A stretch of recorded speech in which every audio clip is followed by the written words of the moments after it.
Yes, ladies and gentlemen, I've got my brother here looking sharp. Looking sharp. My brother, your name? Sandile Kunene. Siyabonga kakhulu, Sandile lo Kunene. What are you looking forward to today, my brother? Ukulena new ideas nokufunda more about some business.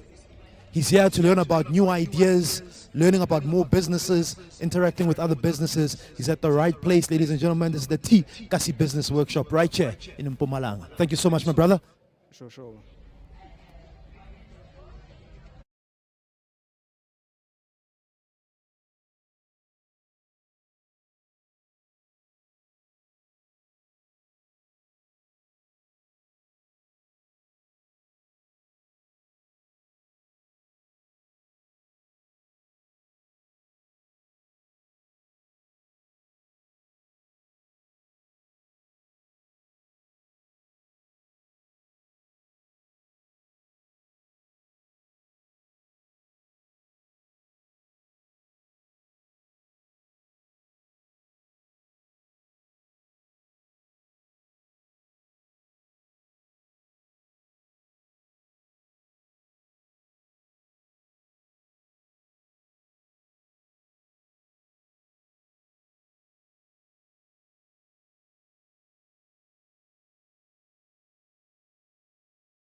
Hi, my name is Busiso Joshua Mulimi. I'm an entrepreneur myself, a public speaking coach and an author. And today I have the privilege of being the MC. We are here this morning coming to you live from Embalenhle in Mpumalanga, and we're focusing on how you can master and manage your money.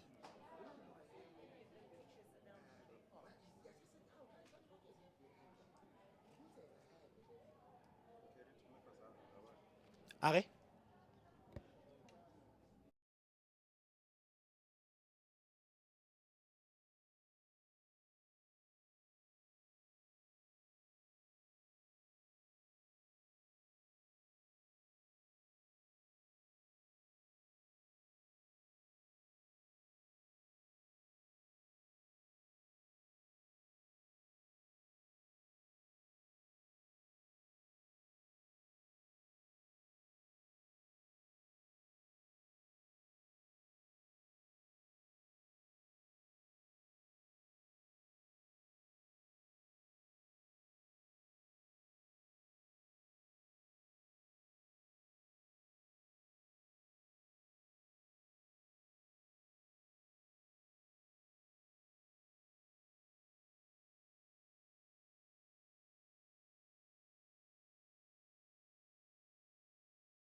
All right, ladies and gentlemen, once again, we are here, right here in Embalenhle, Mpumalanga. On my left-hand side, we've got an incredible lady. Your name? Puseletso. Puseletso. And on my right-hand side, my brother? Hi, how's it, boss? Yeah, my name is Taiki. I'm representing small business. Yeah. Thank you so much. What are you looking forward to today? I'm actually excited, firstly. So happy that the youth gets to be exposed to this. So I'm hoping they learn more about small businesses and how to make money, most important. So yeah, I'm just... Fantastic.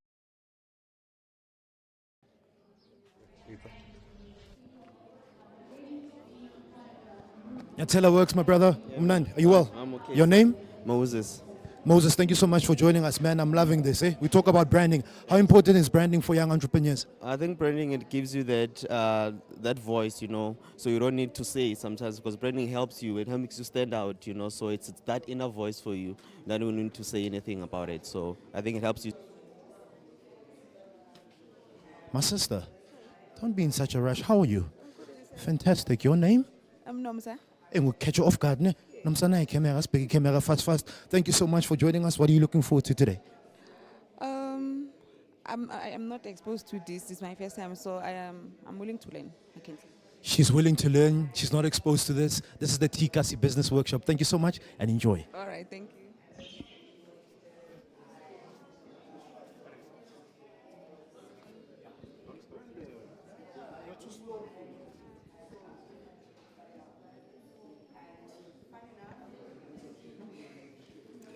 I am sitting next to an incredible woman. Sawubona. Yebo mntanami. Unjani ma'am? Ngiyaphila njani? Ngiyaphila igama? Mpho. Right, we've got Mpo here at the Tikasi Business Workshop. What are you looking forward to today, Mpo? Today ke batla go tlo go sheba gore na di young entrepreneurs di etsa dintho jwang, di setup tsa bone ke tsebe ho nka malebela.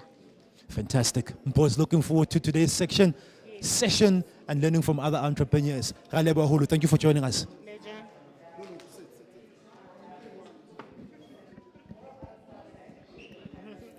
You enjoying the water? Yes, certainly. Ke first time how utlile ko workshopping so? Yes, it is for the first time.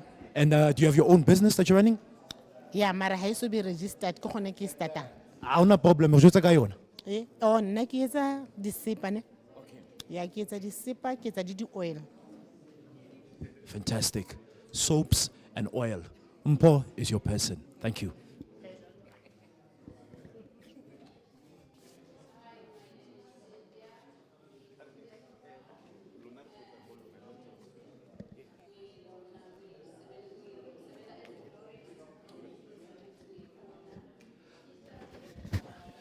You know, there's a quote that says people cannot order if they don't know what's on your menu. So when you get an opportunity, expose your products to people. On my left-hand side, we've got an incredible woman. She's got her products here. My sister, Ikama. My name is Muleboheng. I'm the founder of Wellness Organics. Muleboheng, founder of Wellness Organics. Tell us a bit more about your products. Okay, so I specialize with health and wellness. So I am a certified health and wellness coach. So my products are organic, natural products. The aim is to get supplements that is toxic free, and that will help people to better their lives and just for overall well-being. Overall well-being, this is Wellness Organics. Show people your products. Ungasabe more petty product. Go to a venue, go to a seminar, go to an exhibition and show them what you got. So we have moringa, we have soursop leaves, we have chia seeds, we have organic carrot oil, we have sea moss gel as well.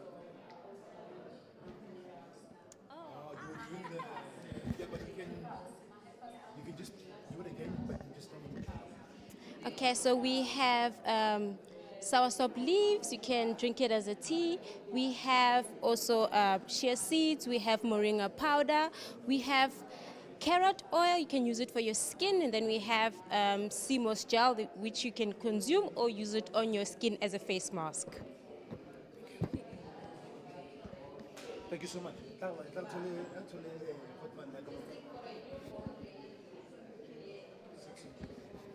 You know what they say when it comes to events, when it comes to team, you gotta. You know what they say when it comes to events, right? TEAM, together, every.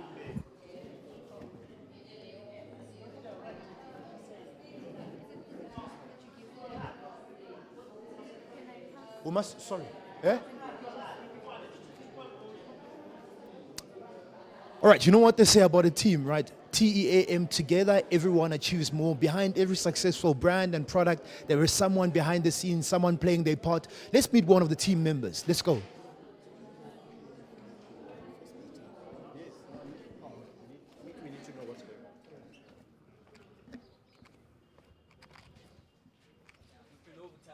Hold on.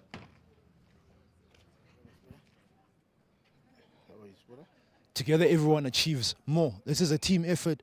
Hodmani, welcome. Libito. Kicho, This is Joe from. Joe from Worldwide Sports. Fantastic. And what are you looking forward to today? Tell people more about branding, because Gaiti Hodmani can tell you how. Why should I do? The thing is with branding, moreover, as the branding, it paints green, the visibility and it bank green. Green, that's what I like. And branding, it makes place perfect. Branding makes the place perfect. And I'm painting Secunda green. Brajo is painting Mpumalanga, Embalenhle, green. What are you painting your township?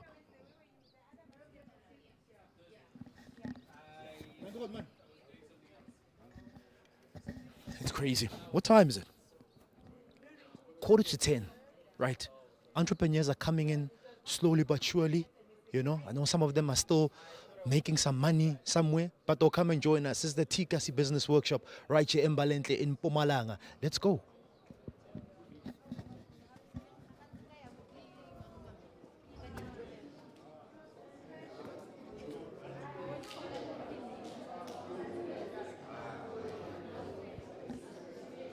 How are you? One of our speakers is here.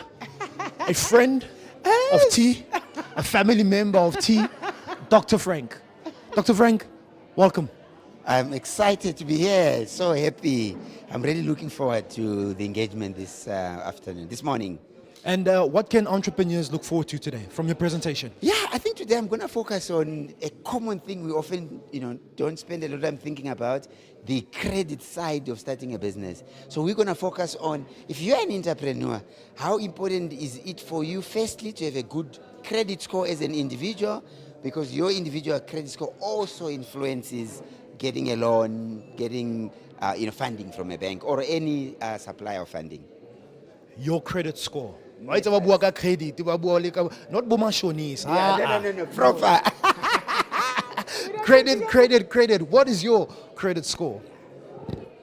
Thank you so much, Dr. Frank. Thank you.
Wait, my brother, wait. Nami ngifuna ukuba ngaphakathi.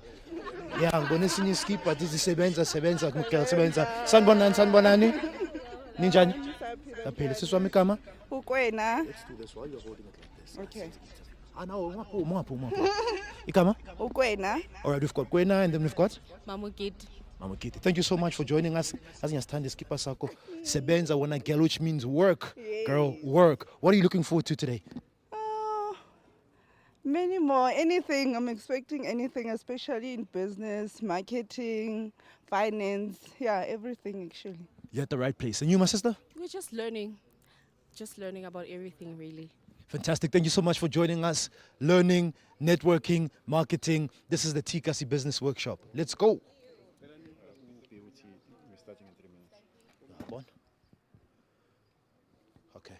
You understand? Yeah, 5. You fucking understand.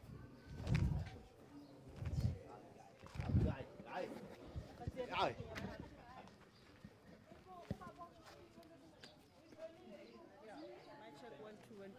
I see chicken. Ke batla go restroom be ke re ke a feta ke yana ka bana lata batho ka Someone. the rascals. The rascals. Yes. No, it wasn't me. You were the naughty corner. No, I was you not part of You it. guys were, no. I left you were the naughty at corner. I You disappeared. were at the center. You know, I disappeared from the naughty corner and I was away. Pagat. Those two. Pagat. Bankins. No more sitting with them. No more sitting with them.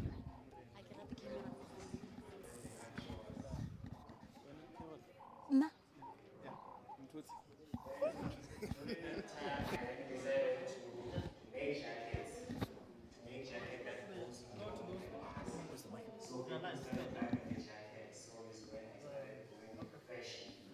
So the company now is 2 years old. So basically.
as they come in.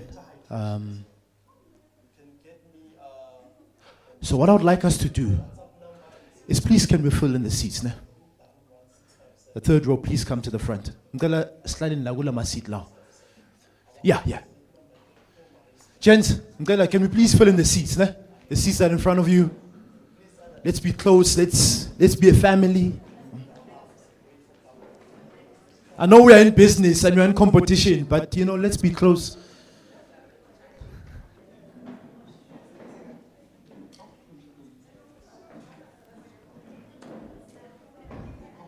Fantastic. Yeah, let's fill in.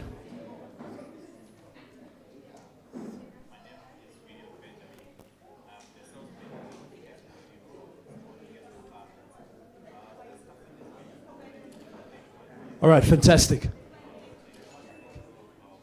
Already you're making friends and we haven't even started. This is what it's about. A Tikasi Business Workshop. Let's get the program underway. All right, so please be free. Relax, sit back and enjoy. There's a way that we start our program at T, and this is how we do it. If you can, please, can you stand? If you can, please stand.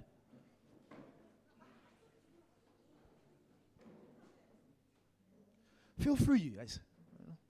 We've got security, for your books and everything, so relax. All right, so this is the Tikasi Business Workshop, and this is how we start our program.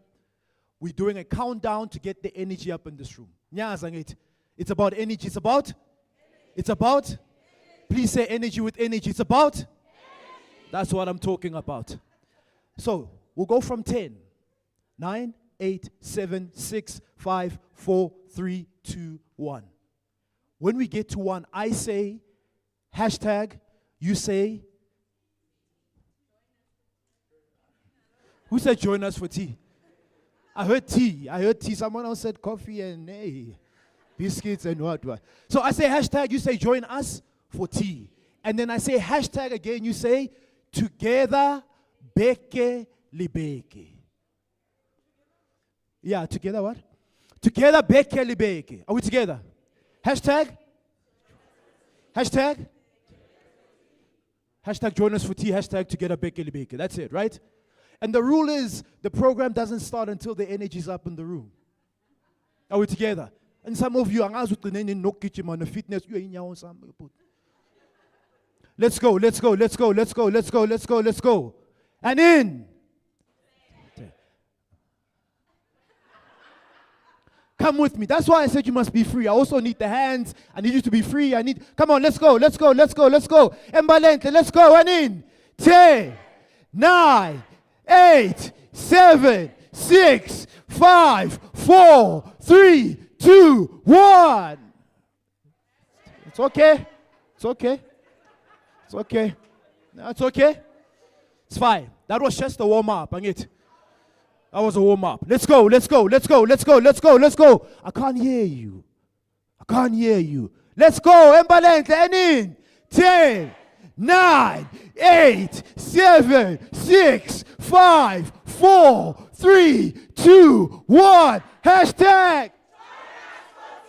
Hashtag together beke libeke. Let's go one more time. Hashtag together beke libeke. Give yourselves a round of applause. You're at the right place at the right time. So it's join us for tea and together beke libeke. Okay. You know where we are now? We're at 80. We need to get to 100. And to get to 100, I need more energy. Let's get the hands up. Baby free. Hey, I want to see all your hands up. Hands. My brother, hands. Let's no, not. Let's go. Run in. 10, 9, 8, 7, 6, 5, 4, 3, 2, 1. Hashtag together beke libeke. One more time, as loud as you can. Let's go. Hashtag Hashtag join us for tea. Hashtag together. Give yourselves a round of applause. Now the energy is right. You can have a seat. Sure. You're at the right place at the right time.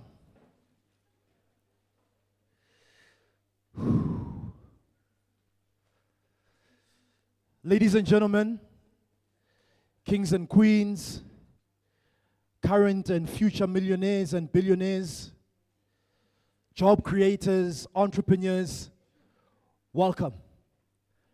Thank you so much for joining us this morning. You could have been elsewhere doing something else, but you said, I am coming to the T Kasi Business Workshop.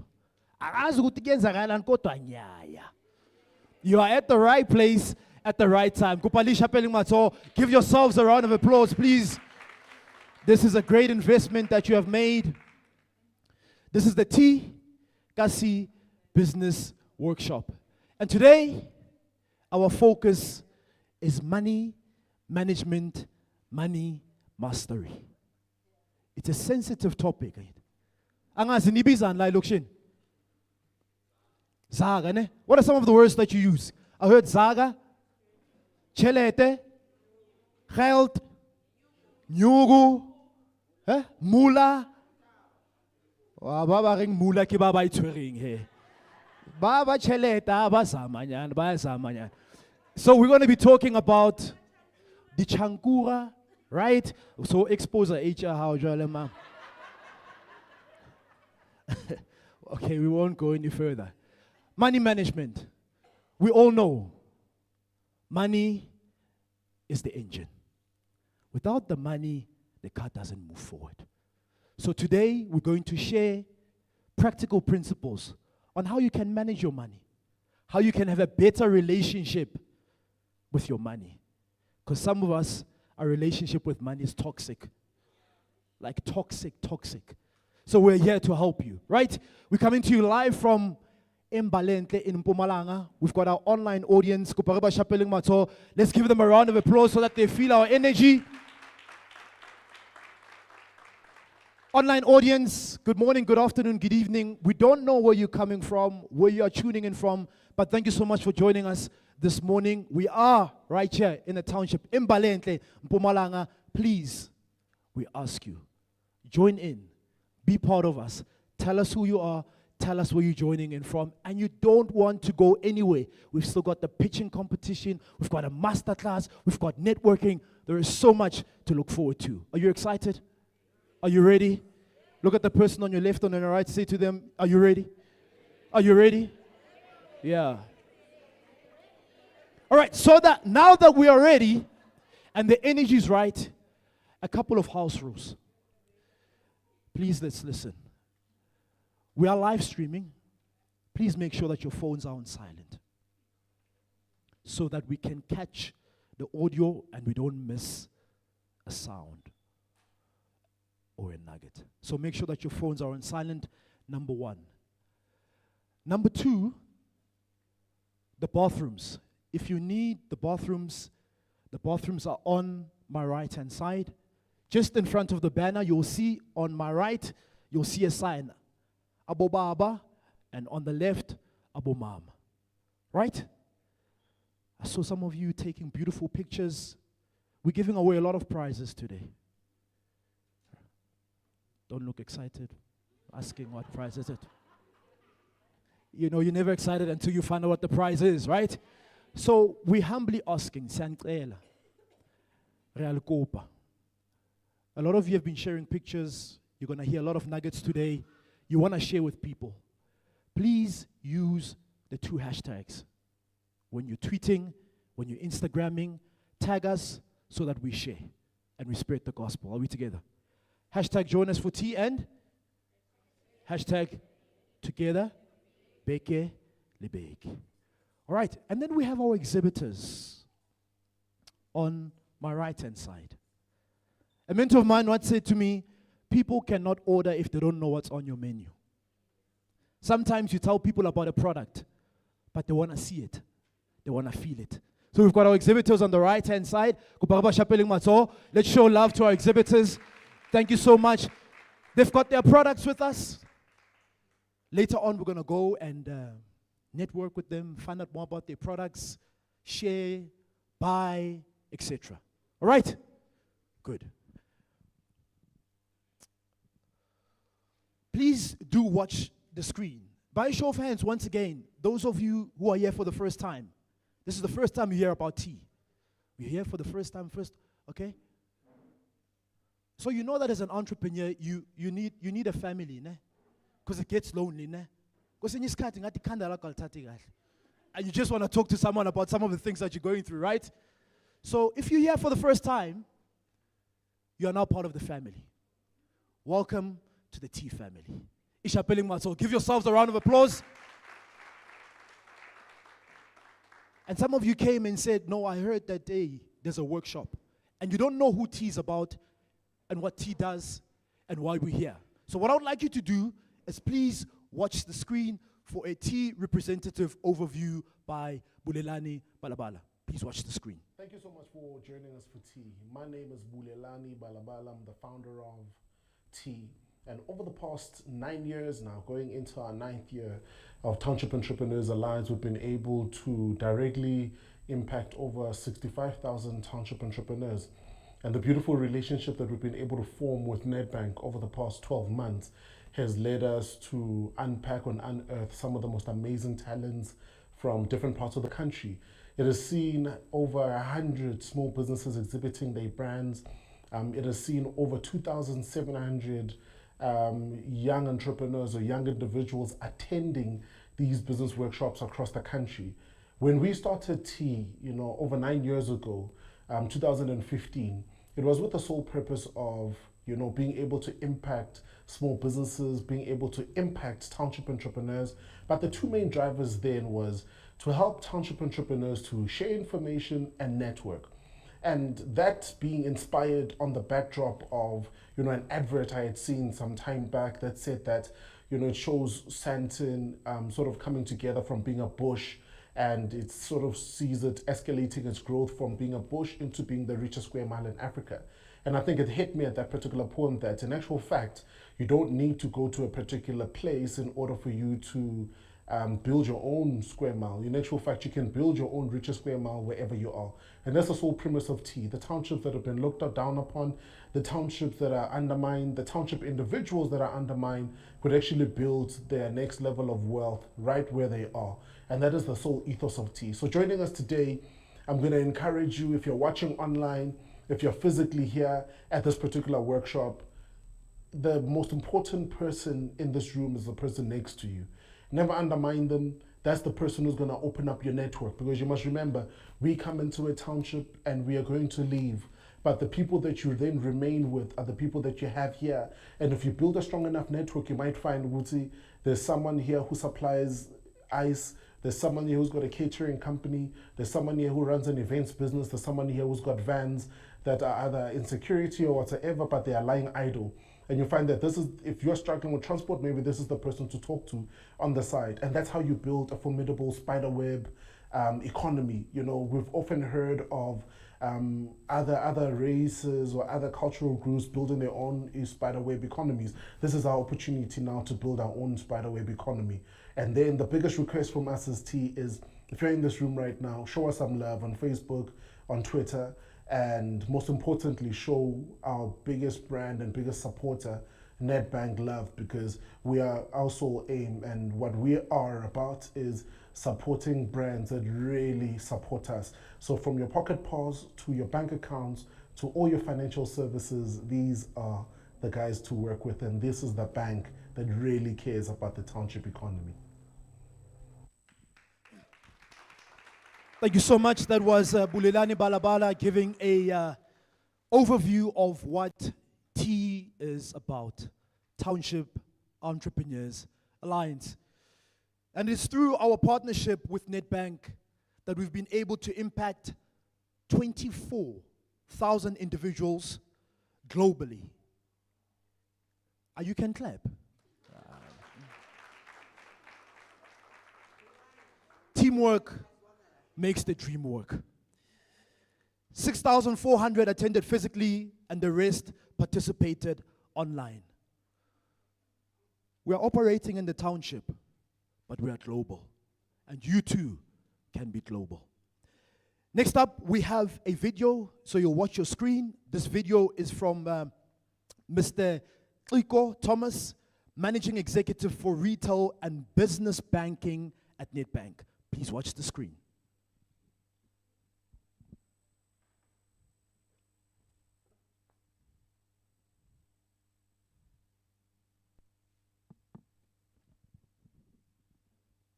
Hi, good afternoon. My name is Iko Thomas. I'm the Managing Executive of Retail and Business Banking at Nedbank. Why is it important for us to support small businesses, small and micro enterprises? Simple. They are the engine that drives economic growth.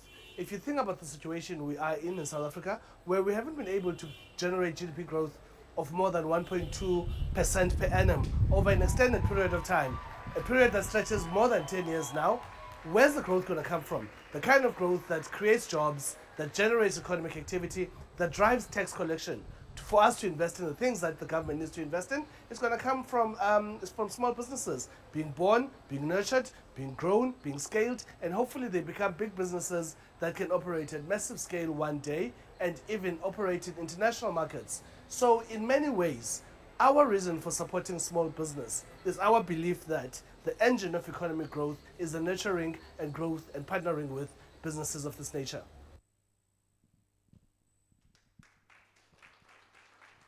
Thank you so much. That was Mr. Iko Thomas, Managing Executive for Retail and Business Banking at Nedbank.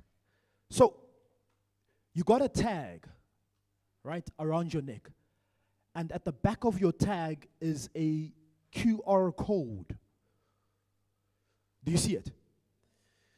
So you can scan the QR code and you can be able to watch this session and get more information. So please do not throw away your tag. Are we together? All right. So we're now moving to the pitching challenge.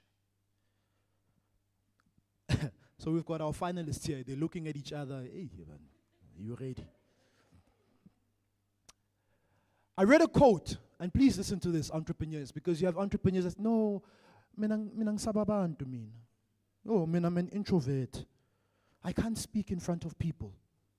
The quote says, and you can write this down, a great idea that is poorly presented sounds like a poor idea.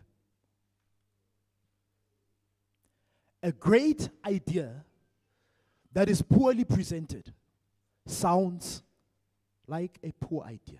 Imagine, can I see by show of hands, how many of you need money?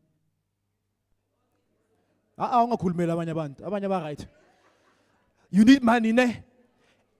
You know that there's someone that's got the money that you need, like, right? Imagine you're at a mall. Both of you step inside the elevator. And when you step inside the elevator, you've got about 30 to 60 seconds to pitch and sell your business. What do you say?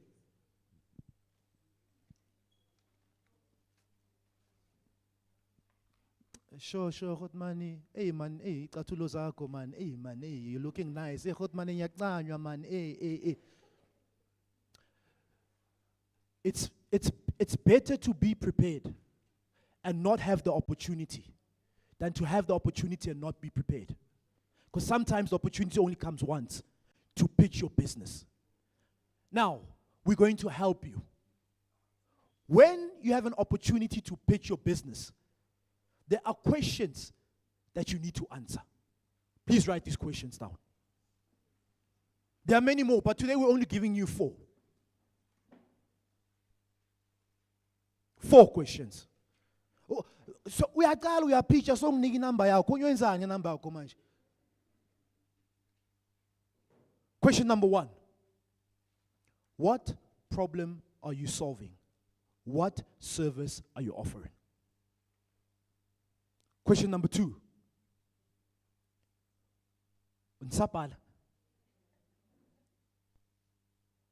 Oh.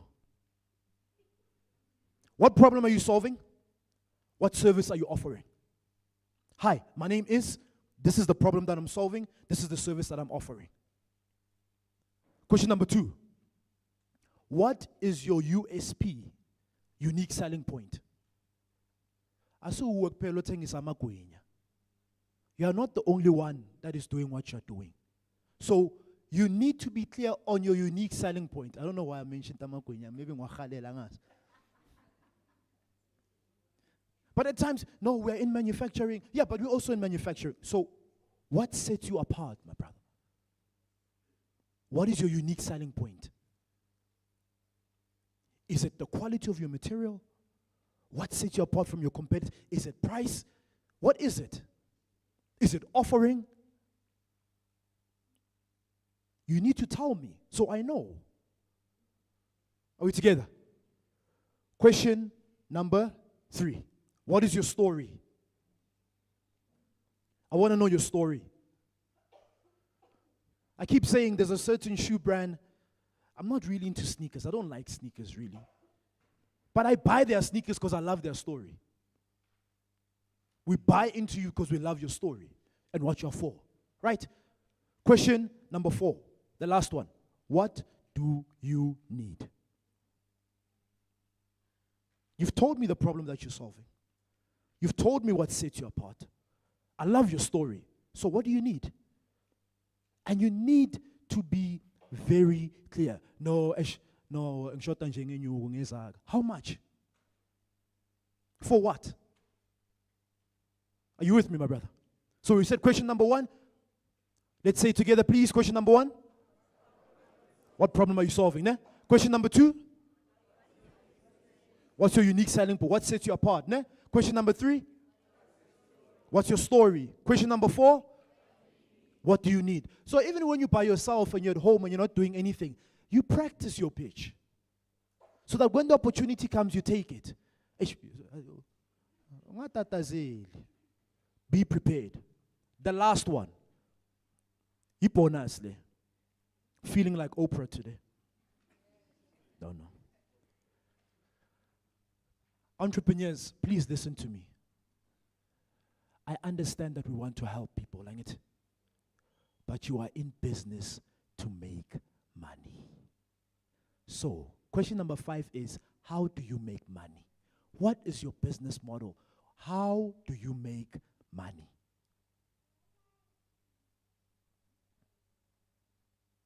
Online audience, this is also your opportunity to pitch your business. If you've got a video, look, we're global. We've got thousands of people who are watching this session. Drop your video online. Tell us some of the challenges that you have when it comes to presenting. And there's many other questions which I would love to share with you. I would love to share one more. I know it's not part of, but I would love to just to share one more. When you are pitching, it is so critical that you speak the language of your consumers. Kwesinye isikhathi uzothi you're going to sell a product eKZN bese wena wafihla hey dumelang le kae ubani lo buyaphi lo. And if you can't speak the language, get someone who can, because not everyone understands the language that you are speaking. So you have a great product, but I can't get you because the language that you're speaking anguzwa. Are you with me? That is the framework. Did you learn something? Is this helpful? Please use those questions. Right. We're heading over to the pitching competition. Someone today is going to walk away with a grand prize of 50,000 rand. But I understand that 50. I understand that 50. 50,000 rand. So what's going to happen is our finalists are going to come up and pitch their businesses. We've got our judges, we'll tally up the scores. And for some of them, it's the first time that they get to stand in front of so many people and speak. What I humbly ask is we show them love. Anumamele. Because we've always believed that even though I can't do business with you, I know someone who can. Oh, lo mchito ushaya I. Oh, khona omunye umchito ofuna 1, 2, 3, 4. You connect, you take your portion, you move. We've got our finalists in the front. When they came in, they were smiling. Hey, how are you? Are you well? Yeah. Now it's, oh, can't it's you. It's on. All right. Are we ready? Are we ready? Are we ready?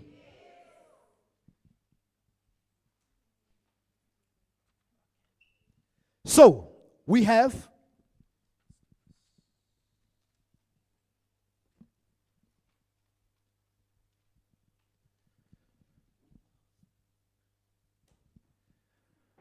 pitching finalist number 1 is Spesihle Tanjegwayo from Kota Corner. Spesihle is in the house. Please come to the front. Come on, come on, come on, come on. Let's show some love. Let's show some love. Let's show some love. Spesihle. All right. My sister, this is for you. I like that. Who was that? Who said there? Who was that? This is for you. All right. So we're going to do a countdown before she starts.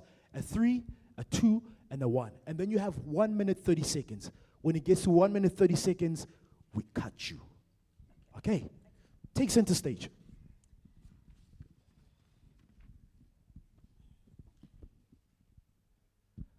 Let's get the timer.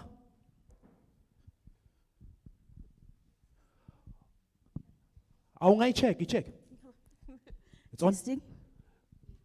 Is it on? Yeah, you're on. All right. Come on, Embalenhle, let's go. And in 3, 2, 1, action. Okay, thank you so much. My name is Spesihle Tanjegwayo. I am from Kota Corner. Kota Corner Pty Ltd is a company that was started in 2019. We saw a need in our community to provide good quality food. We know there are a lot of shops that sell kotas, but we do not have quality food. So we saw that need, we saw the gap, and we decided to fill it in. And also, we did not have a food shop that was doing deliveries in the location at that time. So we got a bike, hired a person to do deliveries for us, and then we started selling it. I think we've been operating formally now for 3 years. We've got currently 2 shops that are in our location. And then another thing, what sets us apart from our competitors, like I've said, we've got a lot of shops that sell, but what sets us apart is the quality of the food that we're using. We know a lot of people use cheaper stuff, but we decided that we're going to get brands that are quality. When you eat our food, you won't regret it. You won't go in there and regret spending your money on us. And also the service that we get from people who sell to us, sometimes you do not always get the best service. So when you come to us, guaranteed customer service, we always serve your food with a smile. And also your time is up. Unfortunately.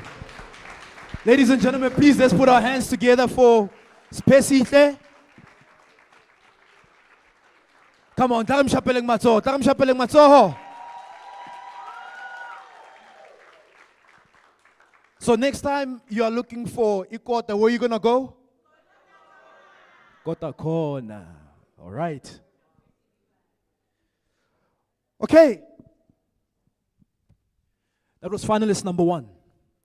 Finalist number 2 is Rendani from Rendani's Auto Clinic. Rendani?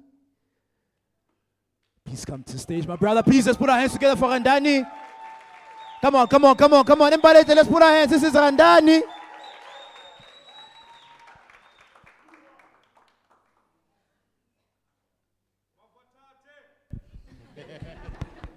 Who was that?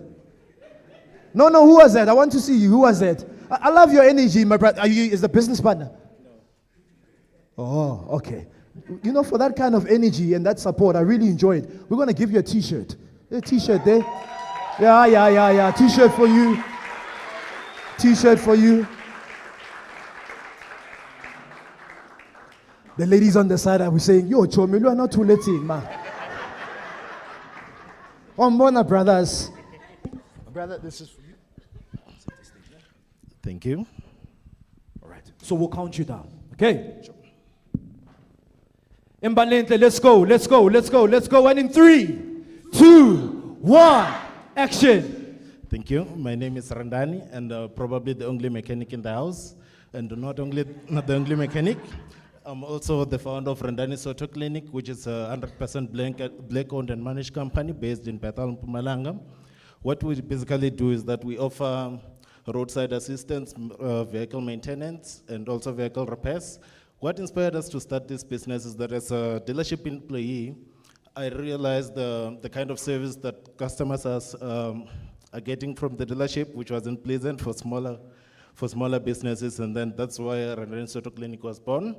And one of the key selling points that we have is that I, the founder of Randani Soto Clinic, I obtained a trade test and also a systems technician, which simply means that the service that we give to you, most dealership can't afford to give to you because only a few of us are here in the country. And then our need is that we would like to get assistance to obtain a service package, a working space, and also exposure to the market. And obviously, like other kids in the block, there's a return on investment, which will be continuing as well, meaning that the employment in the township is going to improve because we're going to employ more people when we get the assistance that we need. And also the economy in the township is going to grow as well because we believe in black skin. Unfortunately, that's our belief, and I thank you. Thank you so much.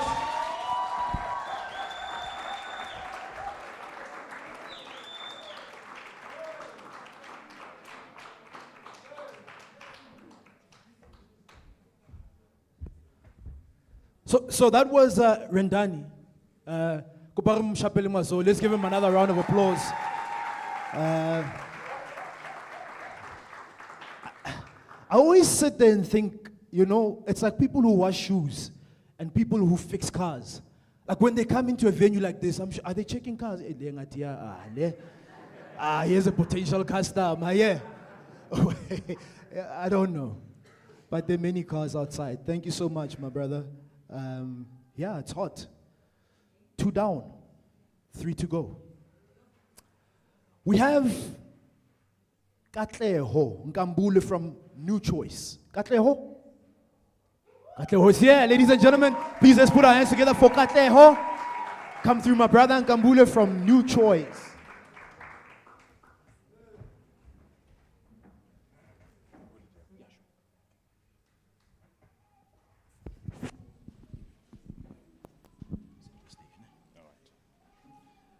Online audience, 2 down. What's your take? Who do you think is taking it already? I know you haven't seen the others, but tell us about your business as well. Pitch your business. This is your opportunity. Don't lose it. My brother, are you ready? You look ready. All right, let's go, Embalenhle. And in 3, 2, 1, action. Ladies and gentlemen, I greet you all. I stand before you today as Katlego Nkambule, the founder and owner of New Choice, a manufacturing detergent business.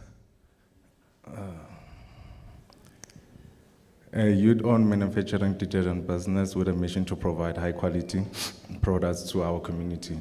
New Choice is not just another detergent business. We are driven by a deeply personal story. 2 years ago, I lost my father tragically to COVID-19, leaving me as the sole provider of my family of 4. With no formal education and limited resources, I was faced with a daunting challenge. I started as a job seeker, but it wasn't enough to sustain us. In honor of my father, who had a detergent business himself, I took a leap of faith and founded New Choice. With shared determination and the support of organizations like CEDA, we have made significant strides. Our dishwashing liquid is ACPS approved, and we have secured a listing with ShopRite and Checkers Group. Moreover, we currently supply 3 supermarkets, Save Right, Unimart, and Nizams. Today, I stand here not just seeking for funding, but offering you an opportunity to invest in a business fueled by resilience, passion, and a commitment to excellence. Nurtures will not only And your time is up. Thank you so much, my brother. That was Katleho Gambule from New Choice. Please, let's put our hands together for Katleho.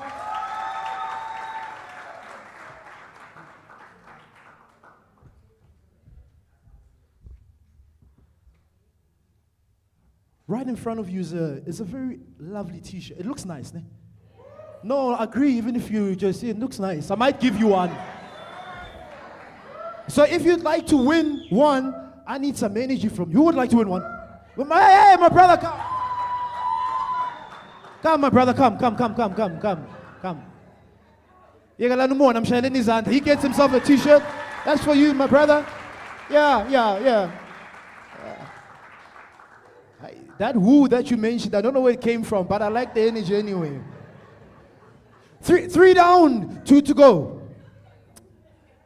Ntando Yenkosi Sibia from Black Eagle Entertainment is up next. Please, let's put our hands together for Ntando.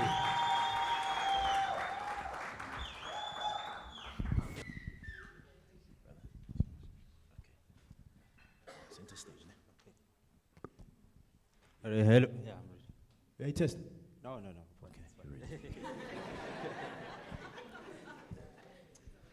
All right. Are we ready? Let's show some love. Embalenhle. And in 3, 2, 1, action. Hello, everyone. My name is Ntando Sibia. I'm the founder of Black Eagle Entertainment. So Black Eagle Entertainment is an events company. We do brand promotion and we also do content producing for our clients. So our event, so what we do is our content producing is mainly based on the client's needs. So whether if you want us to produce content for you and you want us to do brand promotion for you, for example, my sister here for Kotakona, we can do special brand promotions for you, for example, sales and all that stuff. What makes it unique is that we making it a one-stop solution for all event and all event organizers. Instead of event organizers going to different places, everything is here. It's a one-stop solution. So we provide everything from sound and stage hiring to we also on our events we also have like our here we also have exhibitors that showcase their brands as well. So that's what makes it unique. And what problem are we solving is that most artists out there is that they don't also have full control of their music and all that stuff. So we provide, we make sure that we also have a studio that we provide our artists with recording sessions and all that stuff, and that we encourage them that to own 100% of their masters, because most record labels out here that... And your time is up. Thanks, man. One more time, let's put our hands together for Tando Yenko Sisibia from Black Eagle Entertainment. Online audience, let's show our online audience some love, guys. They wish they were here. They've got FOMO, man. We've got people watching from all over the country, Durban, Cape Town, Bloem. Please continue sharing the love. One more to go. Those of you who've received the t-shirt, if it's too big, don't sell it. Don't sell it. Please see Carol. She's on the right-hand side. Carol, can you wave? Yes. Carol will be able to assist you to get a size that will fit you. And if you like it and you love it, you'd like to get yourself one, they are on sale for only 200 Rand. All right? Okay. Now to Zoiteng. 4 to go. Are you enjoying? Yes. Are you enjoying? Yes. We've got the last finalist. The name is Moses from Nyatela Works. Moses in the building. Moses. Please can we put our hands together for Moses as Moses comes on stage. Come on, come on, come on, come on, come on, come on, come on. Energy!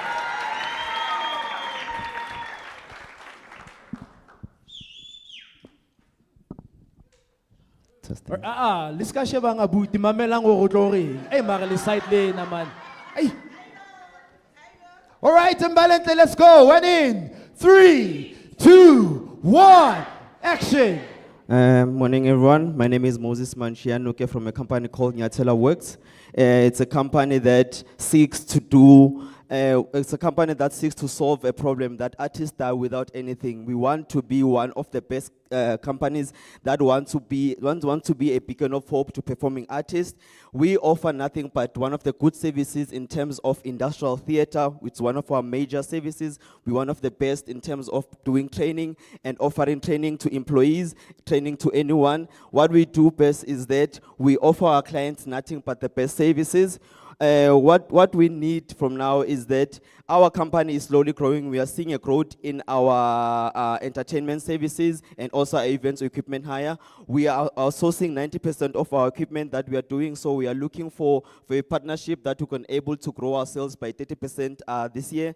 So how we make our money is that we are vendor registered with Tungela, with Glencoe South Africa. We offer our services to these following companies and also to Tsekosan. What we do is that we offer them our clients through industrial theater, entertainment services, events equipment hire, and also general mining supply. Why we offer general mining supply is when our companies, we understand that the company is operating seasonally. So with the general mining supply is that we're trying so that we can able to run the company throughout the whole year, because our company is through, it's a seasonal company. Entertainment is seasonal, events are seasonal. So with the other services that we have, we are again able to sustain the company in the longer run. If you're interested in our business, you can find us at And your time is up, www.nyatelaworks.co.za. Moses.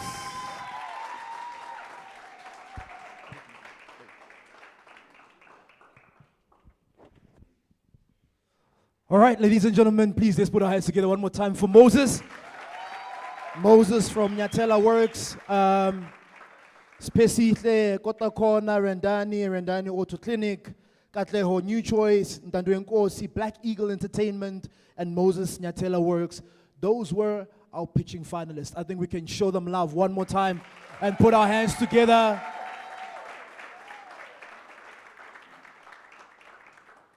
So, one of the ways to grow and to get better at what you do is to watch how you did it before and see where you can improve. Right? Our pitching finalists, these pitches of yours will be on our platforms for you to download, to share, to reflect, to review, and to take it to the next level. All right? Fantastic.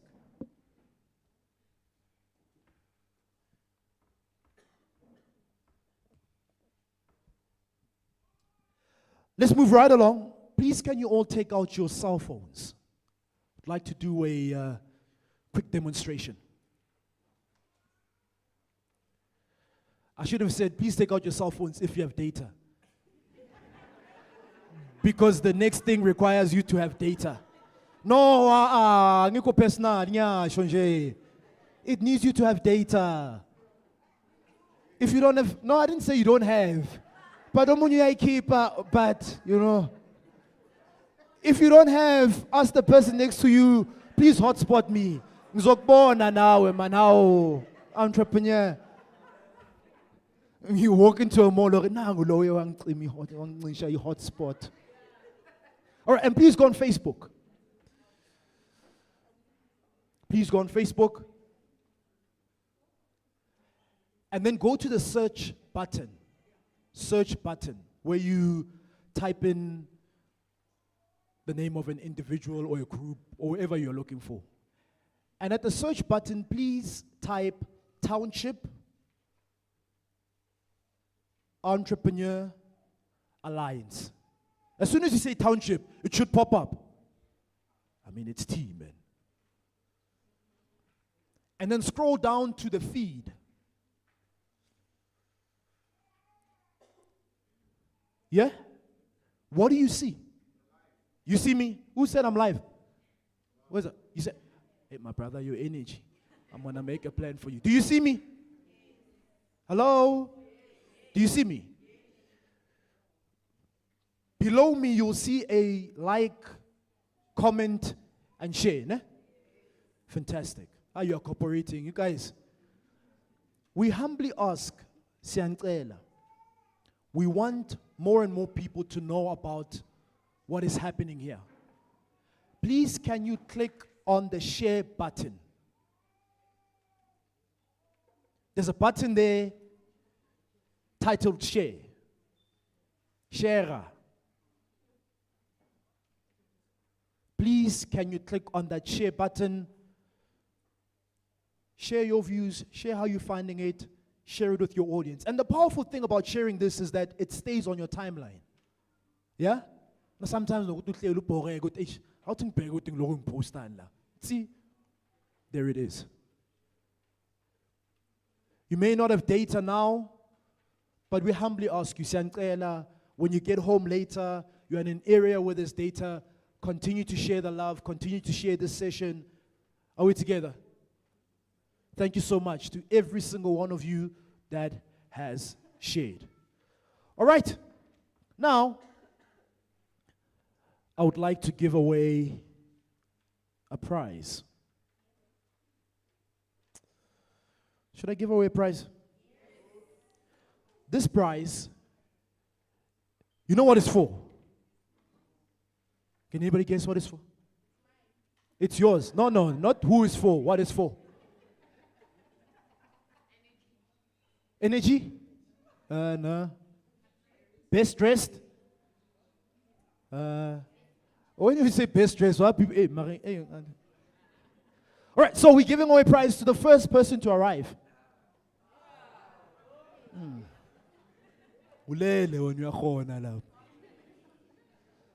The first person to arrive, ladies and gentlemen, is Katleho Nkambule. Katleho was the first person to arrive. So he receives a cap, tea cap. Brother, please. Yeah. Now get up. This is the tea cap that he receives and a t-shirt as well. Please, can you put our hands together for Katleho, the first person to arrive.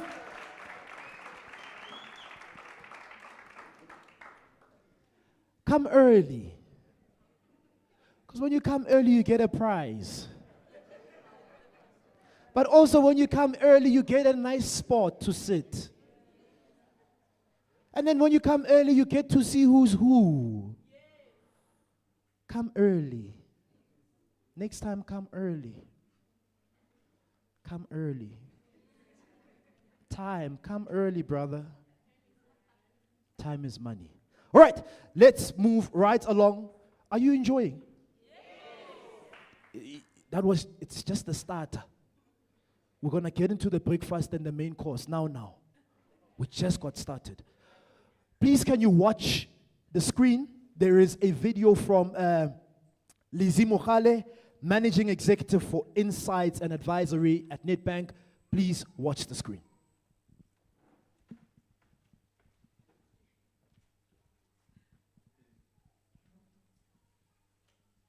I'm Lizzie Morale. At Nedbank we go by be the difference that impacts the world. And for me, this is my part of being the difference that impacts the world. The partnership with T, it's just really been amazing.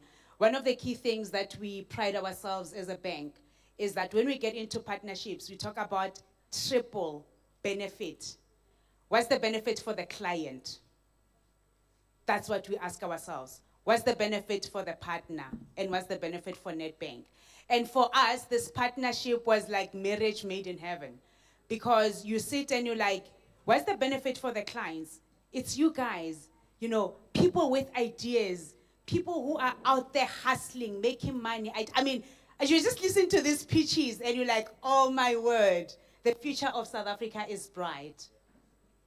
And that for us, we challenge ourselves to say, as a bank, how do we create a platform to make sure that we help your businesses to grow, to make sure that we connect you with other entrepreneurs, to make sure that we give you platforms and stages to be able to showcase your businesses, to showcase what you need to do. Because we're quite clear to say, as a bank, we cannot prosper in a society that's not prospering. And it's our responsibility as a bank to make sure that we work together with the communities to make sure that the communities are prospering. Then you ask yourself, what's the benefit for T, right? I mean, what T is doing, it's saying, you have something, we have something, others have something, let's bring all of us together and connect and engage.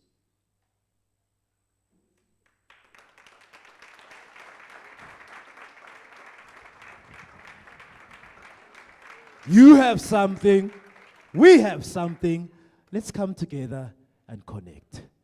Thank you, Lizzie Mukhali.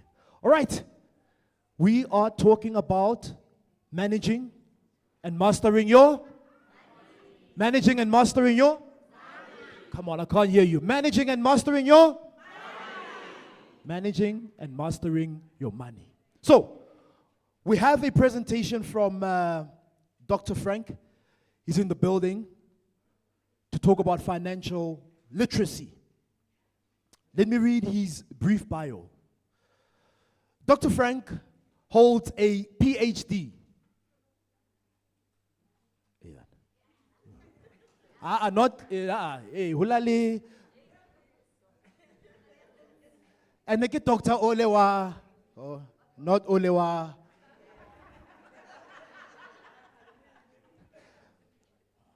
Dr. Frank holds a PhD in personal financial planning from Kansas State University in the USA. He completed the advanced management program at Harvard Business School and is a certified financial planner, certified financial risk manager, and chartered alternative investment analyst. Last but not least, Dr. Frank has cumulative 25 years experience in financial service. He is an executive of financial wellness and advisory at Nedbank and is a faculty member at the University of Pretoria's Gibbs Gordon Institute of Business Science. Whew. Ladies and gentlemen, sit back, relax. It's about to get hot. Let's put our hands together, ladies and gentlemen. Embalenhle. Let's show some love to Dr. Frank. Yeah. Dr. Frank in the building.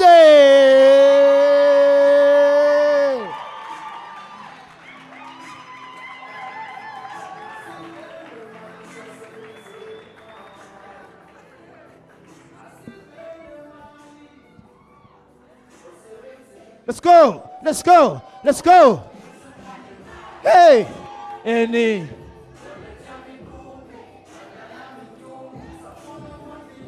Let's go.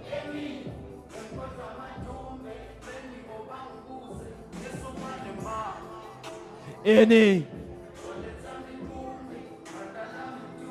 It's Dr. Frank, ladies and gentlemen. Dr. Frank in the building.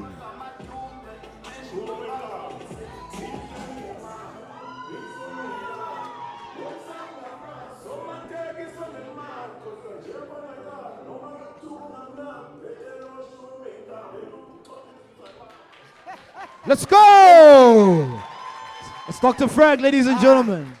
What a warm and wonderful welcome. I love tea, you know.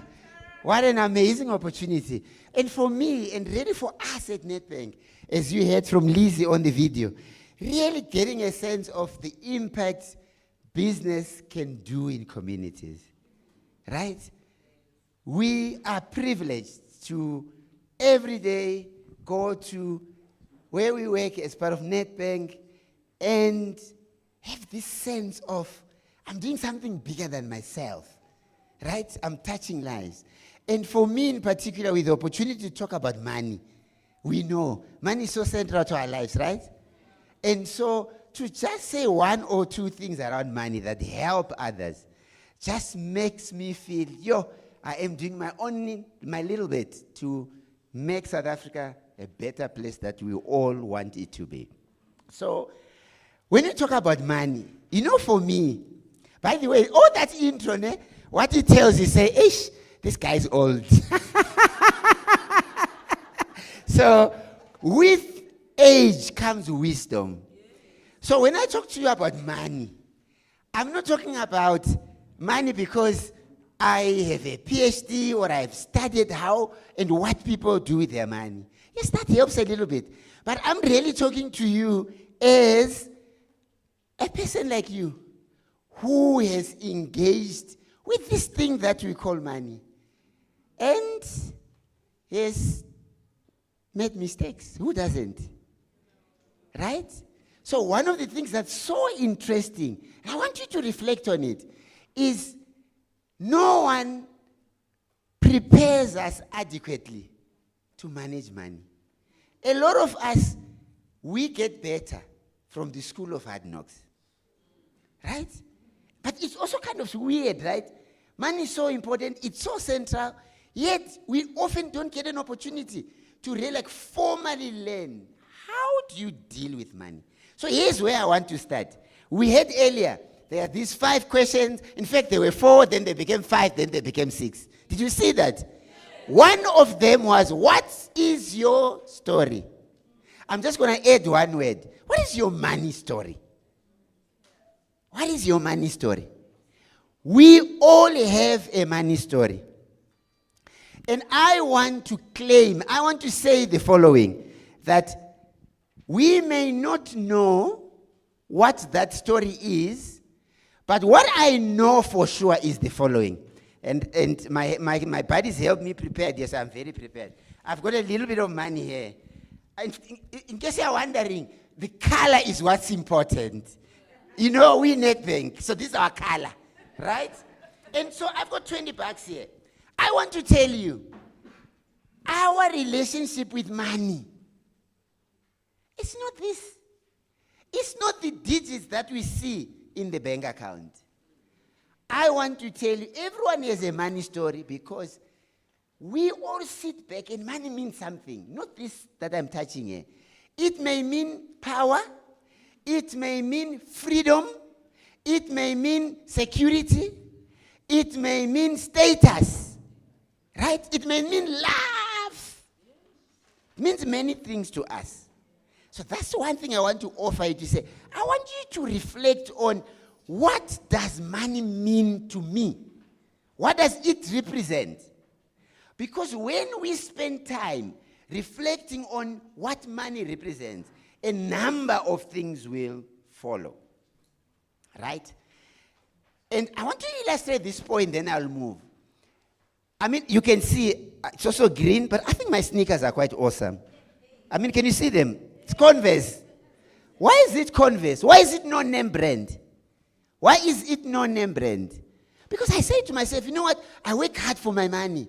You know, I want something that represents me. I want to buy this pair of sneakers, right? So do you see, there is something that drives what we do with our money. Power, status, love, freedom, right? And there's nothing wrong with it, but there's power in understanding that. That's the first thing I want to offer.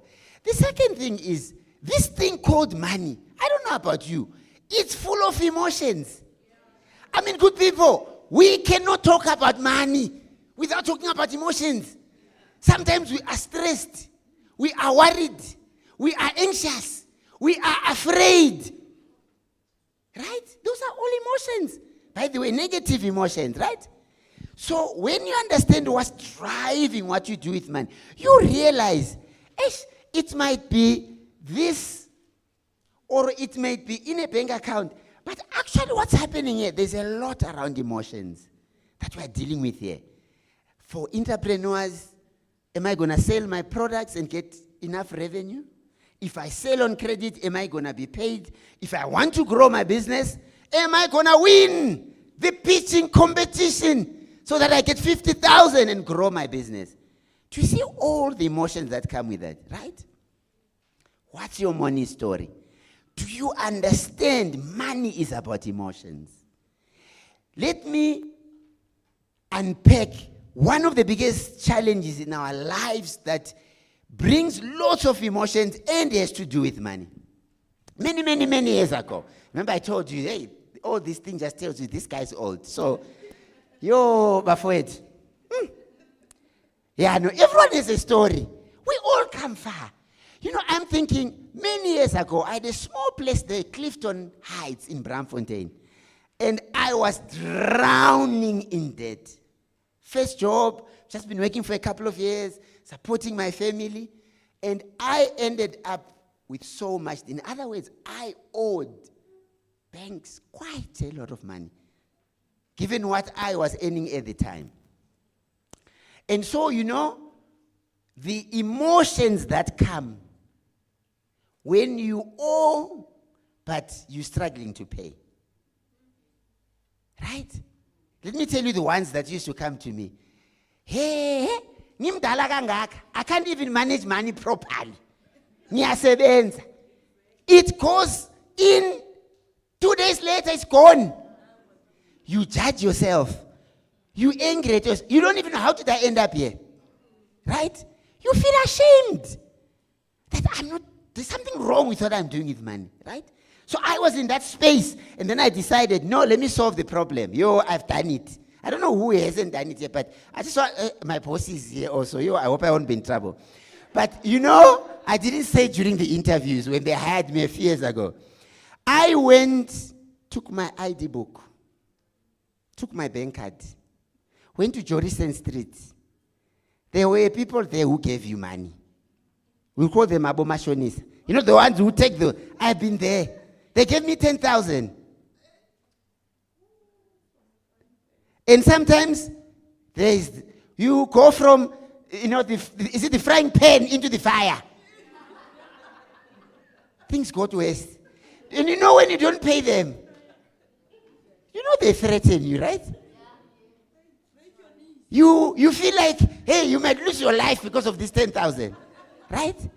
So one of the biggest challenges as individuals that we face in South Africa right now is that many people, including the people here, we sit and we say, I have too much debt.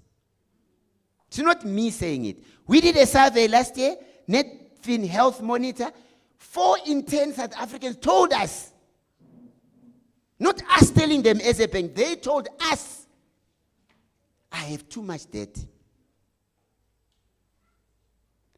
Which means you're stressed, you're worried, you're frustrated. Let me tell you what happens when you have too much debt and how it might affect your ambitions as an entrepreneur. And I'm going to talk from my own experience, okay? So I owe this bank, and then I owe this machinist. Number one, they call you. Hey, we start not picking that phone. We don't take those calls. They were giving me that money. Now bang harasa. Don't we do that? We're now angry at them, but we owe them. Number one, before it. When we go and get a loan, we are entering into an agreement. We are making a promise. I will pay it back. You know, Mabaspuza, it's not good that they are bored when they say, what date do you want to pay? Guys, they are very busy. People work at the bank. I work at we're busy. It's not, we just, I'll sell it the 1st or the 15th or 20th. No! That date matters. We want our money on that date. You are promising to give our money on that date. When you don't give our money, you're breaking promise. Pinky promise. You are breaking it. Right? What happens when we break that promise? The bank is caring. It's not there to harass. It phones you nicely and says, we see the debit order ran. Hey, we got nothing.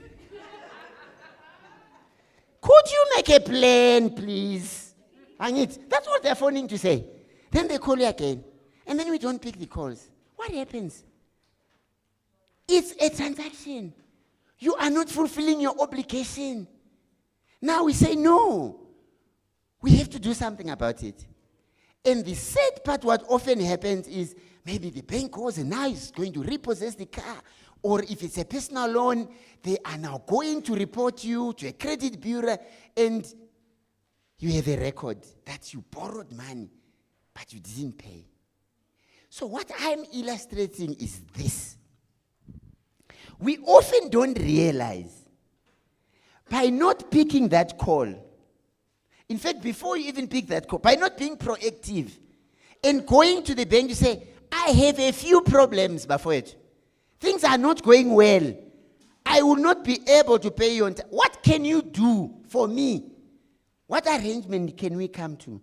If you don't do that, what happens? You end up with bank blacklist still. Who doesn't say that? At some point, I was also there, 2002, the credit bureau. Hey, Bafowethu. But at least I'm here to testify I worked on it. Right? And so, please know, when you enter an agreement that says, give me a personal, doesn't matter how much, you're promising to pay on that debt that you said. Why does this matter? Particularly for entrepreneurs. It matters a lot. Before I get there, let me also tell you, yesterday I got a call and they've got very clever. You know, you block these numbers, 087, what, you block all of them, right? You've got Truecaller. Hey, they always change their numbers. I had one yesterday. You know those automated, those ones, I don't love them. And then you've got this voice. Debt relief. Are you struggling with your debt? Hey, you know just that sentence. Then and then the next one comes. We can reduce it by 50%. Press 7. Then we'll help you. Right? Have you received those calls? Press 1. And often what happens? Right? You press 1. You press 7. You send your ID. You think they're going to help you. Most of the time we found you, good people, you end up, without you knowing, in debt counseling. Who knows what debt counseling is? Debt review, debt counseling. Don't be shy, it's a safe place. Debt review, debt counseling. Hey, before it, let me tell you. Debt counseling. Hey! Yo. I'm not saying it's a bad thing. I just want to tell you, it is one of those things in life, before it. You don't just jail yafuka one day, debt counseling. Hey, help me, 50%. No. Because you can't be following danger and they say, hey, take me out. I don't want to be in this thing anymore. No. You don't go out like that. It's a serious legal obligation. You are saying, I am struggling to pay all those that I owe. Banks, clothing accounts, phone. You're putting your hands up. Help me. And then it's registered at the court. Right? It's put on the credit bureau. Every time we put your ID number, we see you are under debt review. You cannot access credit anymore. It is a serious commitment. And we as Nedbank, we have realized, just like the call that I got yesterday, there is more and more of those calls because it is tough for consumers financially at the moment. And so you end up thinking they are going to help me, yet it will complicate your life. May I ask you, little bit wise, I want to say, when someone says, I will save you 50%, you owe 10,000. Hey, I'm going to make it 5,000. Did you hear? How? How do you do it? There's no money in here that's going to come from the air. We work for it. How do you do it? You must ask, how do you do it? Two things are going to happen when you ask how. Number one, they may realize, this one is knowledgeable. They just drop the call. They don't want to carry on. Because they are looking for someone who doesn't know. The moment you say, how do you do it? Right? They might just not want to carry on the conversation. Or they carry on, they explain how they do it, but they don't explain ever mentioning debt counseling, debt review. Now that we've told you, they explain. You say, I hear you. Are you guys debt counseling? Are you going to put me in debt review? You must ask. Because once you are there, You have committed to a legal agreement. And so you cannot just decide, I don't want it anymore. So there are a lot of calls that are coming. Please watch out. Right? In addition, what else have we seen at Nedbank? Yo, yabandla basile. Hey, bafowethu. We have seen another one. I don't know if you have heard it. But they say, you know what? You can go and get a loan at Nedbank or any of our competitors. Quickly, get a loan. After you get that loan, you don't have to pay it. Just come. We put you in debt review. Our clients have told us they were approached and this was the strategy. But for it, we're talking to entrepreneurs here. Let me tell you, as an entrepreneur, you had these amazing businesses. When you start, right? I also started somewhere long time ago, selling fruits and veg. So I know a little bit about what it means to be an entrepreneur. When you start, your business is you. It hasn't grown yet, right? You're doing everything. CEO, you're running it. You also sales. You're also running the finance. Hey, I even remember when I was running a business. Yo, before it, I need to print brochures. Hear me long, you're a headline to go and print. There's no one to send. Hey, a computer is not working. There's no IT department to phone. You must figure out what's happening with your laptop. So it's tough. Don't make it worse. Do not make it worse. Because we look at you as bankers. You coming, you want funding, or any other, CEDA, whoever does funding, NYTA, right? Part of it, they're looking at you, the individual. But for it, can you imagine you are blacklisted? Imagine the impact on your entrepreneurial journey. You are blacklisted. Blacklisted means that person, hey, run away. That is not a trustworthy person. They were given money by someone, or they took clothes on account, or they had a credit card. They didn't pay on, that's what it's saying, but for it, blacklisting means at some point, we know it can be retrenching, whatever. The bottom line, it's warning others about you. And imagine, you're an entrepreneur, you want to grow your business. Do you see the problem? So please watch out. Anything that sounds too good to be true. What is it? It is too good to be true. You work hard for your money. You heard earlier. We must ask ourselves what question? How do you make the money as an entrepreneur? How can you just listen to someone saying to you, I will reduce your debt by 50%, and you don't ask them, how do you do it? Right? So please don't impact your entrepreneurial journey by doing the following. Let's summarize. Number one, we all know at some point we need to access loans. There's nothing wrong with that. Number one. But when we do that, we are going into a legal obligation. We promise to repay on a certain date. Let's try to do that. When we can't, let's be proactive. Let's go to them, just like you do to Makelwana. We often go and we get something from Makelwana. Hey, Makelwana, Ubi, I'm no longer able to give you as I promised on this day. We must do the same with banks, right? Why? Because we want to protect our credit history, particularly people in this room as entrepreneurs. Then I'm also saying, watch out for people promising things that are not true. We quickly put you into debt review or debt cancelling. No, there's no quick, there is quickly putting you. There is no quickly coming out. It can take 5 years. It can take 7 years. Watch out. Number 3, please don't fall into this trap. The very same debt cancelers, we've seen their new style, where they are phoning people, say, do you want a loan? Can get a loan. Then contact us after you get a loan. We pay, we put you into debt review, and you don't have to pay it back. No, there's no such thing. There is no such thing, right? So let's finish. Everyone has a money story. That story often is what determines what you do with your money, whether you plan, whether you shop with a list and end, right?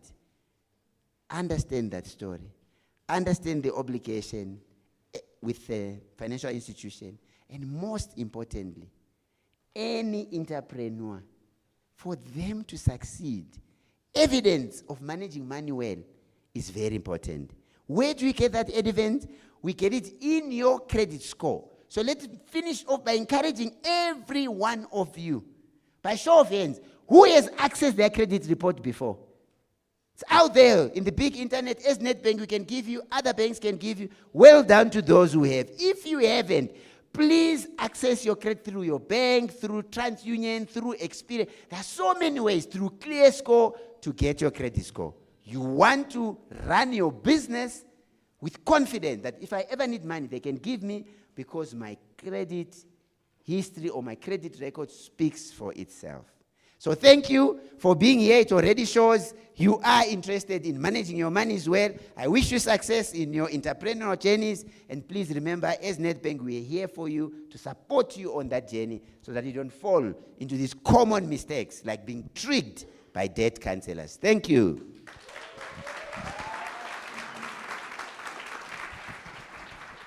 Ladies and gentlemen, let's put our hands together one more time for Dr. Frank.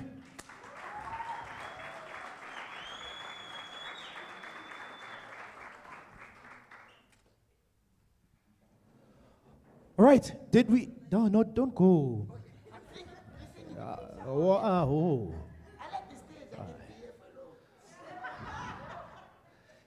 Is there anybody who's got a question?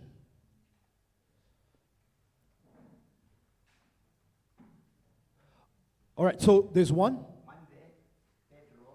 Question? Yeah, no. Well, your odds. Yeah, we'll get to you. Question? 2? Okay, I've got 1, 3, 4. Okay. There's the mic. The buff guy. Yeah, you can start right close to where you. My brother, you wanted to ask the question. Yes. Your name and question for Dr. Frank.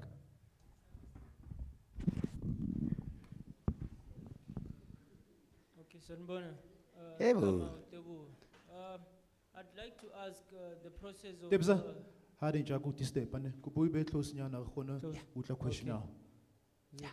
Yes. Yeah. Okay, I'd like to ask the process of getting out debt review. How long does it take, and what does one need to do to make sure they are cleared? Good question. What is the process of getting out once you are in debt review, right? So before we answer that question, let's take a step back. A good debt reviewing company, right? They have to check your finances. They have to check your budget. They have to list all that you owe other people out there before they put you in. That's already a sign. If you want to know good debt counseling firm from bad one, they ask you nothing. They just do the paperwork, they put you in. A good one says, let us check, do you have a car loan, do you have a personal loan? Let's look at your budget, etc., right? So look out for that, right? Good and bad. Once you are in, legally, it's saying you have so much debt you're not able to pay it, right? Once you are in, how do you get out? Interesting things happen.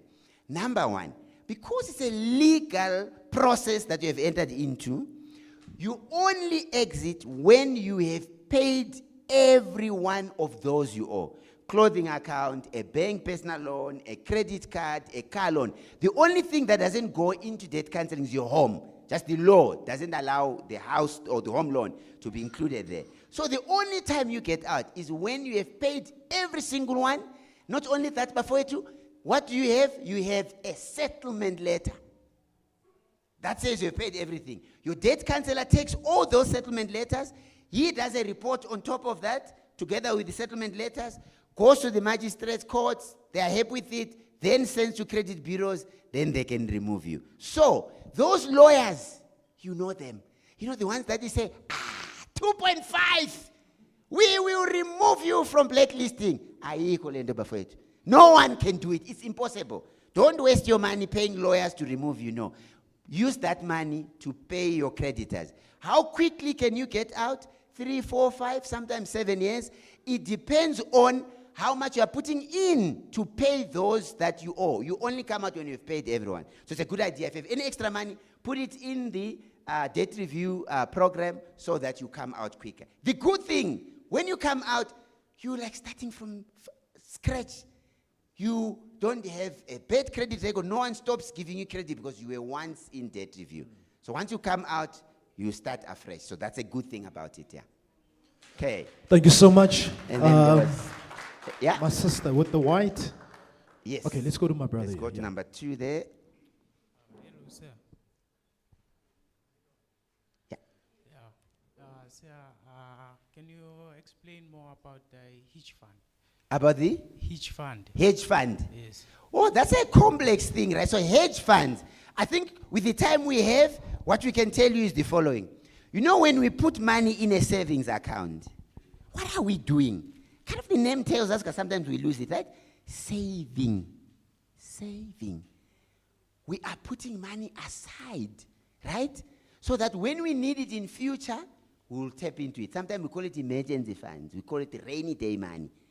When we talk hedge fund, but wait, you know there's levels and levels. We are in another level of investment here. We are not talking buying shares. We are not talking putting money in a franchise. No, we are talking high level of complicated investment strategies to grow your money, right? So buying shares is one way. You're putting your money a little bit at risk. It's like, you know, buying a franchise or starting a business, as all of you are doing as entrepreneurs. That's risking your money, right? So when we invest, we're saying, I want this money to grow. And we don't put a full stop. We say, I want this money to grow, comma. I must take risk. For money to grow, I must take risk. So hedge funds involve taking a lot of risk, you know, to try to grow that money. And so for most of us here, probably we should be nowhere near hedge funds at this point in time. We should have rainy money, emergencies. Then we should have money that we are investing perhaps in unit trust, money we are investing in our businesses. If we've got a little bit more, maybe we are now investing in shares here. So hedge funds, Bitcoin, may I add also South Africa's favorite, Forex trading. No! You are not going to make money from there. In the long term, you lose money. No hedge funds, no Forex trading, no cryptocurrency. Those are way risky, people. So, you know, you need to crawl first, walk, then run. So let's just pace ourselves, yeah. Okay? Then there was 2 more. All right, so you mustn't underestimate entrepreneurs in the township. Talking hedge, Baba. I know we are here, but we are thinking there, and then they surprise you. Before you ask the question, Dr. Frank, building a credit score as an entrepreneur, practically, how do you do it? 3 What are the steps. 3 steps? Oh, beautiful question. 3 steps, Bafwed. It's not hidden, it's not complicated. Number 1, a good credit score simply needs you to answer the question, do you pay on time? Remember the data I mentioned? When you say first, the debit order is running, do you pay on time? If you don't pay on time, that's negative for your credit score, number 1. Then we go number 2. How much total debt do you have? We add everything together. The bigger the number, that often is saying, oh, wait a minute, they may struggle to pay back. Do you pay on time? What is the total debt? Then number 3, we simply say, of the total debt, how does it look like? Do we see home loan, car loan, personal loan, credit card? And then, you know, we see those other ones, Wonga.com. You know those ones? Hey, I'm at 3,000. You know those ones you quickly get and you think, we see you using all that. We say, hey, there's a problem here. Why do you need so many small loans? So if you have a personal loan, if you're using a lot of those payday loans, that's bad for your credit score. So simply, pay on time, make sure you've got affordable debt, and please don't be like some people we ask, that personal loan that you took, what did you use it for? Hi, guys. No. Please take a loan when you have a need for it, and you want to use it. Because just taking too many loans is bad for your credit score. Yes. Sure. Pay the agreed amount. The agreed amount. Yes. Yeah. Pay the agreed amount. 100%. Excellent. Yeah, but we could have agreed Matala side, then what? So we've got 2 more questions. 2 more? Sister? So there's 1, 2. Are we? I see a lot of us are writing. Are we learning? Are we enjoying? Fantastic. Good morning, good morning. Good morning. Kamala Mokhadi. Dogotela, my question is based on a franchise purchasing. Yeah. Does Nedbank offer funding for such? Does Nedbank also have other institutions that assist with such? What is the procedure? What are the requirements? And how long is the process? Okay, excellent. So a bit of technical there. Let me tackle the first one. Like any other company good for the country, we hand on heart. We want to be good for South Africa, right? So definitely, an entrepreneur who comes to us and they want to buy into a franchise, we've got a whole team that looks at that. What franchise? How old is the franchise? Who are the franchise owners, etc., right? They look into that. How long does it take? Depends on the idea itself, what the franchise is. And the beauty is this. We've got our Nedbankers here. Guys, please, can you stand up so that they see you? They will be here after the session, there in front, right? You can ask them more questions. Please approach them for more details. There they are. These are wonderful Nedbankers today. So they will answer. There's their table. Go and get more detail. Perfect. We have 1, 2. All right. Okay. Dr. Frank, we've got the last one here. Okay. You mentioned something around, paying your accounts, etc. Yeah.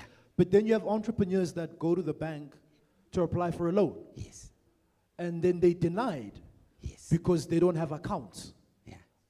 Please, can you unpack that? And what accounts, like I don't want to go and open an account at some, what are some of the accounts that we can look at opening? Yeah. That when you look at, you can go, oh, this one is the one. Okay, good. So what you're referring to is very important, because when you start, remember you register your business. I had a few PTYs here. I mean, that business has no history, right? Other than you've registered it. In other words, there's no history of money coming in, out. In other words, you have a business that people are supporting. So what the bank naturally has then to do is, there is the individual entrepreneur with the idea, and they've registered the company. But for me to give them a loan, I need to understand them first, because they're just starting out. And that's where your personal credit score comes into account. You say, how have you been managing money? Is there evidence of you, being able to pay back money? Pay back. Remains of Msholos, pay back the money. Remember that in Parliament? I don't know why that came to me. Pay back the money, but no, we're not going to go there. So you were paying back on time, right? So what accounts you need to open? You can talk to the bankers in detail, but essentially, as an individual, to build a credit score, it's not about the amount. It's about how you pay a phone on contract. It's your clothing account. It's your credit card. It's, of course, a personal loan. So anything that shows evidence that you paid the agreed amount on time helps build, a credit score. If you want to understand specific account that we can open for entrepreneurs, you can talk to our amazing team. They'll be happy to tackle that question for you. All right. Oh, very last one, I believe. Yeah, yes. Yeah. So in the concept of just personal loans and everything, what would you advise if the bank is willing, if I'm pre-approved for, let's say, 150,000, and I want to structure that loan in such a way that I get the loan and maybe get a 5 months period or 3 months where whatever I bought for the business is making money. And if I'm pre-approved for that amount, is there a way I can take that under the business? Okay, very good and lovely question to close with, because that's one of the biggest challenges entrepreneurs face, right? It's separating personal business from company, right? When Nedbank gives you a loan, they're giving you the individual. Pre-approved 150 because you've got a good credit record, etc., what we have mentioned, right? But the business is a different entity separate from you. If they give money to the business, they can't come and claim it from you. It's a different legal entity. So the other way around, what you're asking, Nedbank can't approve you money as an individual, and then you say, oh, but I want to use it for my business, please understand. They will come to you. They have no interest that you used it for your business. because the legal entity is you who borrowed the money from the bank. So you raise such an important question that you need to disclose that to the bank. Because that's important when you're engaging with your banker, kind of how I plan to use the money, and. Because often you do that without knowledge, and you think, but no, I'm using it to start a business, they'll be okay with it. You know, they are not okay with it, but they gave you the personal loan, not the business. They're not going to chase the business to get the money, because the business didn't sign on the loan agreement with Nedbank. It's you, the individual. So it's such an important, please, it's for a reason why we need to separate your affairs from their affairs. Is to protect you. If your business is not doing well, then the creditor, the person who owes various entities money, is the business, not you. Right? So it's important once you have separated, once you start a business, the affairs of the business, run a separate bank account, you know, to your own personal affairs, yeah. And don't borrow money, start a business, and then you think the bank will understand because it was a personal loan that I funded the business. No, it doesn't work like that. And more info, our bankers are here. More info, online audience, please also just Thank take you. the opportunity to tell us what you have learned from this presentation.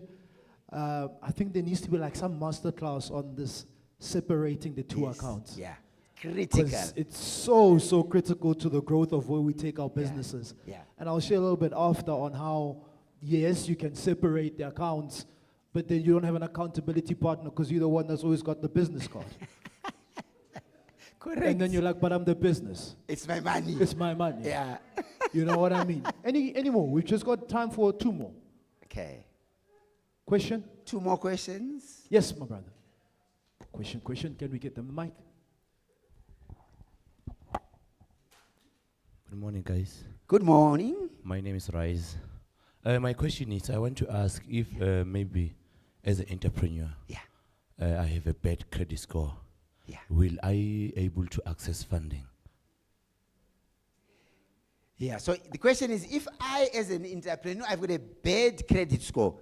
So if you are starting out, the business is you, it's very difficult to separate the individual, and the idea is you, right? So because the bank doesn't have all this financial information, it's an idea, we don't know if it will work or not.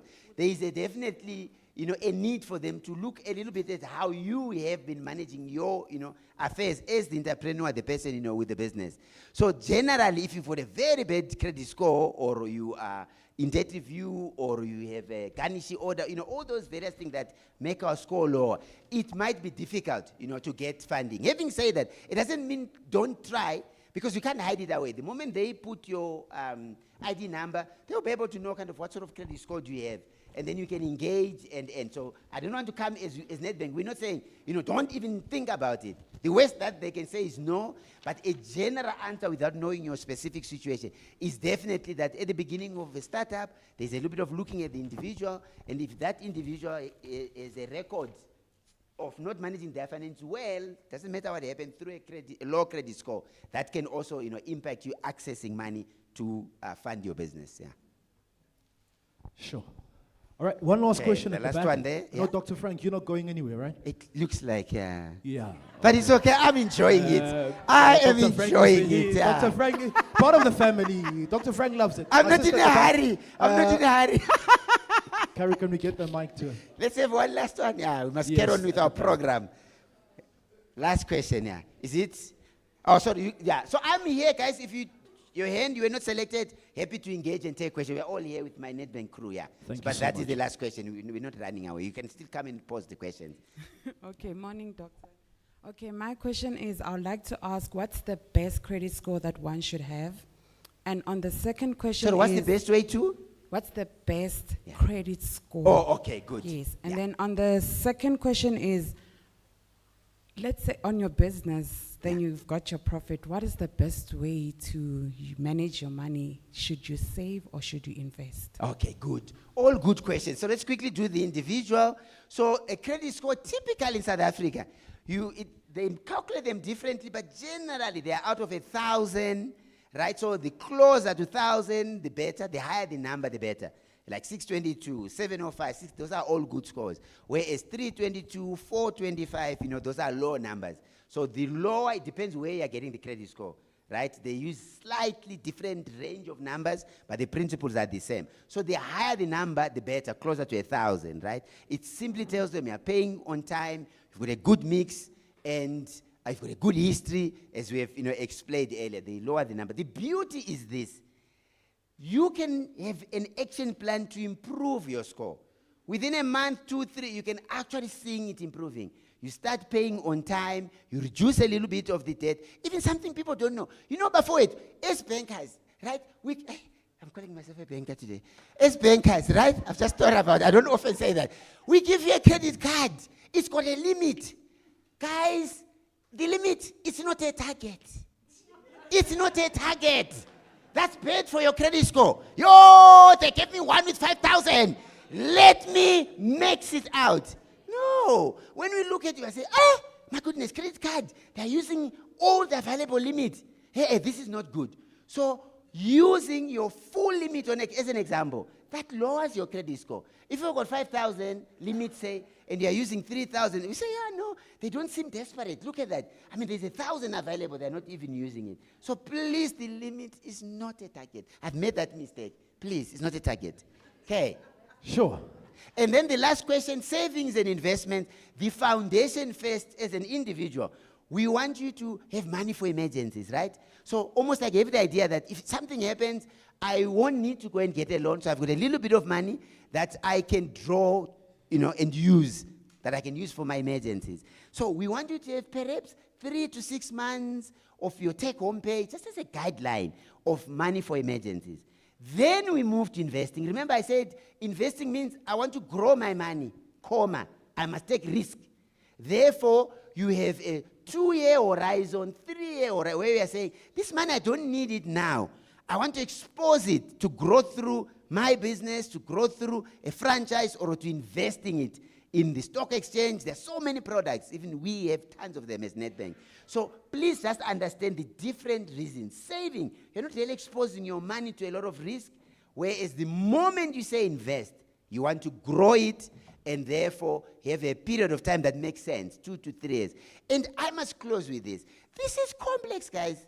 When we are not well, okay, me and my men, sometimes I try over the counter, and then sometimes it doesn't work. Then I go to my GP, and they say, what took you so long? Like the other day, my colleagues had bronchitis. It got severe because I was, doing over the counter. But what I want to say is this. When we are sick, we go and get help. The world of money is complex. I've already told you money is emotions. What makes you think you alone, you can manage your money well? What makes you think that? Professionals, CEOs, multimillionaires, they've got financial planners. And then when you say, I do it on my own. Hi, Bafowet. Can I suggest, as an entrepreneur, as an individual, please find an awesome financial planner. We've got them waiting to work with you at Nedbank. It's an accountability partner. It's a person walking the journey with you to better finances. And can we bust the myth right now? And I'm so glad you are also online, right? It has nothing to do with how much you earn.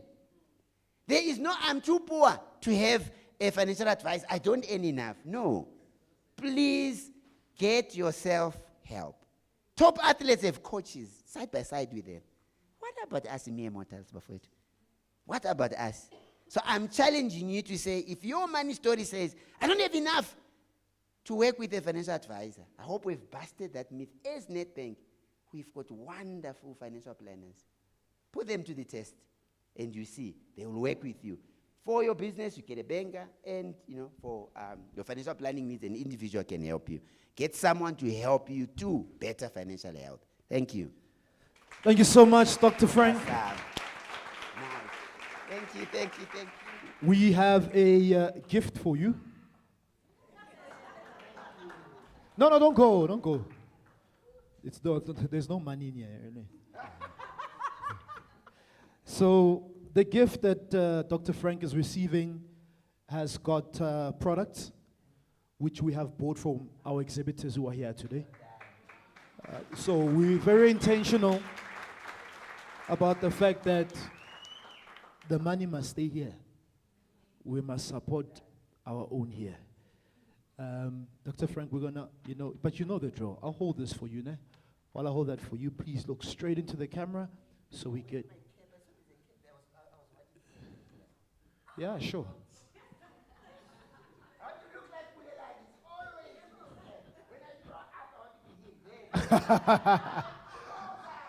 All right, we also have a Bulelani is at the yeah.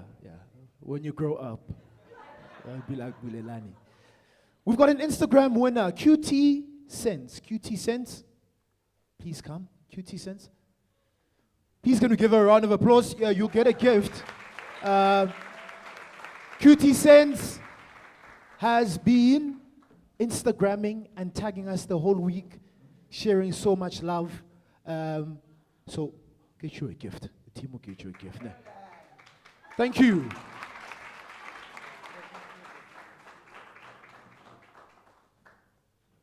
You too can receive a gift.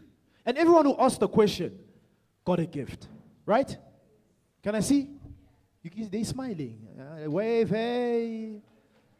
All right, thank you so much. We appreciate it. One more time, ladies and gentlemen, please let's put our hands together for Dr. Frank.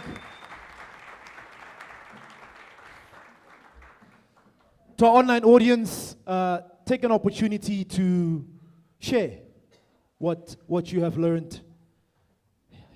Some of the terms that they're using. I've got a couple of minutes that I've been giving just to share briefly just some practical tips that I've learned. So, besides being an MC, I started running my business when I was 19.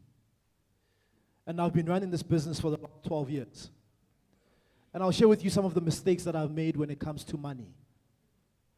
The first mistake that I made when it comes to money was not valuing planning for the money. Because there's a quote that says, if you fail to plan, you plan to fail. So, if I say to you, my brother, here's R1 million, do you have a plan? Because if you don't have a plan for it, somebody else has got a plan for it. Are we together? Plan. Proper planning prevents poor performance. Do you have a plan? Do you know what you're going to do with your money? Right? I want to be a bit practical with you. You know, as entrepreneurs, when you're starting off your business, you're busy, ne? Like you're doing marketing, you're doing sales, you're doing everything, right? And you're chasing sales because you're chasing customers. You're chasing the money, right? So the first thing that I'd like you to do, if you haven't done it, when it comes to your money, is you need to create a folder somewhere on your laptop, in your emails, called Money Mastery, Money Management. How many of you have got a folder like that? Okay, maybe you name it something else, eh? But that's where you take all of your money issues, matters, and you put them in that folder, right? So this is what I do. Money Management, Money Mastery folder. Then I create folders inside the folder because order is important as an entrepreneur. So I say to you, where's the invoice that you sent 3 weeks ago? Konje, Eva, when it comes to money, order is important. So you create folders. In that folder, number one, invoices. So important. I had a conversation with a friend the other day and he said to me, Spoo, I sent an invoice. Some of you may have been in that situation where you send an invoice and you forget that you've sent it. Huh?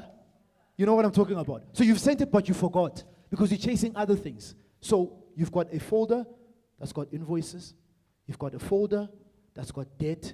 You've got a folder that's got statements. You've got a folder that's got budget. There is order in your finances. I saw a quote that said, money is like a jealous lover. Ignore it and it will ignore you. Worse, it will leave you for someone who loves it. What is money to you? As Dr. Frank challenged us. So it's creating these folders so that you can have order. That's where it starts, order.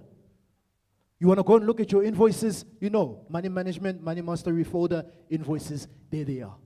And one of the things that I learned as well practically, from my mentors when it comes to invoices so that I don't miss payments or receiving is once I've sent the invoice, I need to go and create a statement and put a date and put an invoice number and what that invoice is. It's on Microsoft Excel because you have entrepreneurs saying, but we can't afford all of these other systems that they're talking about.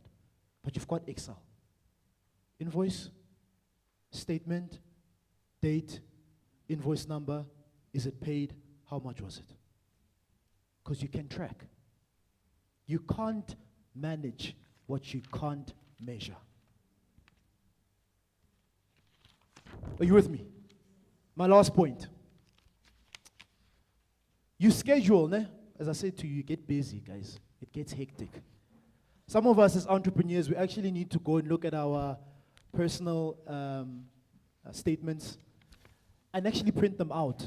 It's one of the things that I used to do. Why laba? Ushud mang long buy time. But long charge a matrand, boss. Imagine you calculate a matrand, then realize go to 10 meaning.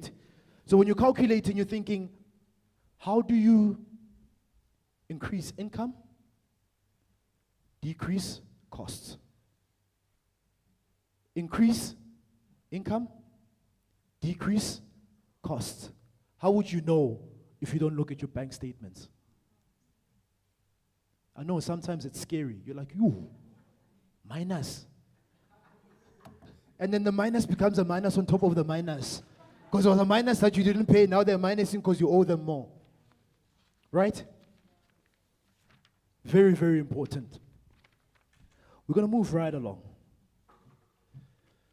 Yeah, money. It needs an entire day. Because as my mentor would always say, money is like, it's like sales, it's like the lifeline of every business. Without money, it's difficult to move and to grow and to reinvest and get to the next level. And lastly, gents, lifestyle audit.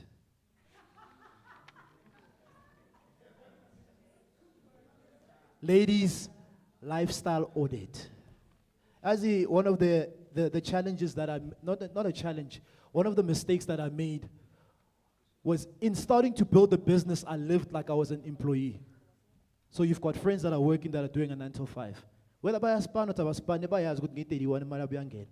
you're an entrepreneur, you're not an employee. Your lifestyle audit. Sometimes you just have to decrease so you can build a business. So you can build a business. We make mistakes, we've been there, but it's important that we learn and we have order in our finances. Are we together? All right.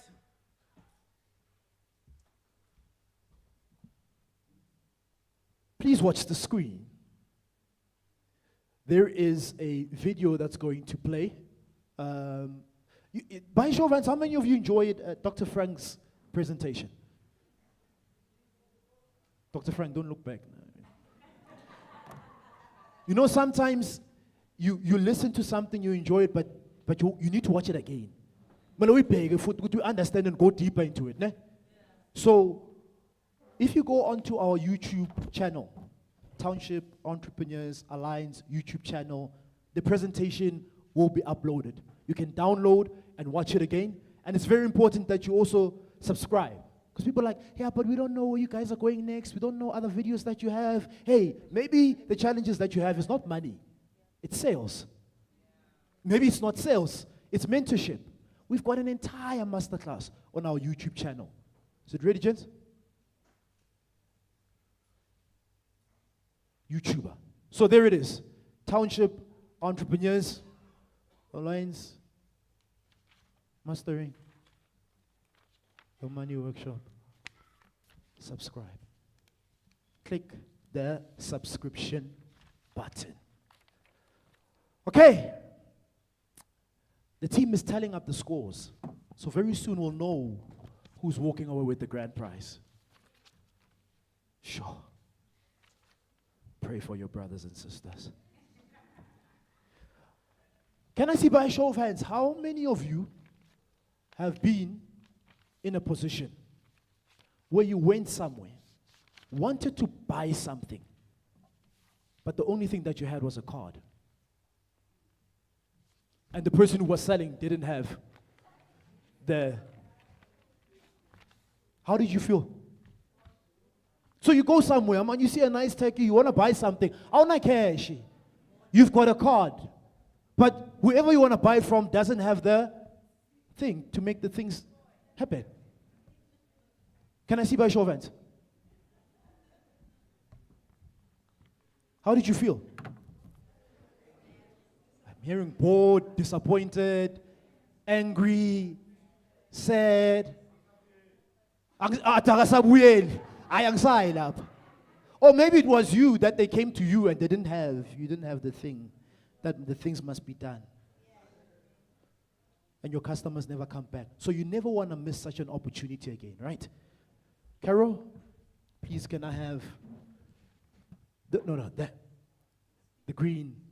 No, it's this incredible.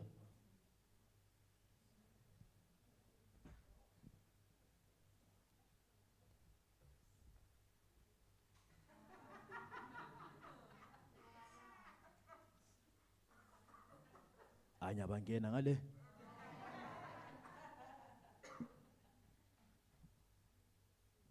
There it is.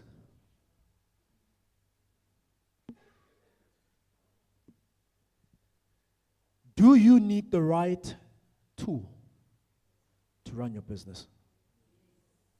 To make more sales? To make sure that you don't lose money? Ladies and gentlemen, you know the bank, that's for the people. They've introduced this incredible. They came to me and they said you can even. It's the thing now, eh? Hey, so tap, yeah? Can I see by a show of hands how many of you will be getting yourself one or need something of the sort? Can I see the hands? Let me see the hands. I like you guys. I didn't even mention the price, but the hands are up. Hands, please. Nedbank looks after you. They love you. They love you. They look after you. You know, you can tap. It's a mini, you know. It's got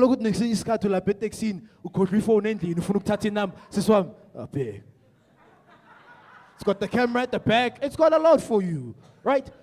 Nedbank bankers are outside. Please do not miss this opportunity. You're losing sales because you don't have it. Nedbank is here to help you. Please go and speak to Nedbank bankers outside. They'll be able to assist you, tell you how much you have, tell you how you can register. This is for you. Take this opportunity. All right. Are we still together? Are we still enjoying? Hashtag. Come on. Hashtag. Hashtag. Together. Beke. Libeke.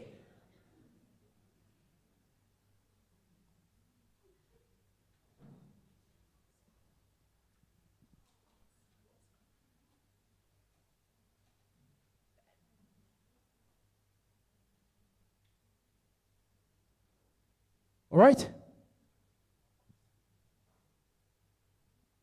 Okay, let's move right along. We are speaking about mastering your money. I'm going to introduce the next speaker.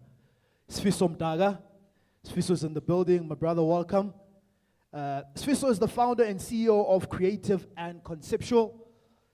Sfiso started the company to champion talented young people with a background in IT, systems development and education. Sfiso is aware that success comes with having the right access to the right resources. These are elements that Creative and Conceptual is working hard to provide. Sfiso is in the building. My brother, thank you so much for joining us. Please come on stage. Embalenhle, Mpumalanga. Embalenhle, Mpumalanga. Let's show some love for Sfiso. Let's keep going, let's keep going, let's keep clapping, let's keep clapping, let's keep clapping. Thank you so much, my brother. Welcome.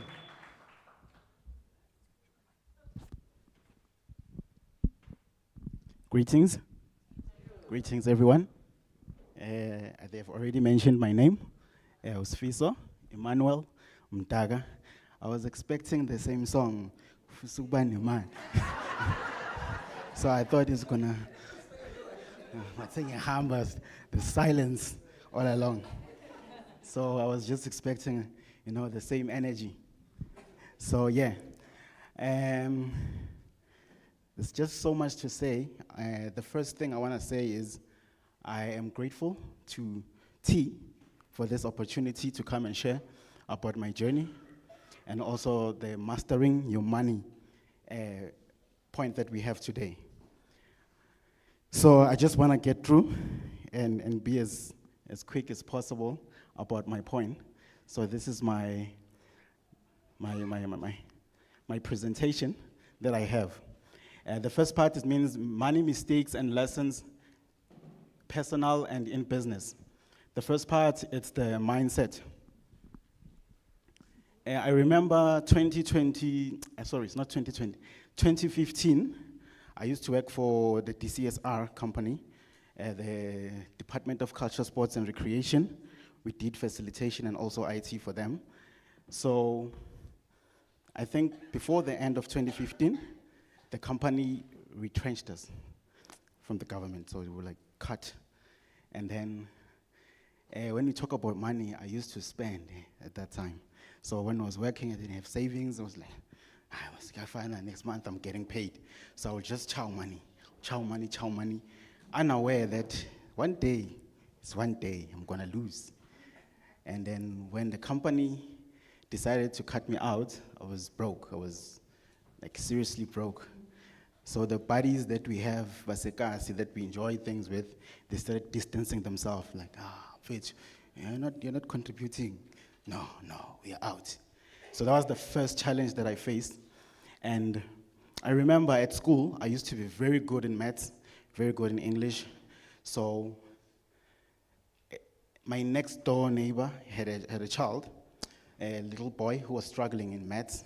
So I would just go and do it just to make some extra cash. So I'd just go there, help him with maths, help him with English. Hey, this guy was getting A's. This thing is working. At that time, I wasn't more entrepreneurial minded. I just want to make cash so that I can be able to cover for cosmetics and other things. So I was just making money just to cover for my expenses. But one thing that I learned through that journey was like, this guy is an entrepreneur. This guy is really good at this thing. So at church, every Sunday, I would come there and make a izaziso and I'm to say, no, I'm offering these services if your child needs assistance with maths or what. And then it grew. The numbers started growing. So now the church was offering me a shack there by the side to say, come and assist the kids with maths, assist the kids with all the things. And then I started doing that. So the more I did research, the more I was reading, the more I understood about business. And I realized that this guy has so much potential. This guy can do amazing things. I started reading books. I started buying books with the money.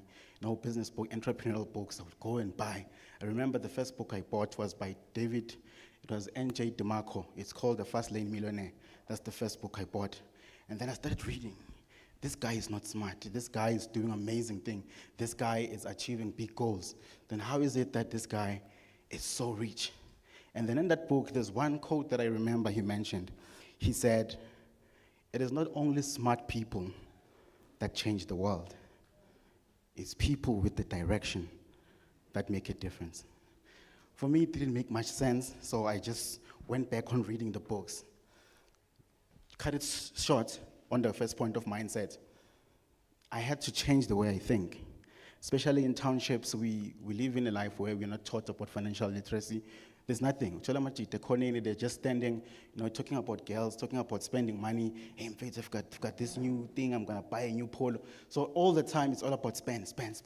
Get a job and spend money. So I had to change that mindset. I had to isolate myself from the majority. And then that's the first point that actually drove me now to understand what it means to be an entrepreneur and what it means how to manage money. Because I had to change. Now I have to learn how to save. I had to learn how to do other things. So the first point of you being able to manage your money, it's changing your mindset. That's the first thing. Change how you think, how you see money. Doctor mentioned that it's about an emotion part also. You have to change. Also, MJ DeMarco mentions that if you can give someone $9,000 US, how do they feel? They can feel good. But if you give someone $90 million, how do they feel? They feel excited because they want to spend as much as they can. So he was teaching us a principle that it is not about how much money you have. It's about the mindset. If you can learn to manage the little, then you can be able to manage more. So the first point that I've just mentioned, it's the part of mindset. That's the first thing that I changed. Then my second point, it's business partners. One of the major challenges that a lot of entrepreneurs go through. So I'm just sharing it as my journey in entrepreneurship. When I started the business, there was a friend of mine. We were buddies, we were friends. So there's a lot of things that we understood. We were good at music, we were good at doing other things, but we were not good in business. And I've already changed my mindset. So I was like, no, since he's my friend, let me put it in. Come, giving you 50%. Guy doesn't have experience in the business. He's not good as me in maths. He brings nothing into the business.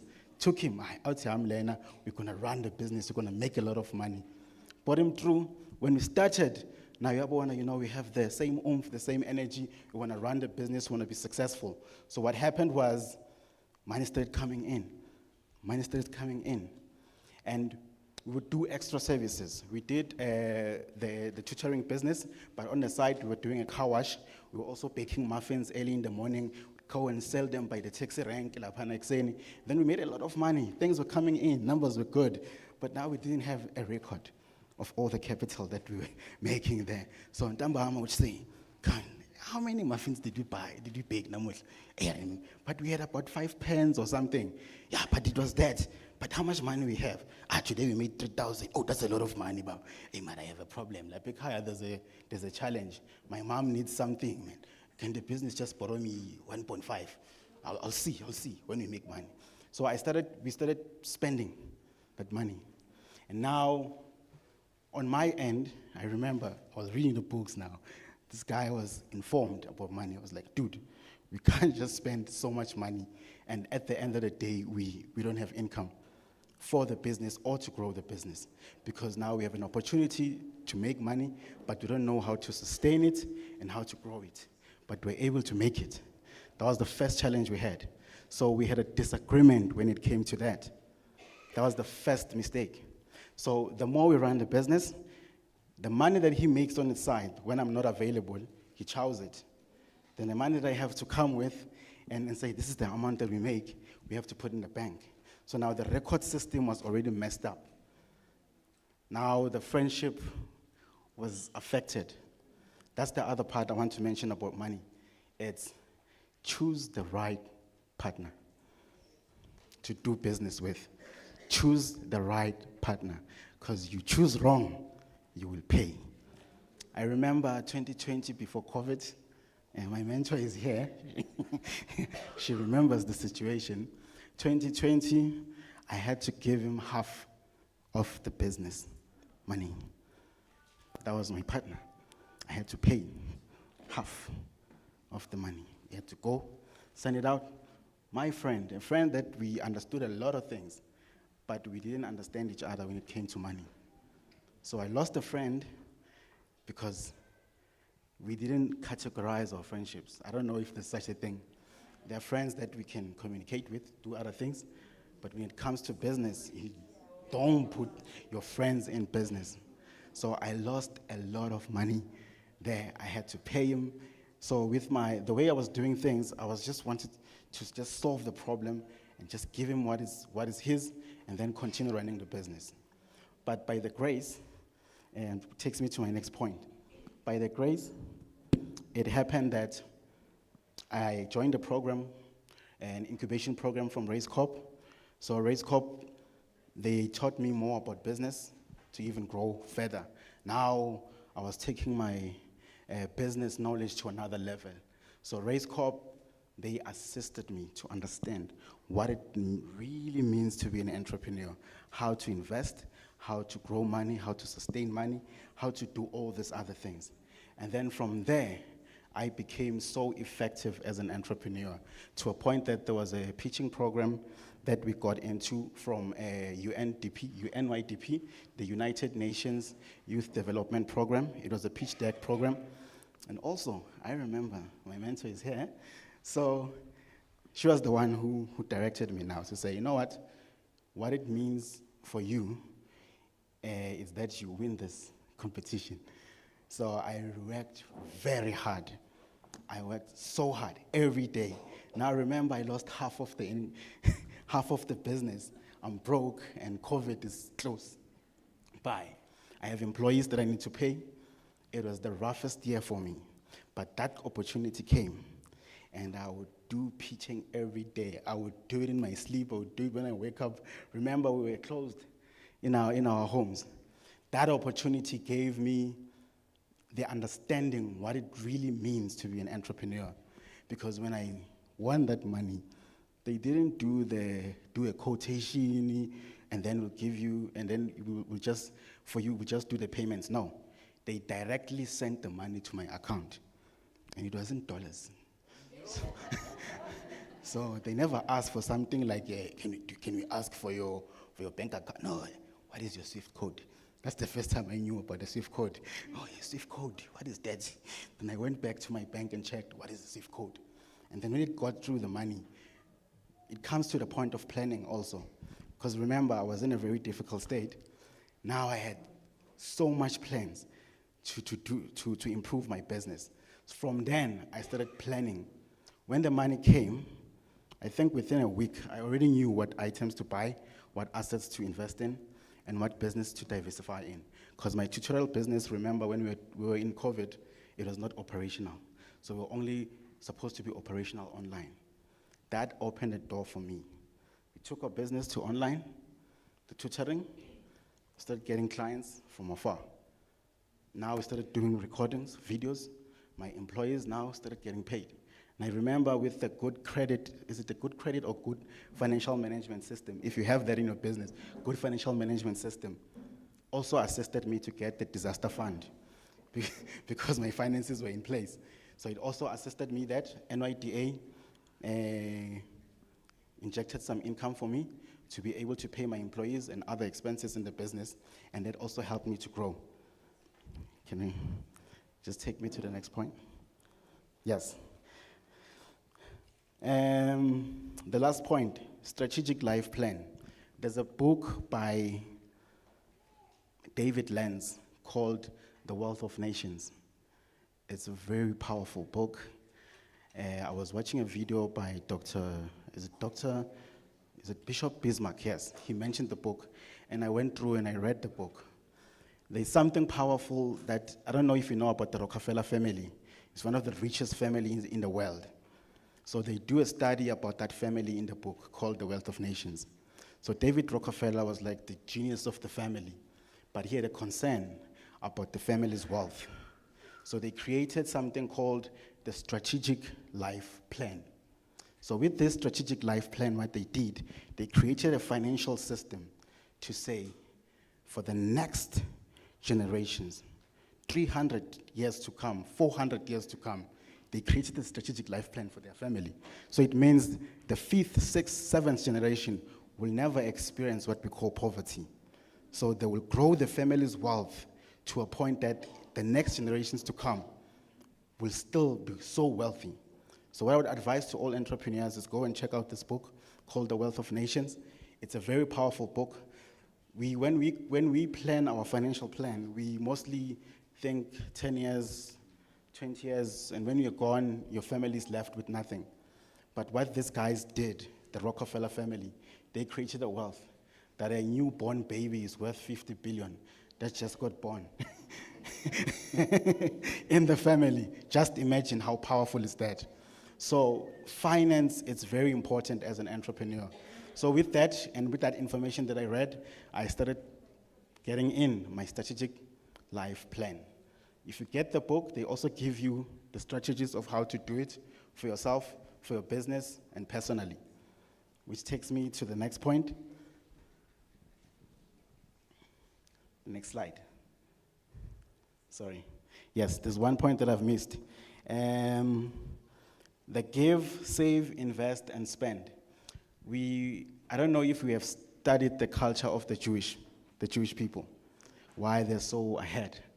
They're always ahead. when it comes to finance and how they handle their finances. Before, I didn't know about this, 10% giving, saving, investing, and spending. For me, when money came, I just thought of the expenses. Cover the expenses, spend the money. That's all. But the principle, the give 10%, it comes from their belief, the Jewish culture, that you give 10% to those in need, and then you save the other percentage for the rainy days, and then you invest to expand, and then the remaining you spend. It goes just like that. That's the principle. That's why the Jewish culture is always ahead. So for me as an entrepreneur, I adopted to that into my business, because the first services that I was offering was tutoring. So with the money that I got from my funding, and then the money that I got from my sale, I expanded the business. I started offering printing, internet cafe, and now I'm offering photography and videography in the company. So now the sales look like cream. So that's the other interesting part. So before you just go to the bank and be like, check, you'd spend an hour hoping that the numbers might change, but they remain the same. So the more you acquire information, the more I started adopting to this culture of giving, saving, investing, then spend later. It grows my business. Now I can afford equipment that I never thought I was going to afford. And it has helped the business grow into another stage. Hence today I'm invited here.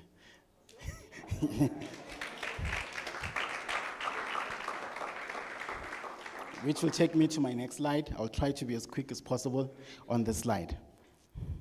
It also goes back to I think some of the parts I've mentioned. Just open the slide for me.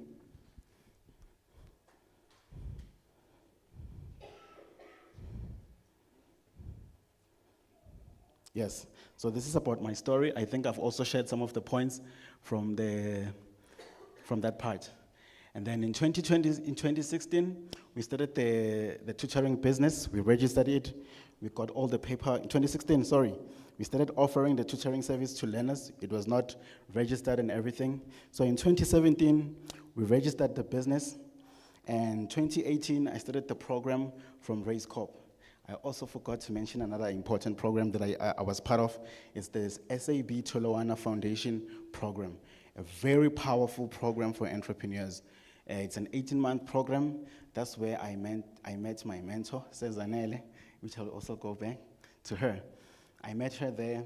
I learned so much about business. I understood so much about business. And then if we can go back to that part again, the SAB Tolowana Foundation, for you to qualify, they go back to your accounts. As Dr. was mentioning, they check how you handling your finances, how you managing your business. For you to be part of that program, your account must look okay. You must handle your finances right. You must be in a good state for you to be part of that program. It's a very powerful incubation program that made me realize that as an entrepreneur from the township, I can dream big as your Jeff Bezos, as your Elon Musk. I started understanding the principle of growth and what it means to be the greatest entrepreneur. There's nothing special. I'm not the smartest guy. You know, I'm Jita Wasekasi from the township. There's nothing that much special about me. What I did was gathered the information, applied it, gathered the information, applied it, and with the income that I made, I learned that, this money, if I spend it now, the next 5 years might not take care of me. So what can I do? Start investing it in the business. If I make a lot of money, now I know I need a new branch. So save that money, open another branch. So you see, that's how it works. So money and the culture of money, it's a tool that we use so that it can assist us to reach the things that are important to us, our family, our community, our homes. That's how money works. It's not something that we can just keep on spending. At the end of the year, you have nothing to show off. So money, it's a very important tool that makes lives easy. There's a quote from Vusi Mbagwaya that he said, you know why wealthy people, why I choose to be wealthy? He said, I choose to be wealthy because when you're wealthy, you have options. Not that I have clothing, I have options. If I decide right now, I'm leaving you guys, I'm just taking a flight to I'm gonna take a flight to Cape Town, I have an option. But if you are not handling your finances right, you're not building your business right, you're not building wealth, you don't have options. For you to make money, you must grind every day. Which takes me to my last point. I don't want to mention much. There's a quote. It's not a quote actually. There's a book I read. It spoke about the mind. Is it the mind, body, spirit? Yes. It says, as an entrepreneur, there are 3 stages that you go through. The first one is the physical part, where you'll be using your hands, your physical body to make money. Every day you have to wake up, you have to answer calls, it's the first step of an entrepreneur. So you're struggling every day so that money can come in. That's you using your body to make money. Then there's a second step that you must go to. It's the mind level. The mind level is where you delegate. Now you have a team of guys, that's where I am now. I have a team of guys that I am like, you go do a gig there, you go and do that. And now I can be here, but my business is operational. So that's the other important part. And then there's the last part. It's called the spirit. That's the level of your Steve Jobs. Steve Jobs would just come up with an idea, concept of the iPad, and say, we're going to create this brand. And then this brand is going to create sales in another level. And then he has a team of engineers to create that product. Just imagine how much sales an iPad made. So that's the spirit level. So as an entrepreneur, that's how you must think. To say, if I want to be in a financial level of Jeff Bezos, of your Elon Musk, you must understand these 3 stages. But it goes with discipline of your finances. That's the most important thing, to get up there. I thank you. Thank you, sir.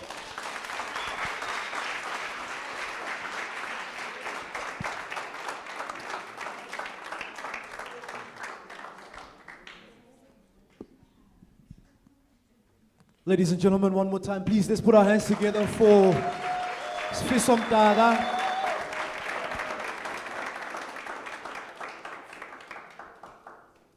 He is a local entrepreneur, township entrepreneur, right here from Mpumalanga. So we can relate. He's still here to have a conversation with you. I think a lot of people also still want to find out, hey, that one about your business partner. Because when you were mentioning it, was like, yeah. So I've got this one that I want to let go of, but I'm sure. We've been friends for a long time. Thank you so much, my brother. I mean, your story really, really inspiring. We've got a gift for you as well. Please come and take center stage. Just give me the mic. Huh? All right, so we'll have one photo of you looking straight into that camera.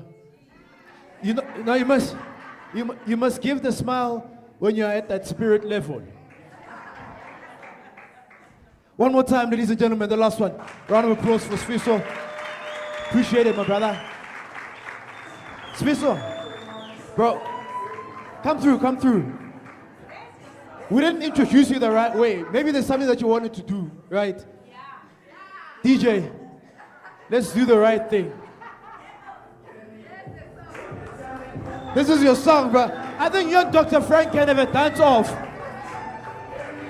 This is your stage, my brother. We want to send you off. It's your song. We'll get it. Get it. One more time, ladies and gentlemen. The last time.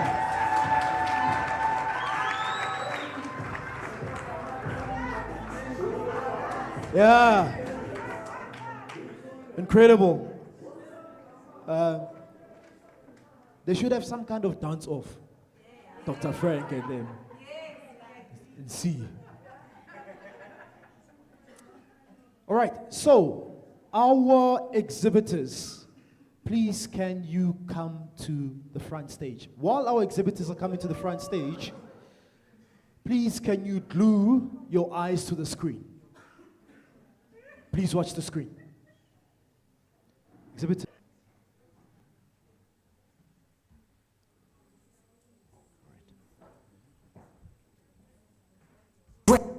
Bank account on the same day. Plus, you could get 100% back on the purchase price of the device. Apply on the Nedbank Money app today. Join the bank that's best for your small business. Nedbank, a licensed services and registered credit provider. T's and C's apply.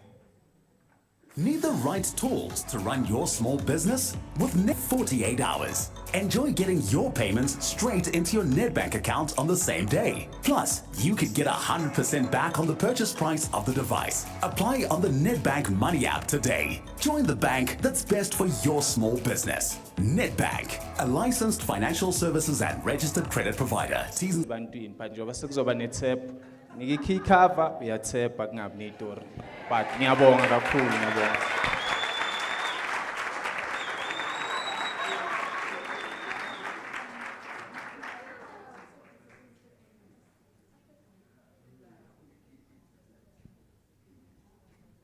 Thank you so much. These are our exhibitors. Can we give them another round of applause? Thank you, exhibitors.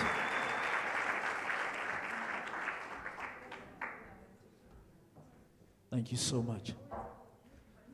So we're going to get an opportunity to go and see our exhibitors. Not all of us can buy from them. Maybe we don't have the funds to buy from them, or whatever reason you have. We always encourage, even if you can't buy, it could go a long way taking a picture, tagging them, and sharing the love. You're marketing for them, right? Because we are here to grow together, right?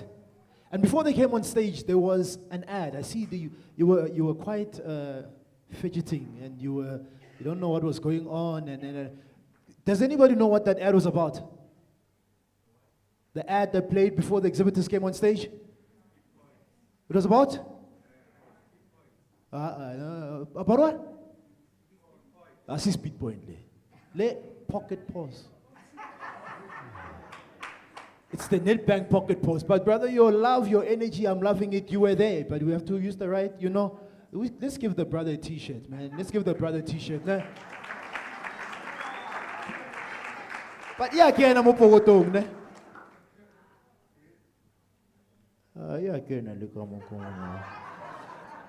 Make your plan, finally again.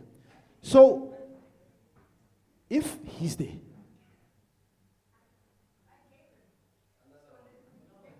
another one. But you want a cap or you want, when you have money, you have options when you win. I can watch it.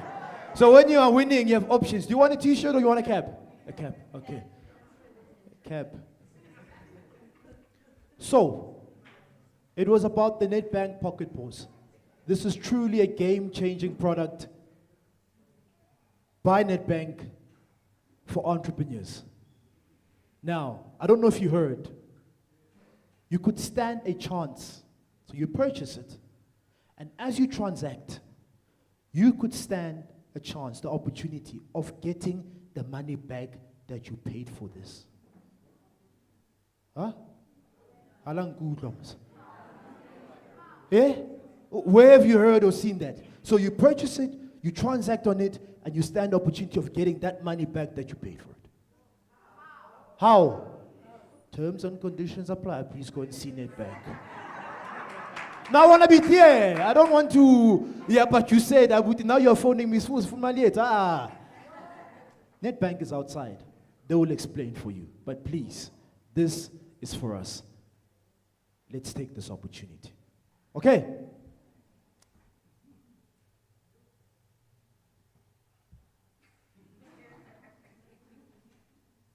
Have to look after it, my brother. I know some of you, A show of hands, how many of you came alone, came with someone? You came alone. Okay, earlier on in the video, the tea overview, Bulelani spoke about the fact that you just never underestimate the person that's sitting right next to you. Because you don't know what they may become in the future, who they are, and what they have. And you know, as you grow your business, you buy from people you love. The aspect of relationships. I'm buying from them because I like, but there was a network. And we truly believe that there's power in this room right now. There are business deals that will be made in this room right now. Some of you came here, you need a business partner, not Sfiso's one.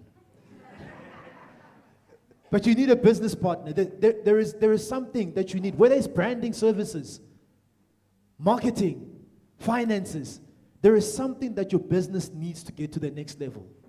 And we believe that someone in this room has that for you. So we're going to head into what we call the networking mixer. What happens is, and before we get there, please, when you go to events, don't sit next to the person you came with. Meet someone new. Uzombona. Uzenaye Mpumalanga yohlala nithu. Sometimes mawuzanaye uthi hey marlo uyaphi naye. Hey. Uyaphi mar. So when I ask you to please listen. Please do not move the seats. What's going to happen is you're going to stand and network, introduce yourself to the people who are behind you. So this row will stand and network with the second row. The third row will network with the fourth row. Please don't move the chairs, but let's network. Lastly, don't leave your belongings behind. Please keep them safe. Network, I always set a target. I don't want you to leave here if you haven't met at least 5 new people. And talk business. What do you need? How do we assist each other? Are we together? So please, can we stand?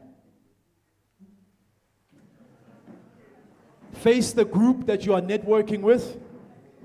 Not all of you must now face there, because then you are then you are all networking with the whole. Fantastic. 3 with 4. Yes. Yes, network.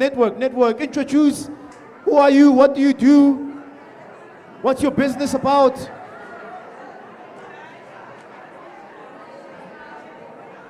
Pitch.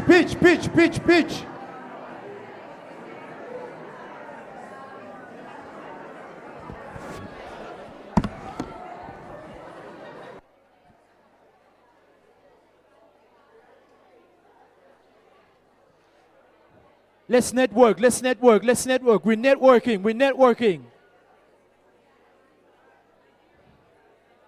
I love what I'm seeing. We're exchanging business cards. Exchange contact details. We're networking. Right here, Embalenhle, Mpumalanga, entrepreneurs coming together. Let's take those contacts and turn them into contracts. Let's go.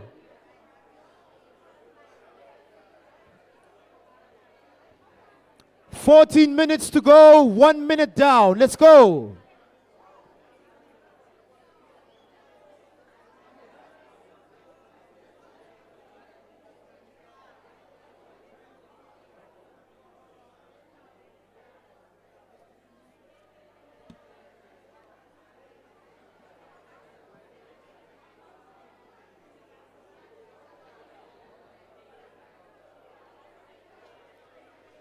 Let's exchange those business cards.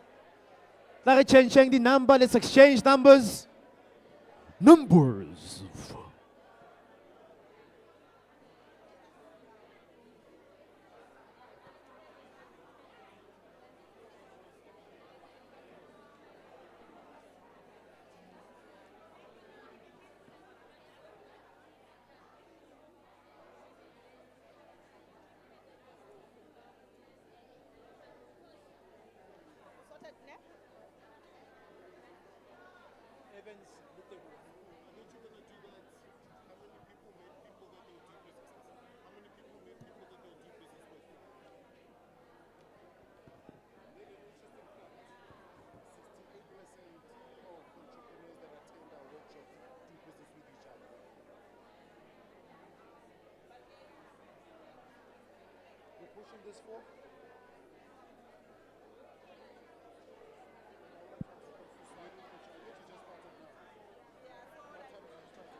I love what I'm seeing. Ngiyathanda lento engibonayo. Entrepreneurs coming together to network. Let's talk business. Pitch. Pitch. What do you need? Masota dealer, move to the next one. Move to the next entrepreneur.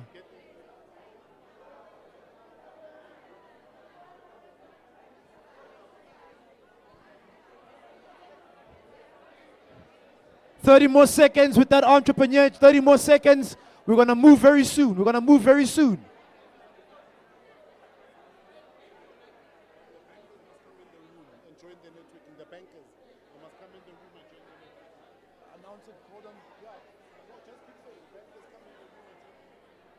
Bankers, please come into the room and join the networking session. Let's network with our entrepreneurs. Let's see how we can assist them. 10 seconds and then we move. No, that's what I say.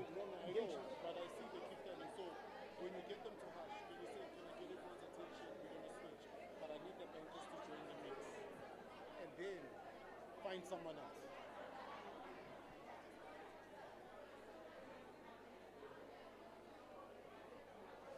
Five, 4, 3, 2, 1.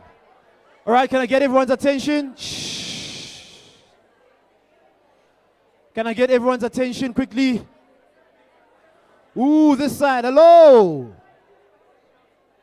Gents, can I get your attention, please? Hey, this networking is going. Can I get your attention?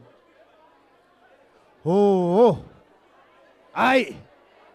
All right, I wanted to get your attention because I wanted to tell you, move to the next person. But yeah. Let's move. Let's go to the next entrepreneur. Nyabatiste, Papa in the business, but the stool Latin. Askis.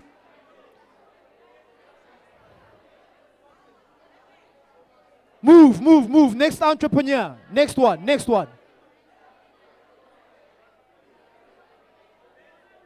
Pitch your business. What do you need? Remember, please. I gave you a target of 5. Let's move.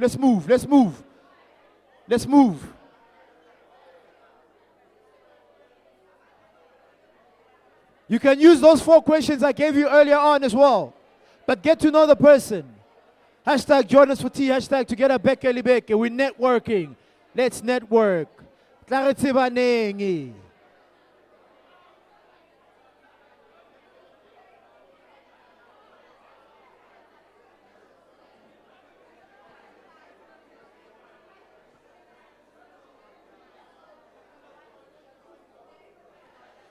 Hashtag join us for tea. Hashtag together Beke. I'm giving you another 30 seconds. 30 seconds. Wrap it up. Close the deal. Then we move.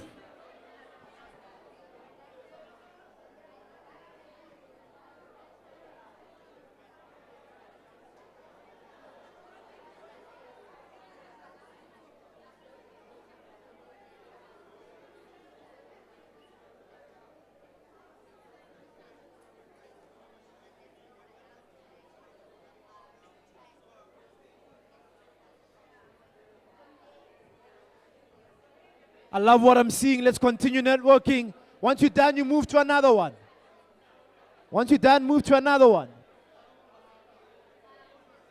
Ningasabi nokuthatha ithombe. One day mawuna mali umkhumbuze ukuthi uyakhumbula bra.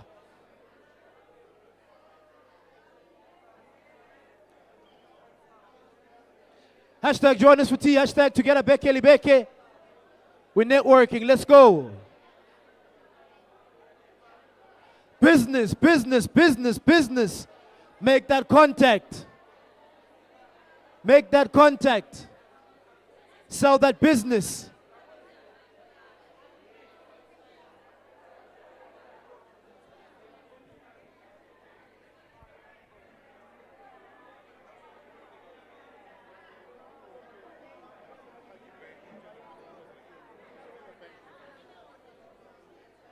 Hashtag join us for tea. Hashtag together beke libeke. We're networking.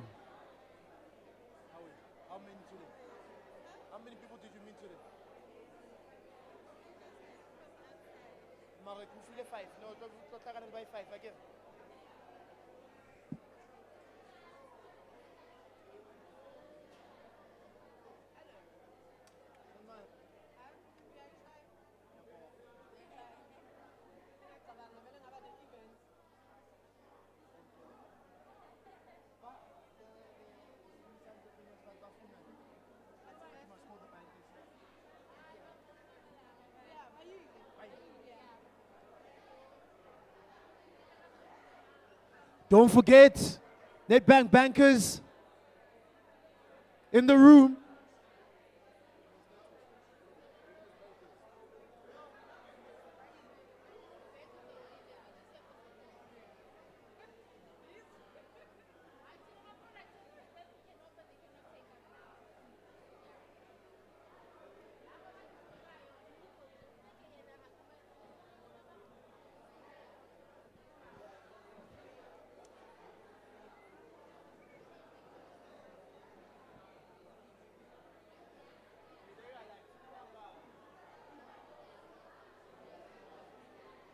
Hashtag join us for tea. Hashtag together Becky Becky. We're networking. How many are you on? Once you're done, move. Move to the next one. Move to the next one.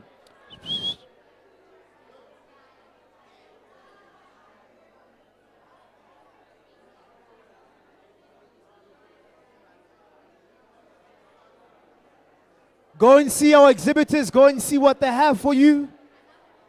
What you can get from our exhibitors.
Fantastic. I'm loving what I'm seeing. We've got a couple of minutes left. A couple of minutes left. Few more minutes left. Then we get ready for the Mbauda chat. How many? Hello? Hi. All right. How many people? 4. One more. Let's go. One more. 5. Okay. Love it. Love it. Love it. Love it. Let's talk business. Let's talk business. Let's talk business.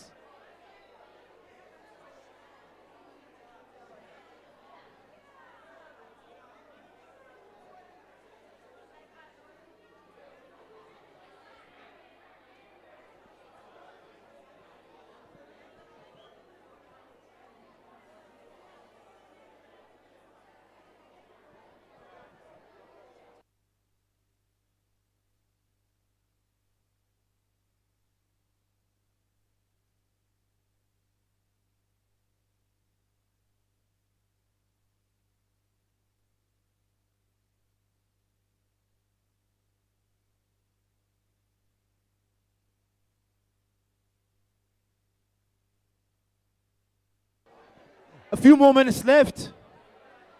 Just a few more minutes left.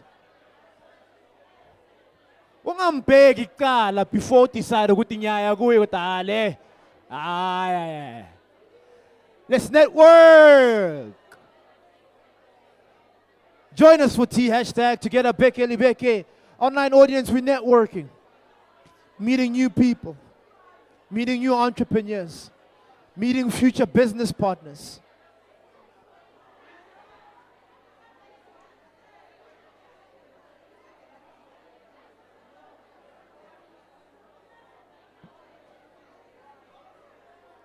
When you get an opportunity, please see the exhibitors, see what they have, see their products. You can take a picture, tag them, show them some love. Let's go.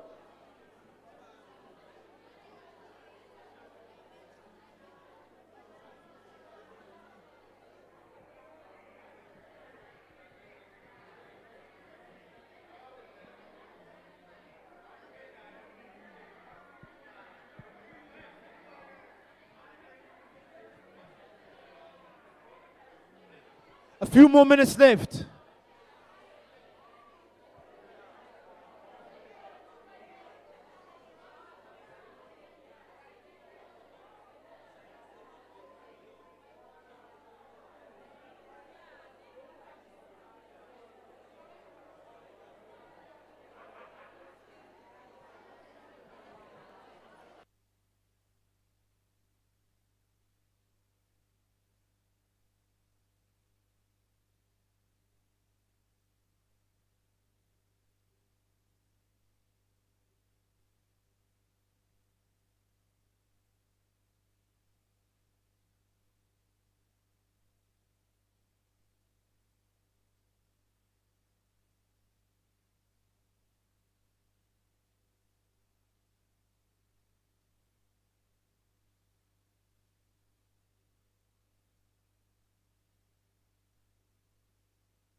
All right, business has been done right here. Looking, libuwa ka dikota o libuwa ka?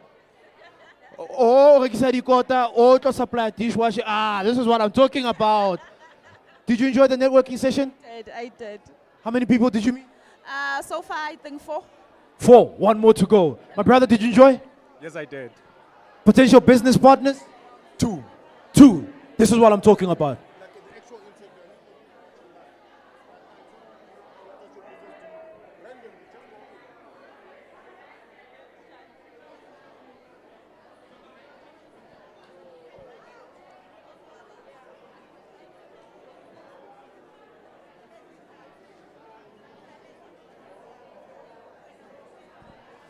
All right, ladies and gentlemen, we're right here coming to you live from Embalenhle, Mpumalanga, young entrepreneurs inside the room. Who are you? All right, your business, tell people what is it that you do? Manufacturing. Ngenza chili sauce yami from scratch. Igama la iJoy, ikunika iJoy. Wow, so this is a manufacturer, chili sauce. Because Lona, some of you, your food, it doesn't look, Get yourself some chili sauce from this young entrepreneur. All right, all the best with your business. Keep going. How was the networking session? Yeah, bimnandi ngifunda okuningi futhi. We enjoyed it. Kakhulu. Ngienjoyile futhi ngifunda okuningi. Fantastic. Thank you. All the best.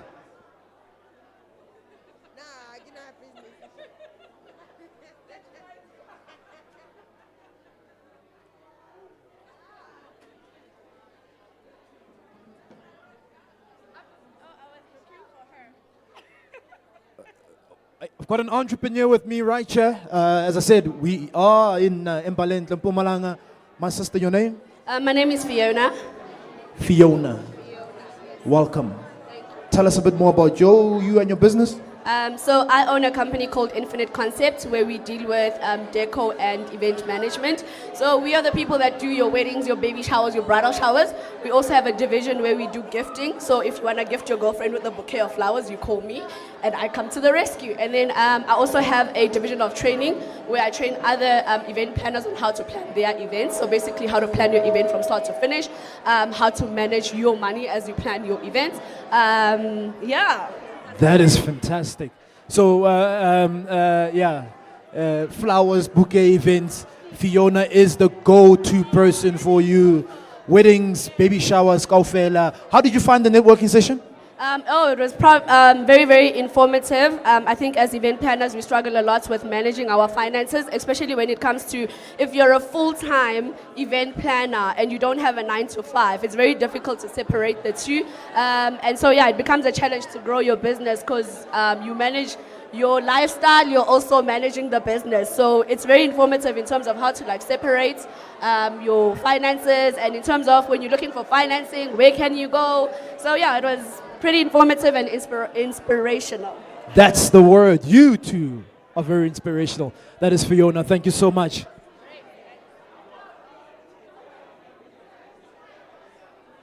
Let's move. A couple more minutes left. 2 more minutes. 2 more minutes. My brother? Zogala. Umnat? None. Ikama? Spiwe. This is Piwe, right here, Embalenhle, Mpumalanga. Tell us a bit more. You're running a business. What is it about? Skipan. I do business, but I am mixing due to paramisa boy profit nyang. But normally I do a quarter, quality quarter with Russian with cheese. I add perfumes from Dubai. You can order and smell nice. Earrings for ladies and necklace, everything you can get it there.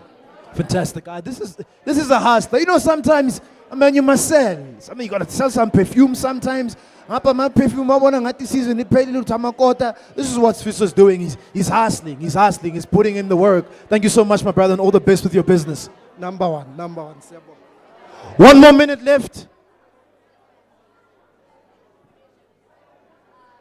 1 more minute left.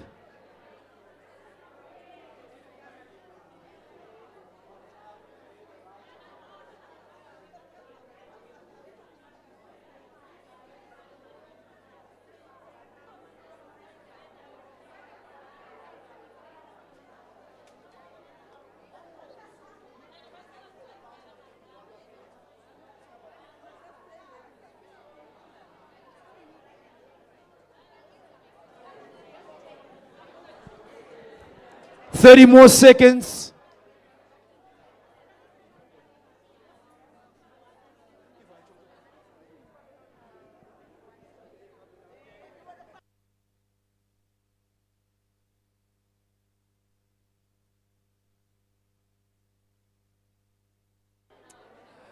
All right.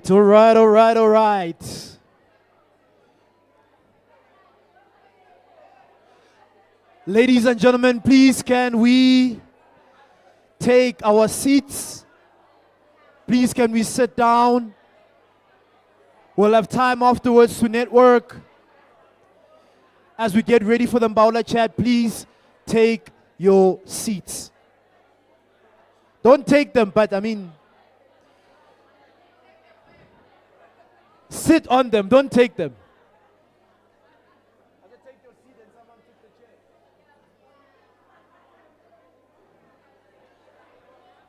Thank you. We're doing well in terms of time, so we want to make sure that we stick to that. Please, can you take your seats? Please take your seats.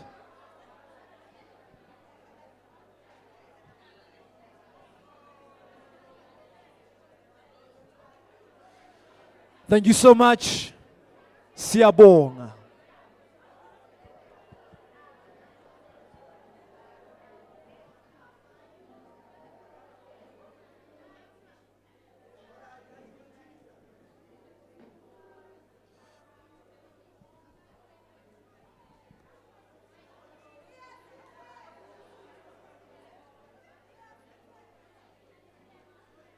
You are seated on your own seat.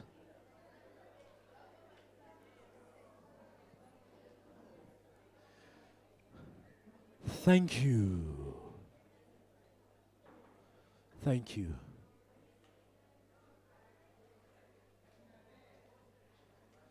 Thank you.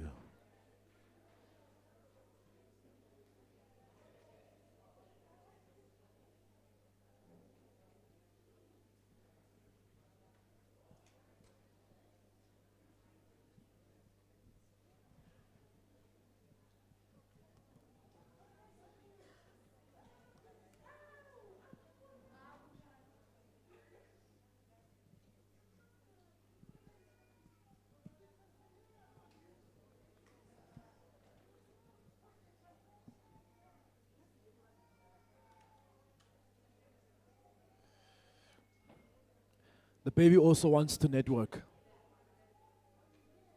She wants to be part of the networking session.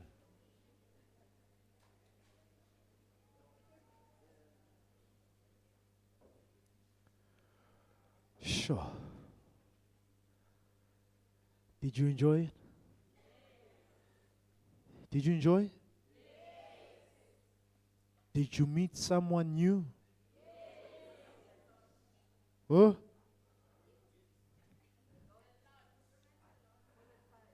More than 5. Who met more than 5 people? Ungascount wena ngokwakho ukuthi ya nami was.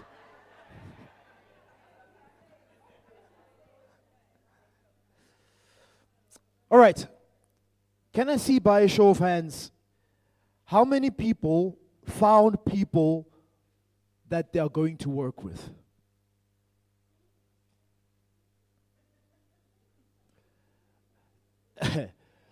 The length of your hand dictates the confidence in which you are sure about this thing. Because yeah, I'm sure maybe so Mariazin. It's not make sure this one. All right, let me see those hands again one more time, please. How many of you found people that you're going to do work with? So, 100% sure. No, keep those hands, keep those hands. I want to see those hands. I need to mind your foot in the camera corner as for make sure this and capture. I want to know, but my hand was not up. Ne? So you are all saying, I found someone today, I met someone at a tea in Embalenhle, and we're going to work together. Sure. This is what it's about, right? And when you do, please share it with us. Drop us an email, tag us, tweet. We met at a tea in Embalenhle, and now we're doing business together. That's what it's about, right? Fantastic. So go and do business. Go and transact. Are we together?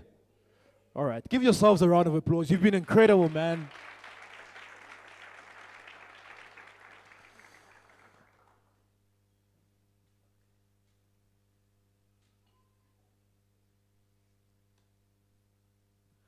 So we're near the end of our program. We're going to head into Mbaula Chat. After Mbaula Chat, we announce the winner of the pitching competition, and then we have lunch on you.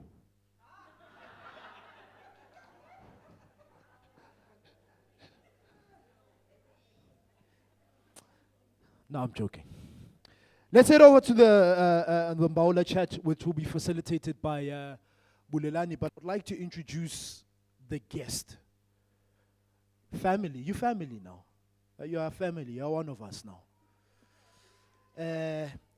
Cezanele Zondi, founder of a charity organization, SEZ Foundation Business Mentor. She's a life coach, author of a book titled Mastering Your Business Pitch, inspirational speaker, and philanthropist. She holds multiple qualifications, an MBA, MBA, deep, and BTech and National Diploma in Marketing, passionate about entrepreneurship, and has 20 years experience. That is 2 decades of experience and knowledge when it comes to enterprise development. So we are in for something hot. We're gonna sit back, relax, and enjoy. Cezanele Zondi, please can you come on stage? Come on. Mpumalanga, Embalenhle, let's put our hands together for our Mbaula Chat guest. This one? You can have a seat. Ah, come on. Let's show some love. Thank you so much. Welcome. Stage is yours. Thank you. So, you can get off the stage.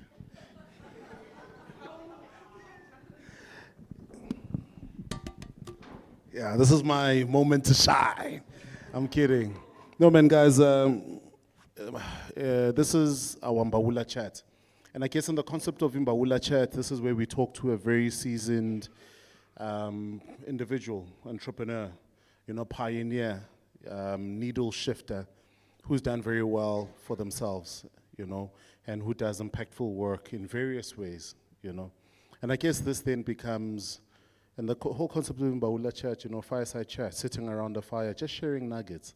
So when you sort of look at the program and the day, this then becomes the almost inspirational element where you actually learn from abantu abahambe phambili, in a sense, So we've got this amazing, wonderful powerhouse of a lady who does exceptional and amazing work, in and around Mpumalanga, who's a really amazing gift to South Africa. But in the absence of the introduction, in the interest of me saying whatever it is that I would have said now, please introduce yourself. Ungubani, waguphi, kanjani. Thank you very much, Blair. And it's correct, now I'm part of the family. Because this is our second time that I'm here with T. My name is Cezanele Zondi. In short, I'm Sfiso's mentor.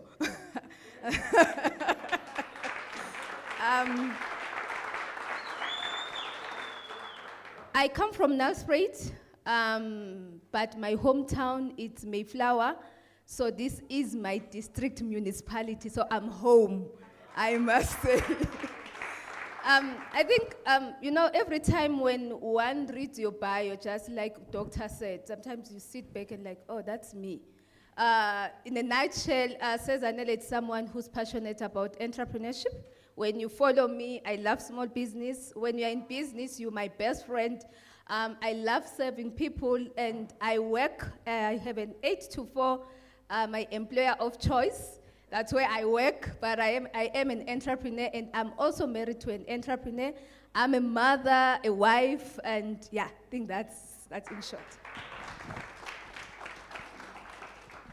And I think, just on the back of that, why coaching and mentorship, Because you wrote a book as well, and I love the book because the book for me talked about something that is very close to my heart, which is pitching. Because I believe that intrinsically, every day is a pitch. Life is a pitch. You want a job, it's a pitch. You want to get funding and finance, it's a pitch, it's a sale, And I think sometimes we negate that, So we get to rooms like this. That's why we have the networking mixer. Because we get to rooms like this and then someone, yasab, no, you can't have it kwabab. Because your opportunities are here. And your next, bread or growth or opportunity is in the room. So I think for me, I wanted you to just unpack that and then just maybe touch a little bit about why that particular book, what need do you see for you to write that particular book? Okay. I found myself becoming a mentor after I was doing my master's because as someone who has been working directly with entrepreneurs my entire career life, when I was doing my master's, I was researching why most entrepreneurs were failing. And I think when I was doing the research, I thought it would be like you lack finance and all those things, but the highest thing on my findings was because we lack non-financial support.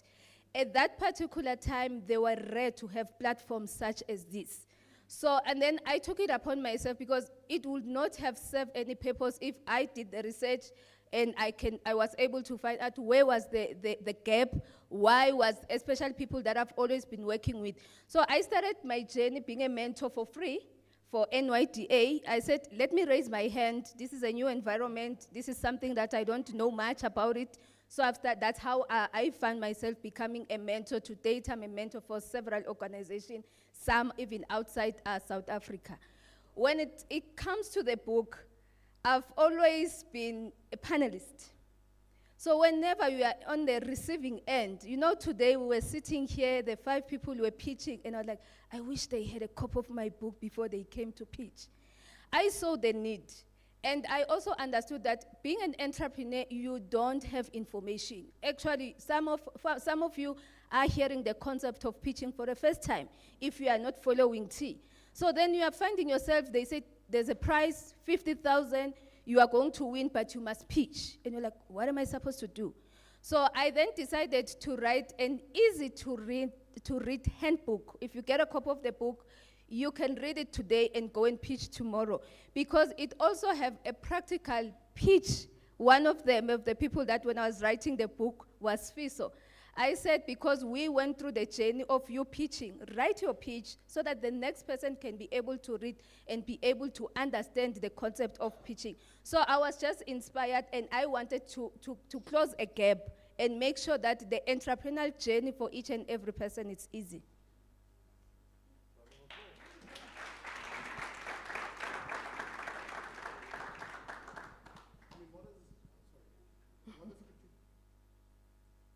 Technology.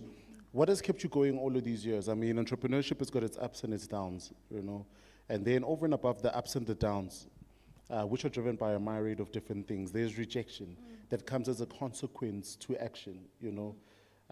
How have you been able to navigate all these calamities and still be consistent and stay in the game?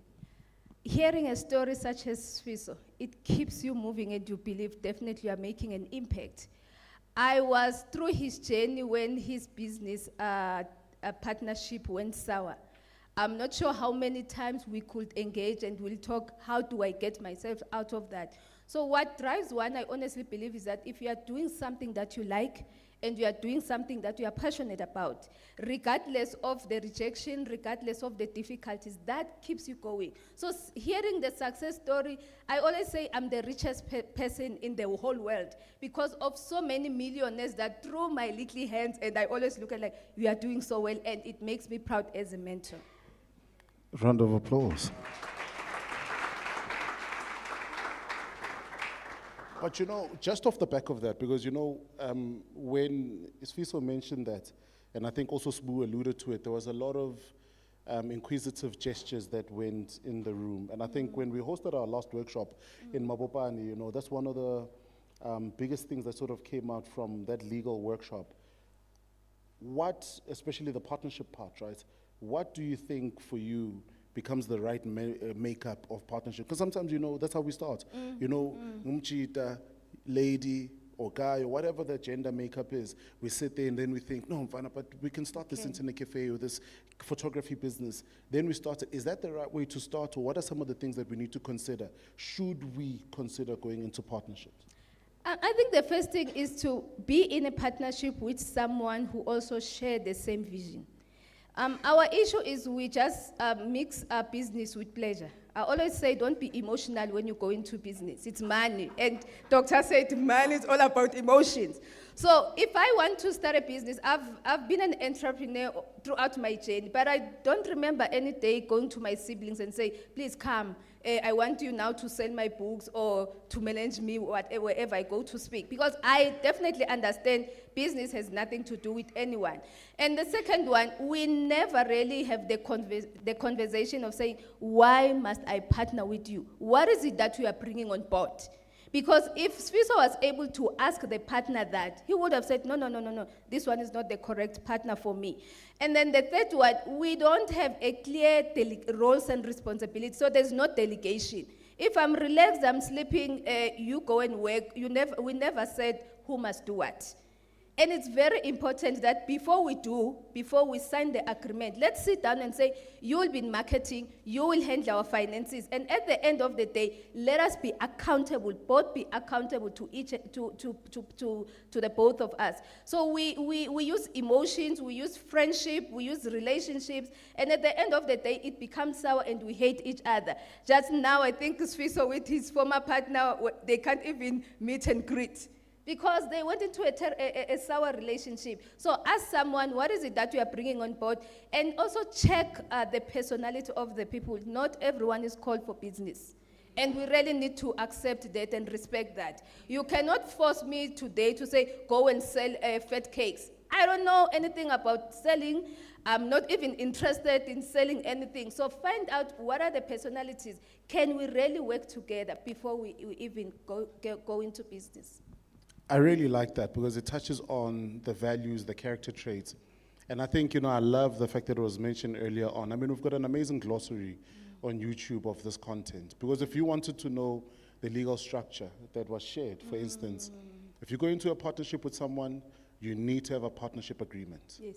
So just because you're in partnership doesn't mean that person is the right person to work in the business. You know, that person who works in the business must further have an employment agreement to work in the business. The shareholders agreement means that at the end of the year or the financial year, if the business has made money, you share the money. But the one who works in the business must get a monthly salary. Because then the biggest frustrations and challenges is, but when you're sebenza, but angsebenzi, but low put up 100,000, but they're working a 9 to 5. This one is the one working in the business, but they split the money equal. It is not equal. What is the importance of mentorship? You know, especially for business owners. And on the back of that, it's the importance, and also could you please just unpack, you know, you've mentored quite a number of people. How should you be conducting yourself in a mentorship relationship? Because I think that's such a pivotal thing. Yes. You know, when you are an entrepreneur, it's a very lonely journey. It's a journey that when the going gets hard, you can't even go to your parents because we'll say, you are educated, go to school, forget about what you want to do. You can't even go to your friends. Sometimes they're like, who did you think you are? You thought you will be better than everyone. And for that particular reason, you need someone who will understand you. You will need someone who will hold you accountable. Immediately when we go into a relationship of a mentor and a mentee, I then become responsible for your success, for your failures, for your headache, when you feel burnt out. So I become a cushion for you, and we all need a mentor in our business life and also in our personal life, actually. Because then you have someone that you can always bounce ideas with, and you also have someone that you can trust. Which is one of the most important things when you have a mentor.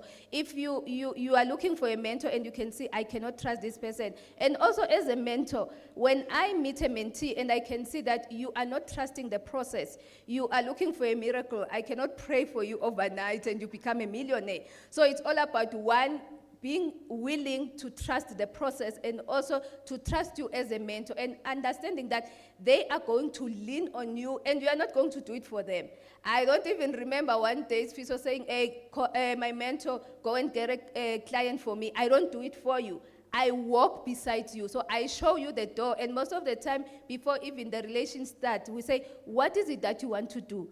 Then once you are clear, say, this is what I want to do for my business or for my personal growth or for my business to scale up. How do you intend to do it? Because you need to have the answers. My responsibility as a mentor is to say, that one is not going to work. Why not try it this way? And also a mentor is able to also to share that, you know, we need someone that we can look up to. We need someone that can motivate you. And most of the mentors, they have been through a lot. So I know definitely what is it that I'm going through. So, you know, we host pitches like these, and I mean, we've had over, I don't know how many participants of these pitches, right? And I guess, and you also engage with entrepreneurs. Yes. And I guess time and again, you consistently hear entrepreneurs, and I guess on the backdrop of the topic of today, right, mastering your money, talking about how we need finance, we need finance, we need finance. Yes. So I love what you opened up with in saying that the purpose for the book was to empower the individuals with the soft skills to acquire the finance. How important is that? So that the individuals actually understand that beyond just wanting the end resource, which is the money, there are things that you need to then build up and bulk up before you get the actual resource. Okay. Whenever I meet an entrepreneur and the first thing you say, I need money to start my business, you are not called to be an entrepreneur. Money will not start a business for you. Money must find you moving. Because once money finds you moving, you are going to respect that. Everything. No, pause. That deserves a round of applause.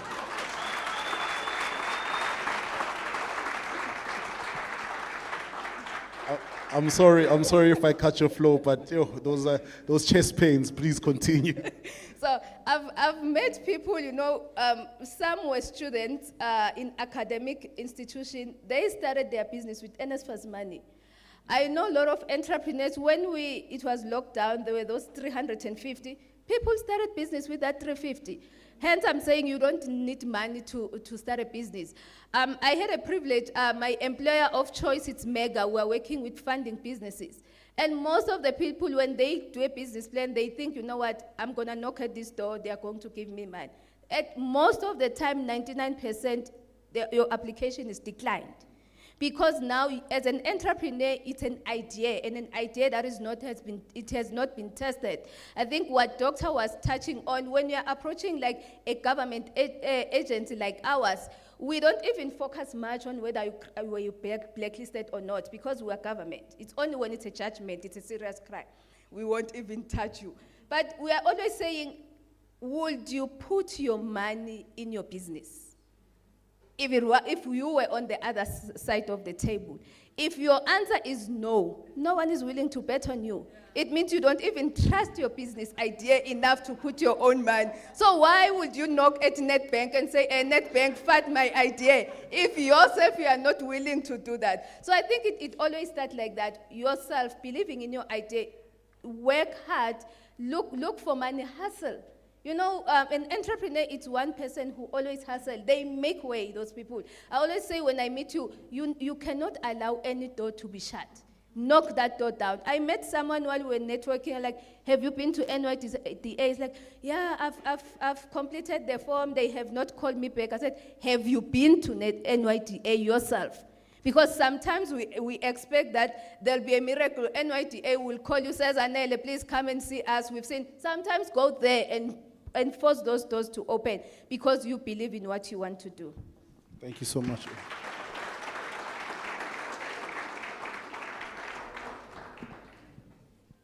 What are some of the practical tips? Oh, no. Before I actually ask that, I want to build up. So oftentimes we, as entrepreneurs, sometimes as small business owners, we leave certain things for later. So I'm not going to bring on an accountant because I'll do that when I have money. I'm not going to save, but I'll do that when I have enough money. You know, I won't put the right systems in place because I'll do that. So we've got this mindset of we'll do it later. Khona izinto zamanje, khona izinto zalater, and we end up paying for it in a hefty way. As a result, we end up becoming reactionary. So when opportunities come up, documents. How can we work around that? And what sort of a mindset do we need to have as an entrepreneur to work around that? Because opportunities miss us because we are not ready, you know. Exactly. Put your house in order so that you are ready for war. You can never be ready for an opportunity if your house is not in order. First, you cannot be telling me that you are an entrepreneur, you are running a business, but you don't have the business account. Because most entrepreneurs are like, no, I'm still putting it in my savings account. And I'm like, what does your savings account has anything to do with the business? And what does that make? It compromises your opportunity to scale up your business because you cannot track. You don't have track record. So the first thing that we always say when we take someone through the journey is that put system in place. System are going to assist me to be able to monitor you, and also they are going to assist you to monitor yourself. Because as much as mentorship is a journey that is never ending, at some point I need to take a step back and see that this child is able now to run on their own. So it is very important that as we are starting, attend such session. You know, I was looking at the room, I expected this room to be packed. But also I'm one person who believes that, you know what, whenever there's an opportunity for breakthrough, the devil will hold us back. So today, people who are here, it's because God wants to release them from poverty. So those who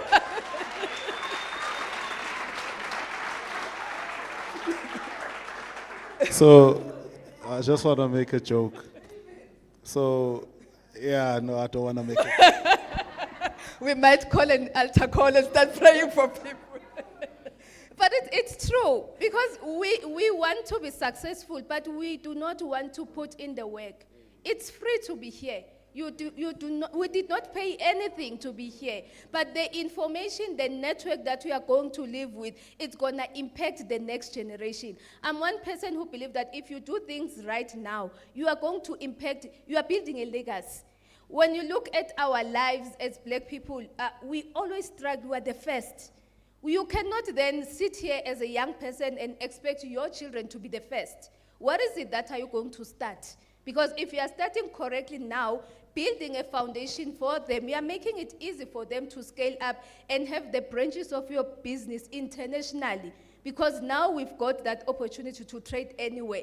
So put systems in place, register your business, have a business account, have your personal account, and pay yourself consistent salary. Don't just withdraw whenever you feel like withdrawing because it's your business. So make sure that you pay yourself that 10,000. And what does that mean? It means that they, as Cezanelle, not as the business, I am looking for funding. I'm gonna apply with my personal name, not with the business one, because there's a track record of an income that is coming into my business account each and every month. So I become bankable. So the next thing, start having a saving pocket. It is very important.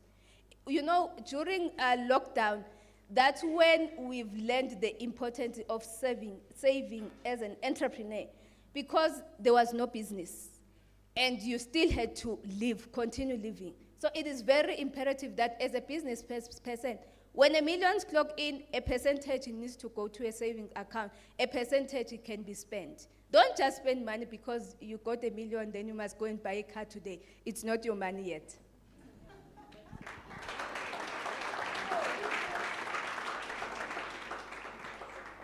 We often start businesses by whatever reasoning, but the idea of delaying the gratification is something that we don't think about, or it's something that we don't entertain because we want to make money and eat now. Yeah. How important is it in playing the long game and delaying the gratification and really reinvesting in your business, whether it's resources as time, so that your business can scale and grow?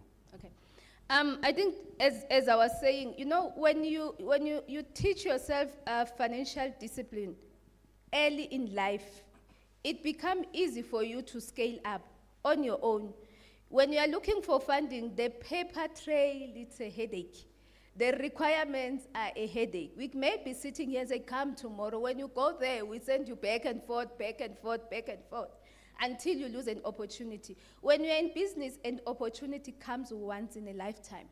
And when you miss that opportunity, it might not knock at your door. So if you are not financially ready, because you were not prepared to meet the demand or to take advantage of the opportunity, you'll never be able to scale up. So it is very important that you start saving now for your own growth. You start saving now for those hard times. I know a lot of entrepreneurs who said, our business was doing well. Post-COVID, there was no business. We had to close door. We had to retrench, just like any well-known organization have done so. But if you had a saving pocket, it then allowed you to be able to go back and restart your business. So start little. I think, Tine, we teach that for you to save, you must save from 1 million. Or you are waiting for your bank account to have 1 million. But 100 rand of saving this month, it's better than a 0 rand of not saving at all. Thank you so much for that. And I mean, in your years, round of applause.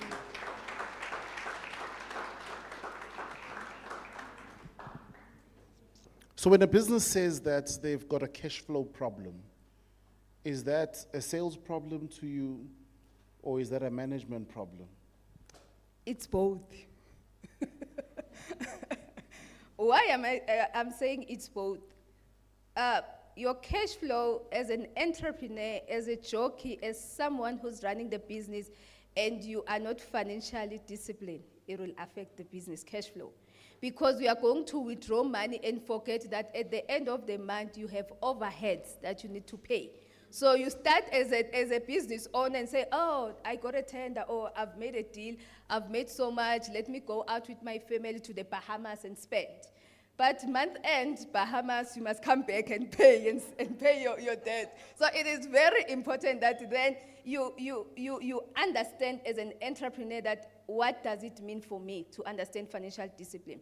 And then it becomes a sales issue when you are not running after making money.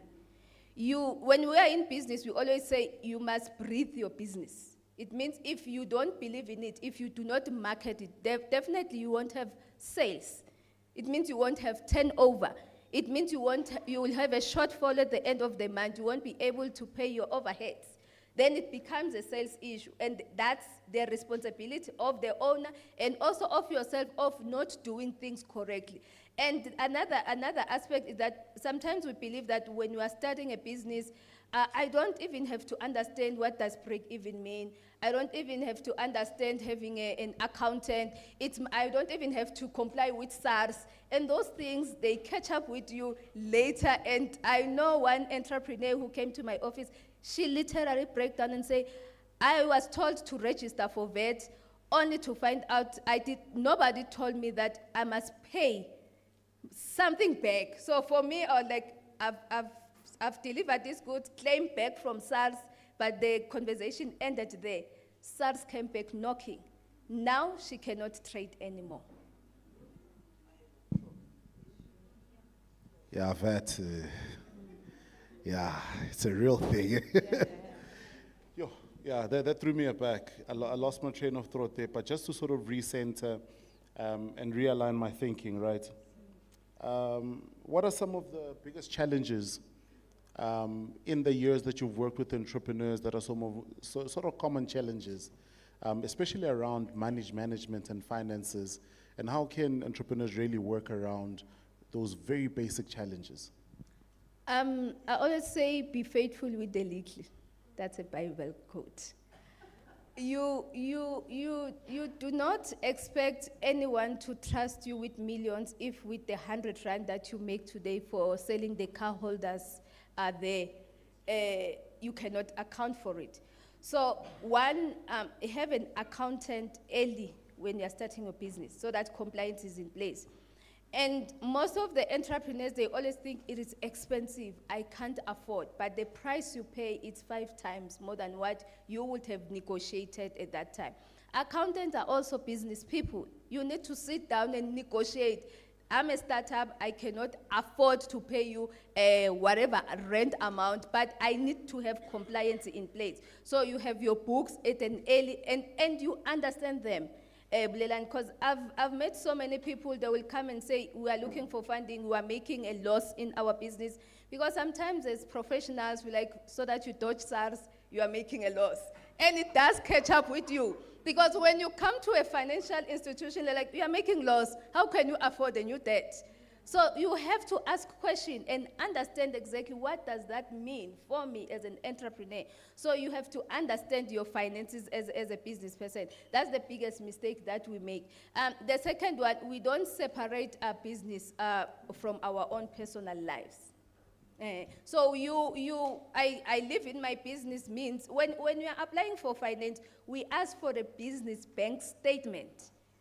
And we go with a red pen, because you are marking the red flags in your bank statement. You are telling me you are in a business of manufacturing bricks. But when I check your bank statement, your business is swiping alcohol, is swiping clothes, it's swiping all these things. I'm like, what does your business do? Does it drink on weekends? Then that's a red flag for me as a funder. So such things... You see, the bankers, they understand. Because such little things, we are never taught. Nobody tells you that don't swipe a business account on anything that is not business related. It is going to cost you a big opportunity. So I always say, pay yourself and then swipe with your business bank account everywhere. However, there are business meetings that I go to. Then I swap for food, because I'm in a business meeting and it's justifiable.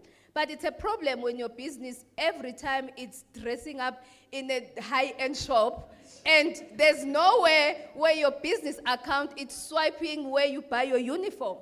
And how are we going to account for such? So it's just small things that we are doing them wrong.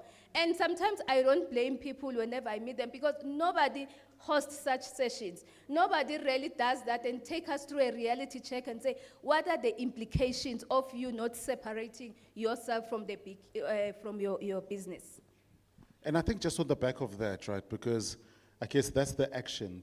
But how important is it to have that level of discipline? Because I need to sometimes, this mindset, no, but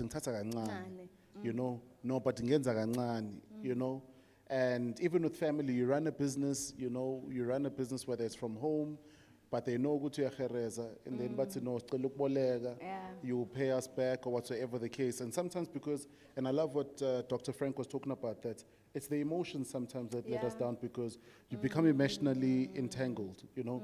So how important is it for the entrepreneurs themselves to be extremely and highly disciplined, you know, militant discipline within this thing? Because if you don't, maybe your business might die or whatever. I think we want to be seen.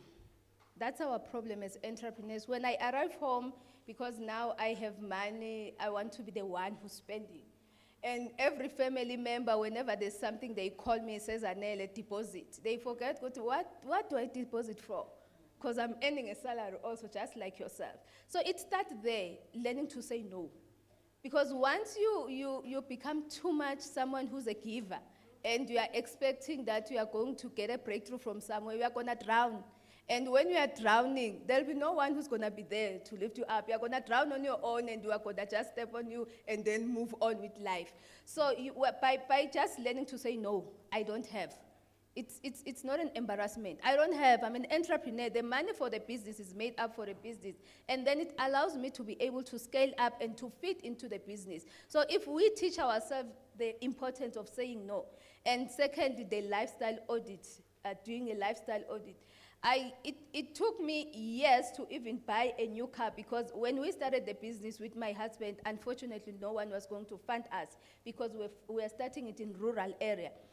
It meant we had to sacrifice a lot of, we had to like downgrade, and then you know what, we can fix the car. Sometimes it doesn't start, we get a mechanic to just, as long as we are moving. We knew very well what we were feeding in. So now I'm starting to enjoy the sacrifices that we've made. I haven't died. For some of us as entrepreneurs, we think like, I'm going to die tomorrow if I don't do this. If I don't have a big wedding, no one comes in. Like, instead of going to Home Affairs, you sign, and you're still married. But you call us here with doctor, we come and we groove here, and at the end of the day, it costs you more. So it's very important that you learn to say no, you learn to manage your funds so that your business can be able to grow. And lastly, everyone would want to fund you. I think Doctor touched on that. Immediately when you have a positive credit record, every bank calls you. When you go and apply for that home loan or for that car funding, vehicle finance, you will find all the banks, they will approve you. You will sit and say, I don't want, how much interest rate? No, I don't want that one. What's the term? Because now you have built yourself and you are financially credible.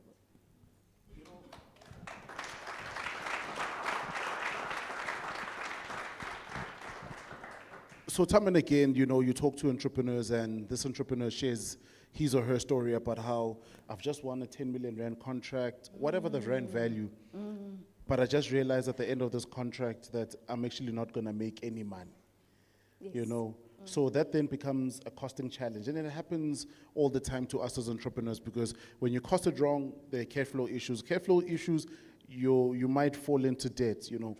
How can we work around that so that it's never a knee-jerk reaction, which you've costed wrong? Because sometimes once you've put in the amount in the bid, the amount is in the bid. It's either you deliver or they cancel the bid, and they hold you liable to certain degrees.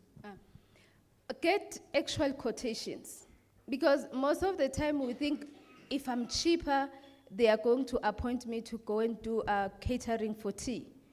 But now we are not going to make money, you're going to work at a loss. You might be cheaper. For me, who is looking for a service provider, I'm always looking for saving money. So I'm going to appoint you.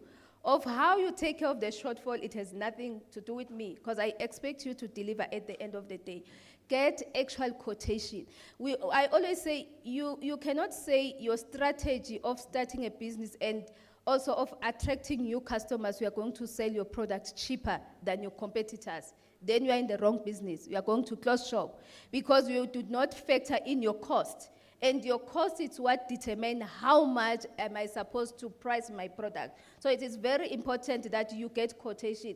And that same applies when you are looking for funding. People, they always hear that, you know what, the bracket for looking for funding from NYDA, it's 100,000. You know very well your business requires 200,000. But now you try to squeeze everything so that you fit within the bracket. You will not be able to implement a proper functional business if you do that. Round of applause, ladies and gentlemen.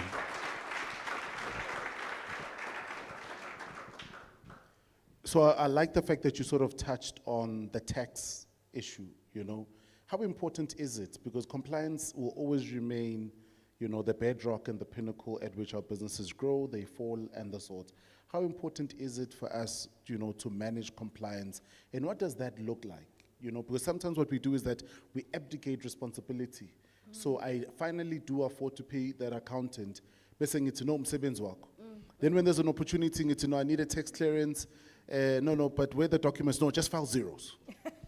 We'll deal with it later, you know. So how important is it to manage cash flow, and what does that really look like in sort of daily operations and accountability?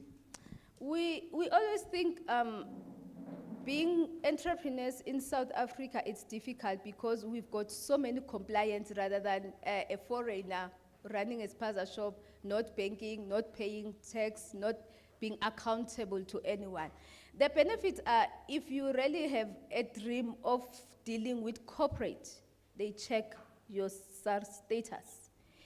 Once your SARS is not in order, then definitely there's no company that's going to trust you, because remember also as an organization, they are held accountable by SARS. So they must declare their income. So it's vice versa. It's very important that when we trade, when we are doing a business deal, I can see that your house is in order, you pay SARS.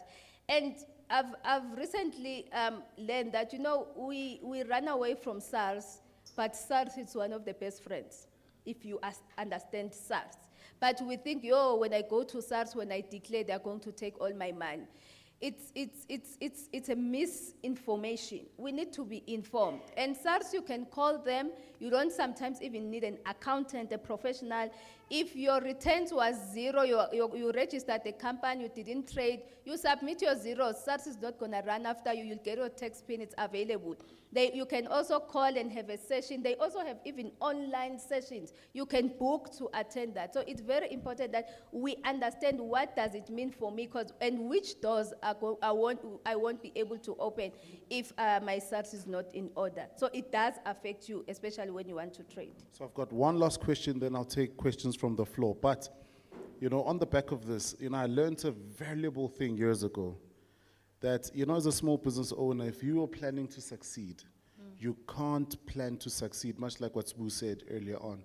You can't plan to succeed, but you are leaving these valuable stakeholders out. So your valuable stakeholders is your accountants, your lawyer, SARS, your CIPC, but also importantly, you've got a bank account which resides with the bank. Build that relationship with the bank manager. A relationship manager. You know, it's very, very important, because what that does, it puts you in a clear path, because the engagement is simple. Here's my businesses. I make 10,000 rand a month. You know, looking at my finances, you know. Now, when you understand a couple of things, you understand that a relationship manager might not have the capacity to chase after you, because they're probably dealing with 1,000, 30,000 to 4,000 customers. So it then becomes incumbent upon the entrepreneur to be the one who chases them. So when we then saw that, you know, and it becomes a frustrating thing to entrepreneurs, because you say, but imaling nayo. You know, I look at this advert, they are selling this car at 7,000 rand a month. I make 80,000 rand a month. This car is cheap. Why do they keep declining me? You have not built the relationship. You are playing the wrong game, you know, and think that you are going to win. It's important, guys. You know, if you want to win, let's follow this amazing advice. Build the relationship with the people who are the custodians for wherever we want these opportunities. Build the relationship with the relationship manager, because they've got experience. I mean, if they're managing 5,000 businesses, you can imagine how much wealth of knowledge and experience they have. But they won't chase you. You must chase them. But my last one, and then we'll open up maybe to 5 or 3 individuals, is this. When we find ourselves in situations like the one Dr. Friend mentioned earlier on, we're in debt, or we owe people, or we owe customers their products, or whatever, we've got this tendency of switching our phone off. You know? Yeah. And we don't answer private numbers, or whatever the case is, you know? Is that a good thing? I wanted to ask it as direct, is it a good thing, and what is the impact of that, in the long run of ignoring these calls? It doesn't mean that you are going to hide. Yeah, definitely. They will find you. Even if you are under the table, they will drag you out. Because when you are looking for funding, your name is already registered within credit bureau. That's the first, they'll block you there.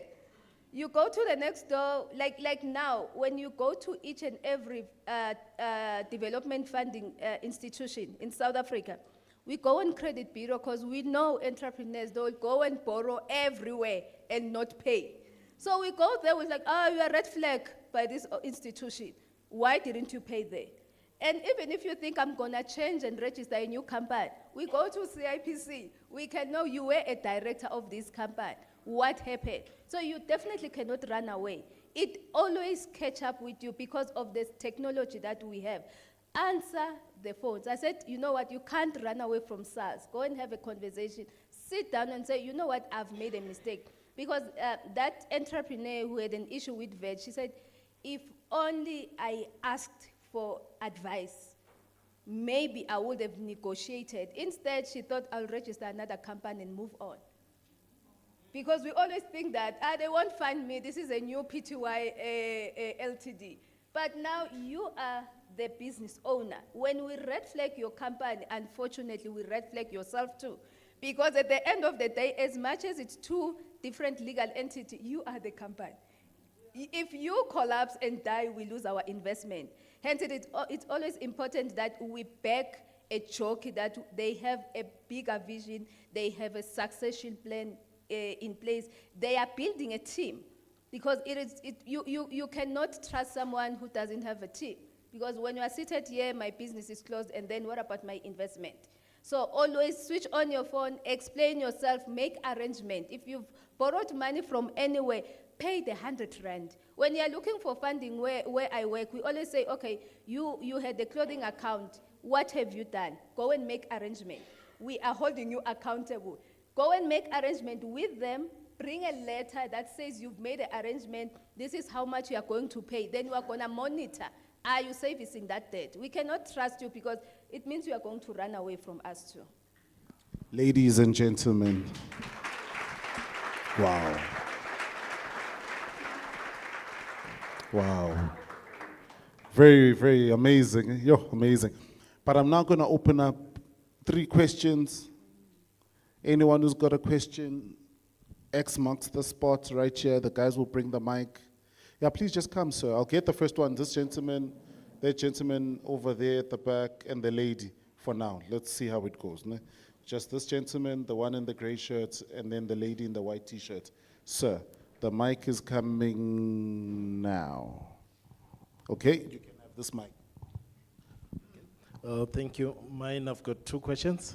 The first one is, I'm not sure if I should say the mistake that bookkeepers do, or we make bookkeepers to do, but on the financials, there's a part that will say director's loan, and that part comes with a whole lot of personal spending in it.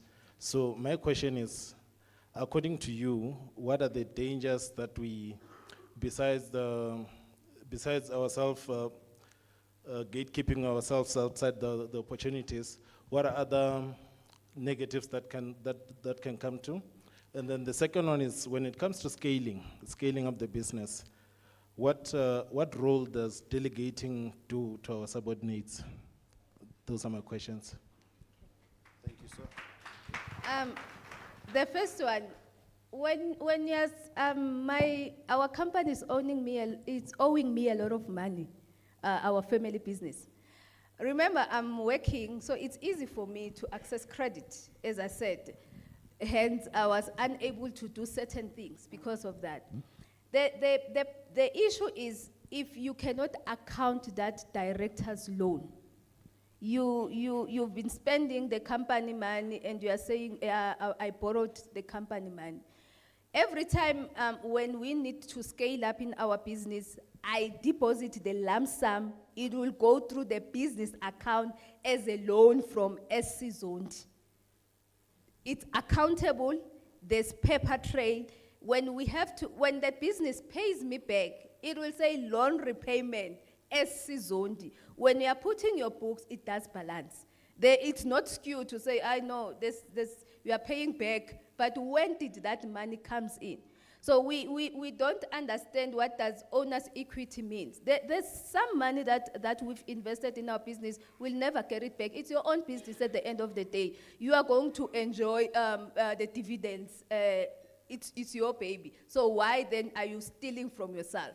Because that's what you do when you keep on saying it's loan repayment, that you never deposited anything into the business one.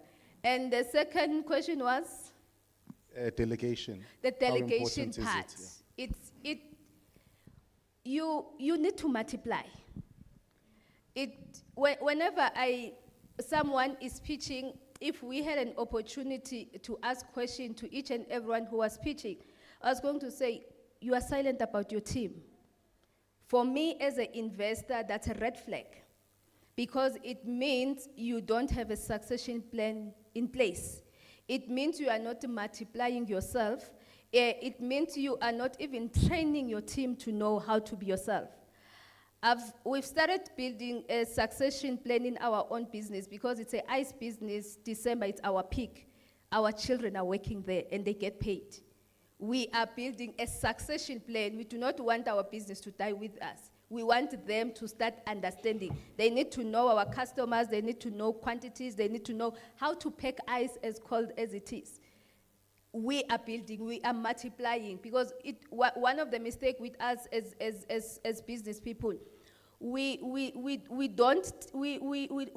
are not able to teach the next person. And I've learned a lot of people, the reason why they don't do that is because once you employ someone, you teach them all the ropes of your business, they go and start it the next day.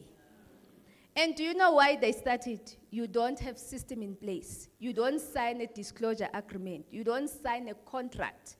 You entered, you employ me, you say, this is how much I'm going to pay you, but you don't sit down and say, should you leave? This is what is expected. You are not supposed to start the same business within. We don't do that as entrepreneurs. So the importance of making sure that your system, your agreement, your contract, as we're touching on, very important when you're doing a business. Thank you so much, my lady. Sir, please just grab the mic from the gentleman over there. If you don't mind, my lady, if you could you please just come join us as well? And then we'll just have to cut it here because I just checked the time. We're 12 minutes over and it's important that we wrap up. But this amazing lady is still here for questions, sidebar. Yeah. Sir, the floor is yours. Thank you. My name is Mahale, and I heard you raising a point about an accountant, hiring an accountant. I would like to know about the business attorney, because I'm interested to know about whether it's the difference between drafting your own contract or getting a contract drafted by a business attorney. Thank you. Okay. The reason why we go to professionals is because we are entrepreneurs. We don't know this lingo that is required. Your responsibility is to say, I want to start this business. These are my customers. I've identified a gap in the market. This is the problem I want to solve. What is required in the contract, how a contract should be drafted, you have zero idea. You can attend all the sessions. So we go to professionals. I cannot say when I have a headache, I can always go over, doctor can attest to that, over the counter and say, oh, met lemon today, oh, whatever medication so that I get better. So you are going to people who are going to then advise you. Draft a correct agreement so that you can be able then, when the going gets harder and tougher and sour, we are able to fall back and say, clause man in the contract it was saying. And we don't usually use government institutions. Sometimes when you go to government institutions, you get these services for free. You don't have to pay for them. But because we lack the knowledge, sometimes you go and get an accountant while you would have walked into CEDA offices. CEDA was going to appoint a service provider who will install systems for you, who will get an accountant for you, who will even train you so that you understand these things. Thank you so much. Sanmanani, my name is Tuli. I just want to ask you about if I started a new business and then I hear you talking about registering a business and then open a bank account. I want to find out from you what kind of a businesses maybe we should register and what kind of a business that we should open the business accounts, because we find us maybe having some businesses, like small businesses in our townships, but we don't register them and we don't open the accounts, but we are running those businesses, and at the end of the day, we end up eating the money and not having maybe money for stocks and everything. I know some of us, we've been having business for a long time, but our business are not registered or we don't even have bank accounts. So I just want to find out from you, what kind of a business must we register? And then another question that I have is that maybe I've got a business partner that I'm currently working with now. Then we open a business account together. At the end of the day, maybe we part ways, as Fiso said. Am I still be able to open another business of my own without a partner and then be successful with that? Okay. What kind of business? You know, I thought you were asking me like opportunity-wise when you say what kind of business, because I always hear people like, you've been working with a small business. Which business should I start? And I always say, but if I knew, would you think I'll be working? Because I know where to get funding. So really, why would I tell you which opportunities here? I know where to get funding. I know where Nedbank is. So why would I? But you go to CIPC. You are from Mpumalanga? Embalenhle. You are from here? Okay. You go to your CEDA, they will tell you the different kind of business. Actually, currently, we only have PTY Ltd. We are no longer registering as CC. So that's the only option we have. Unless you want to start a co-op, which it must be a minimum of 5 people, a group, and it's not advisable unless really you share the same vision and goals. So CEDA can assist you. You register with CIPC, a PTY. I know I'm not sure here in Embalenhle, do we have an office for Department of Economic Development? They assist you to register your company. You only pay the amount that is required by CIPC, so you can just go to that office. They'll be able to assist you. The second one was, will you be able to open another bank account if the business goes sour? You should have asked Fiso, how did he do that? Because it's been through that chain. You don't have to close your business account. Why are you closing it? Because immediately when our marriage ends, our business marriage ends, I remove you from CIPC. I'm the sole director. Why should I change the business name after I've worked so hard to build that name? The second thing, I go to the bank with the new mandate. They remove you from the bank accounts. As simple as that. You don't have to change the bank. You don't have to change the account. You continue trading with that account. Unless you want to move from bank A and come to Nedbank because you hear today about the offering, you can come and open a new bank account with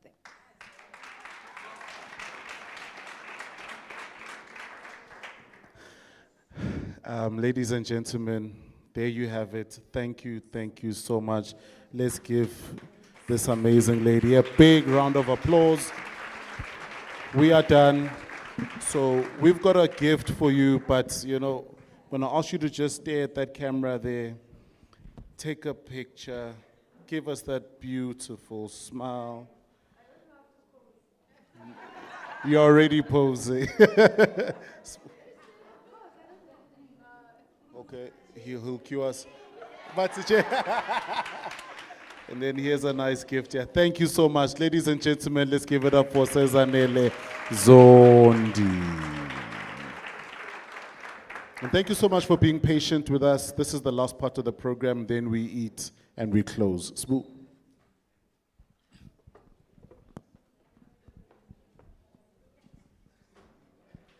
Thank you so much to our Mbaula chat. Did you enjoy? A lot. Insightful. Just before we announce the winner, yo, it's tense on my right-hand side. Before we announce the winner, two people who would like to share what they learned today, their biggest takeaways. Any two? Hand? 1, 2. All right? Could you get a mic?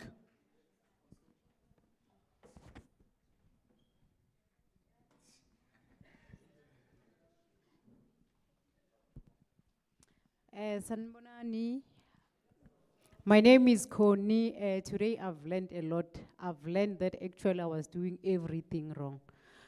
I don't have a running business currently, but I have a bank account. My business is registered, but it's not running.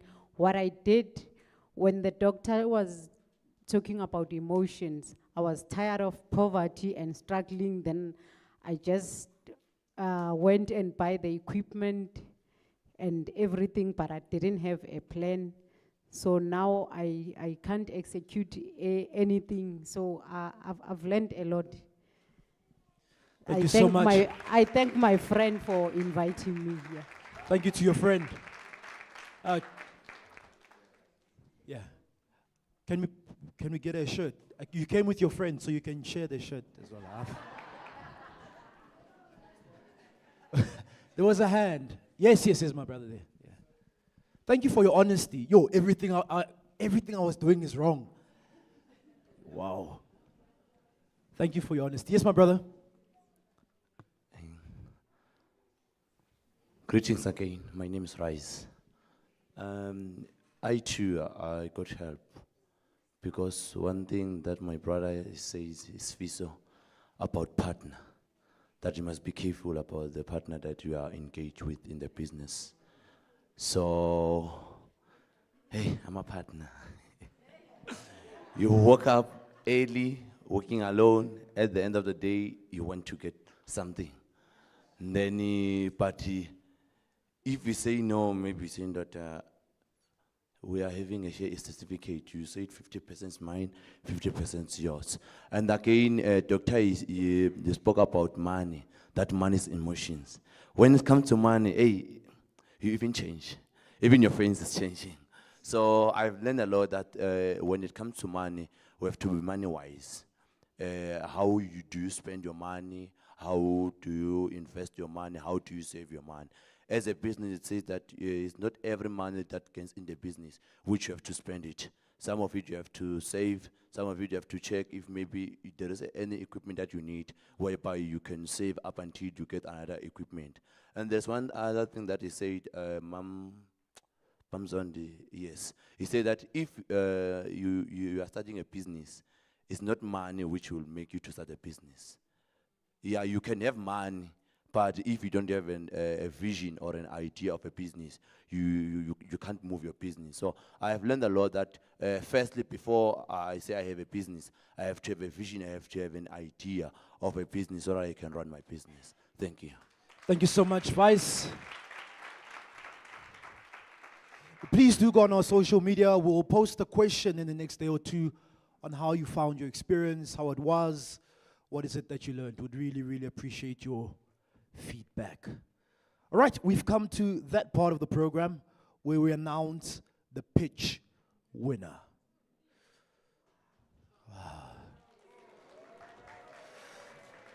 Before we announce and get to the announcement, we're gonna go and have lunch and then come back and relax.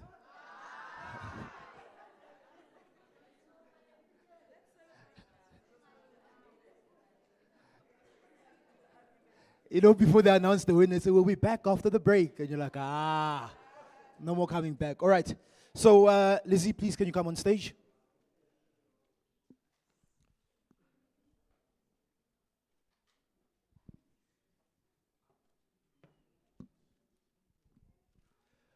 No particular order. We have a certificate of participation, and we proudly present this to Ntando Yenkosi Sibia.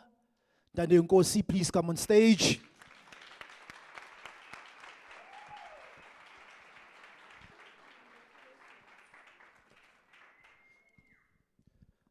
My brother, it's yours. Yeah, it's yours. Center stage. Camera right there. Let's put our hands together for Untando.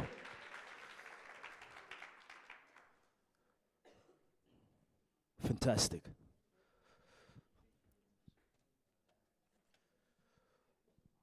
All right, the next certificate of participation is to Spesihle Tanjegwayo from Kota Corner. Asimshayeleni izandla, let's put our hands together.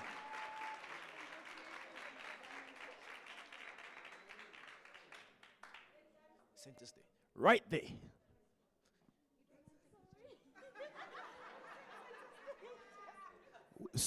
Just for photo's sake, then please can you move the side to the side? Fantastic. Right there. One more time, let's put our hands together for Kota Corner.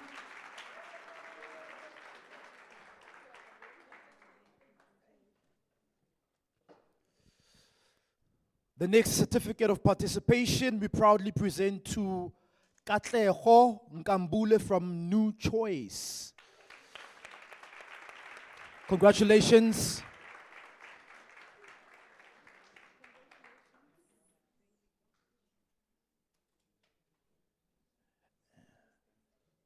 It's like it's mine. My brother, camera, are we happy with the shots? Because I see he's looking. Are we happy with the shot? There's the camera. All right, one more time, ladies and gentlemen, our hands for Katleho.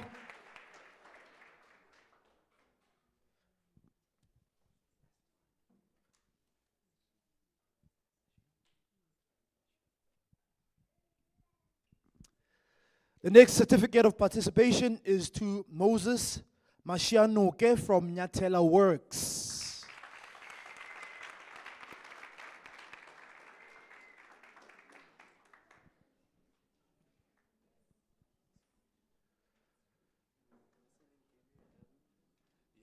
Why not just look there to the camera?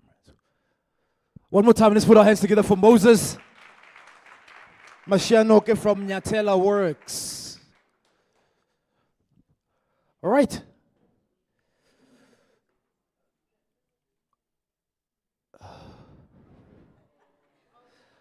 Dr. Frank, please come on stage.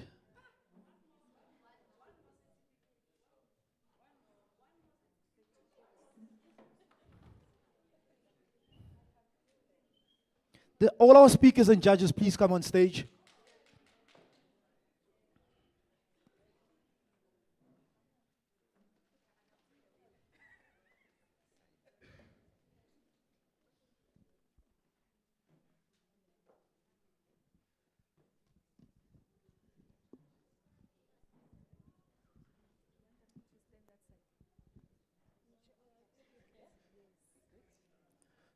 All right.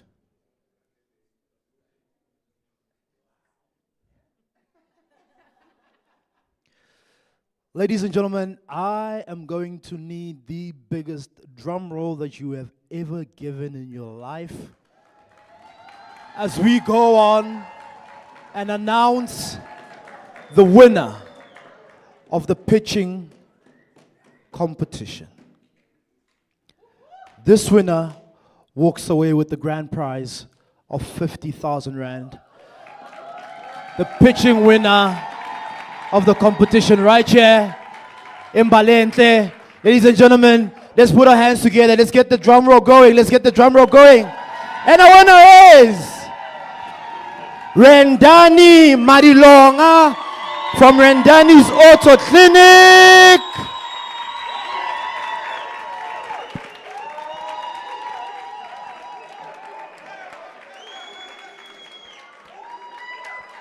Congratulations, my brother. Please take center stage, eh?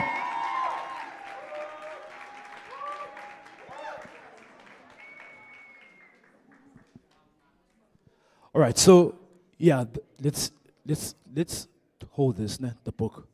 Okay, it's fine. Your check as well. Please, can we look straight into the camera, cameraman?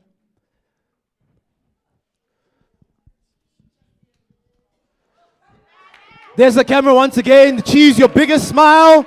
Straight into the camera. Ladies and gentlemen, this is our winner, Rendani, who walks away with the grand prize of 50,000 Rand. Let's show him some love, Embalenhle, and put our hands together. That's our winner. That's the gentleman who walks away with the prize. Please, can you stand stage, my brother, judges, Nedbank, speakers, thank you so much. Can you please give them a round of applause? Much appreciated. I don't know, I have to check. Okay. Because I don't have the... All right. My brother, I don't worry, let me hold this one for you. Because the check is heavy. It's a heavy one, this one. Please look straight into that camera there. Give that camera your biggest smile. Incredible, right? Dreams do come true. My brother walks away with the grand prize. Your parting words, inspiring words to the entrepreneurs in the room. Firstly, I'd like to thank Nedbank and also T for the opportunity, and also to my fellow entrepreneurs. The struggle continues. Let us keep continuing. Thank you. Thank you so much, my brother. So, this one with your certificate. That's the book. All right. Yeah. This is your check. You get to keep it. Yeah, it's yours.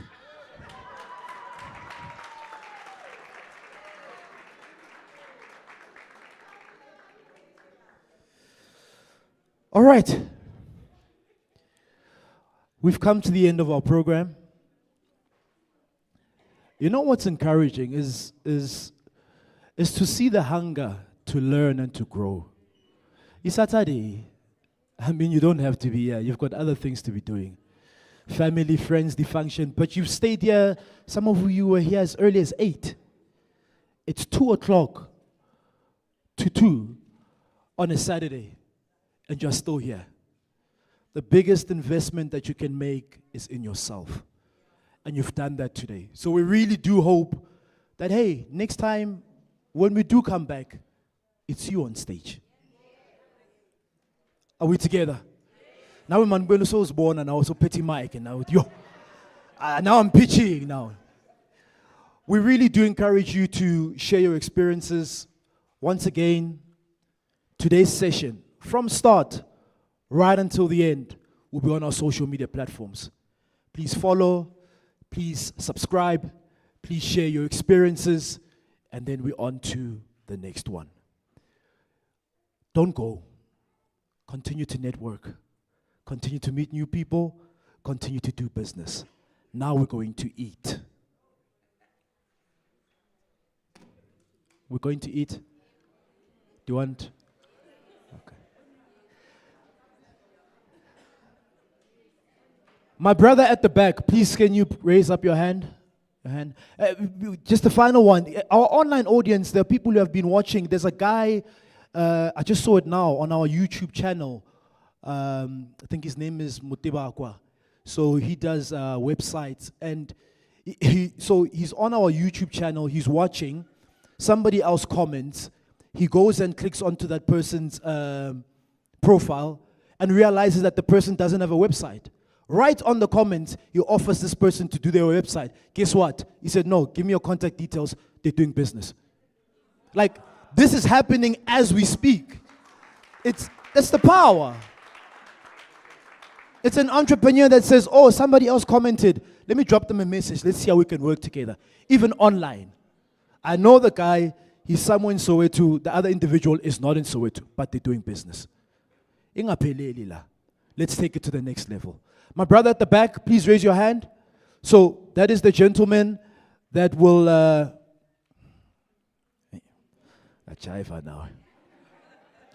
I like your energy. That's the gentleman at the back that will be able to direct you. Will go out that door. He'll show you. You go right, get a plate, something to eat, come back inside, continue.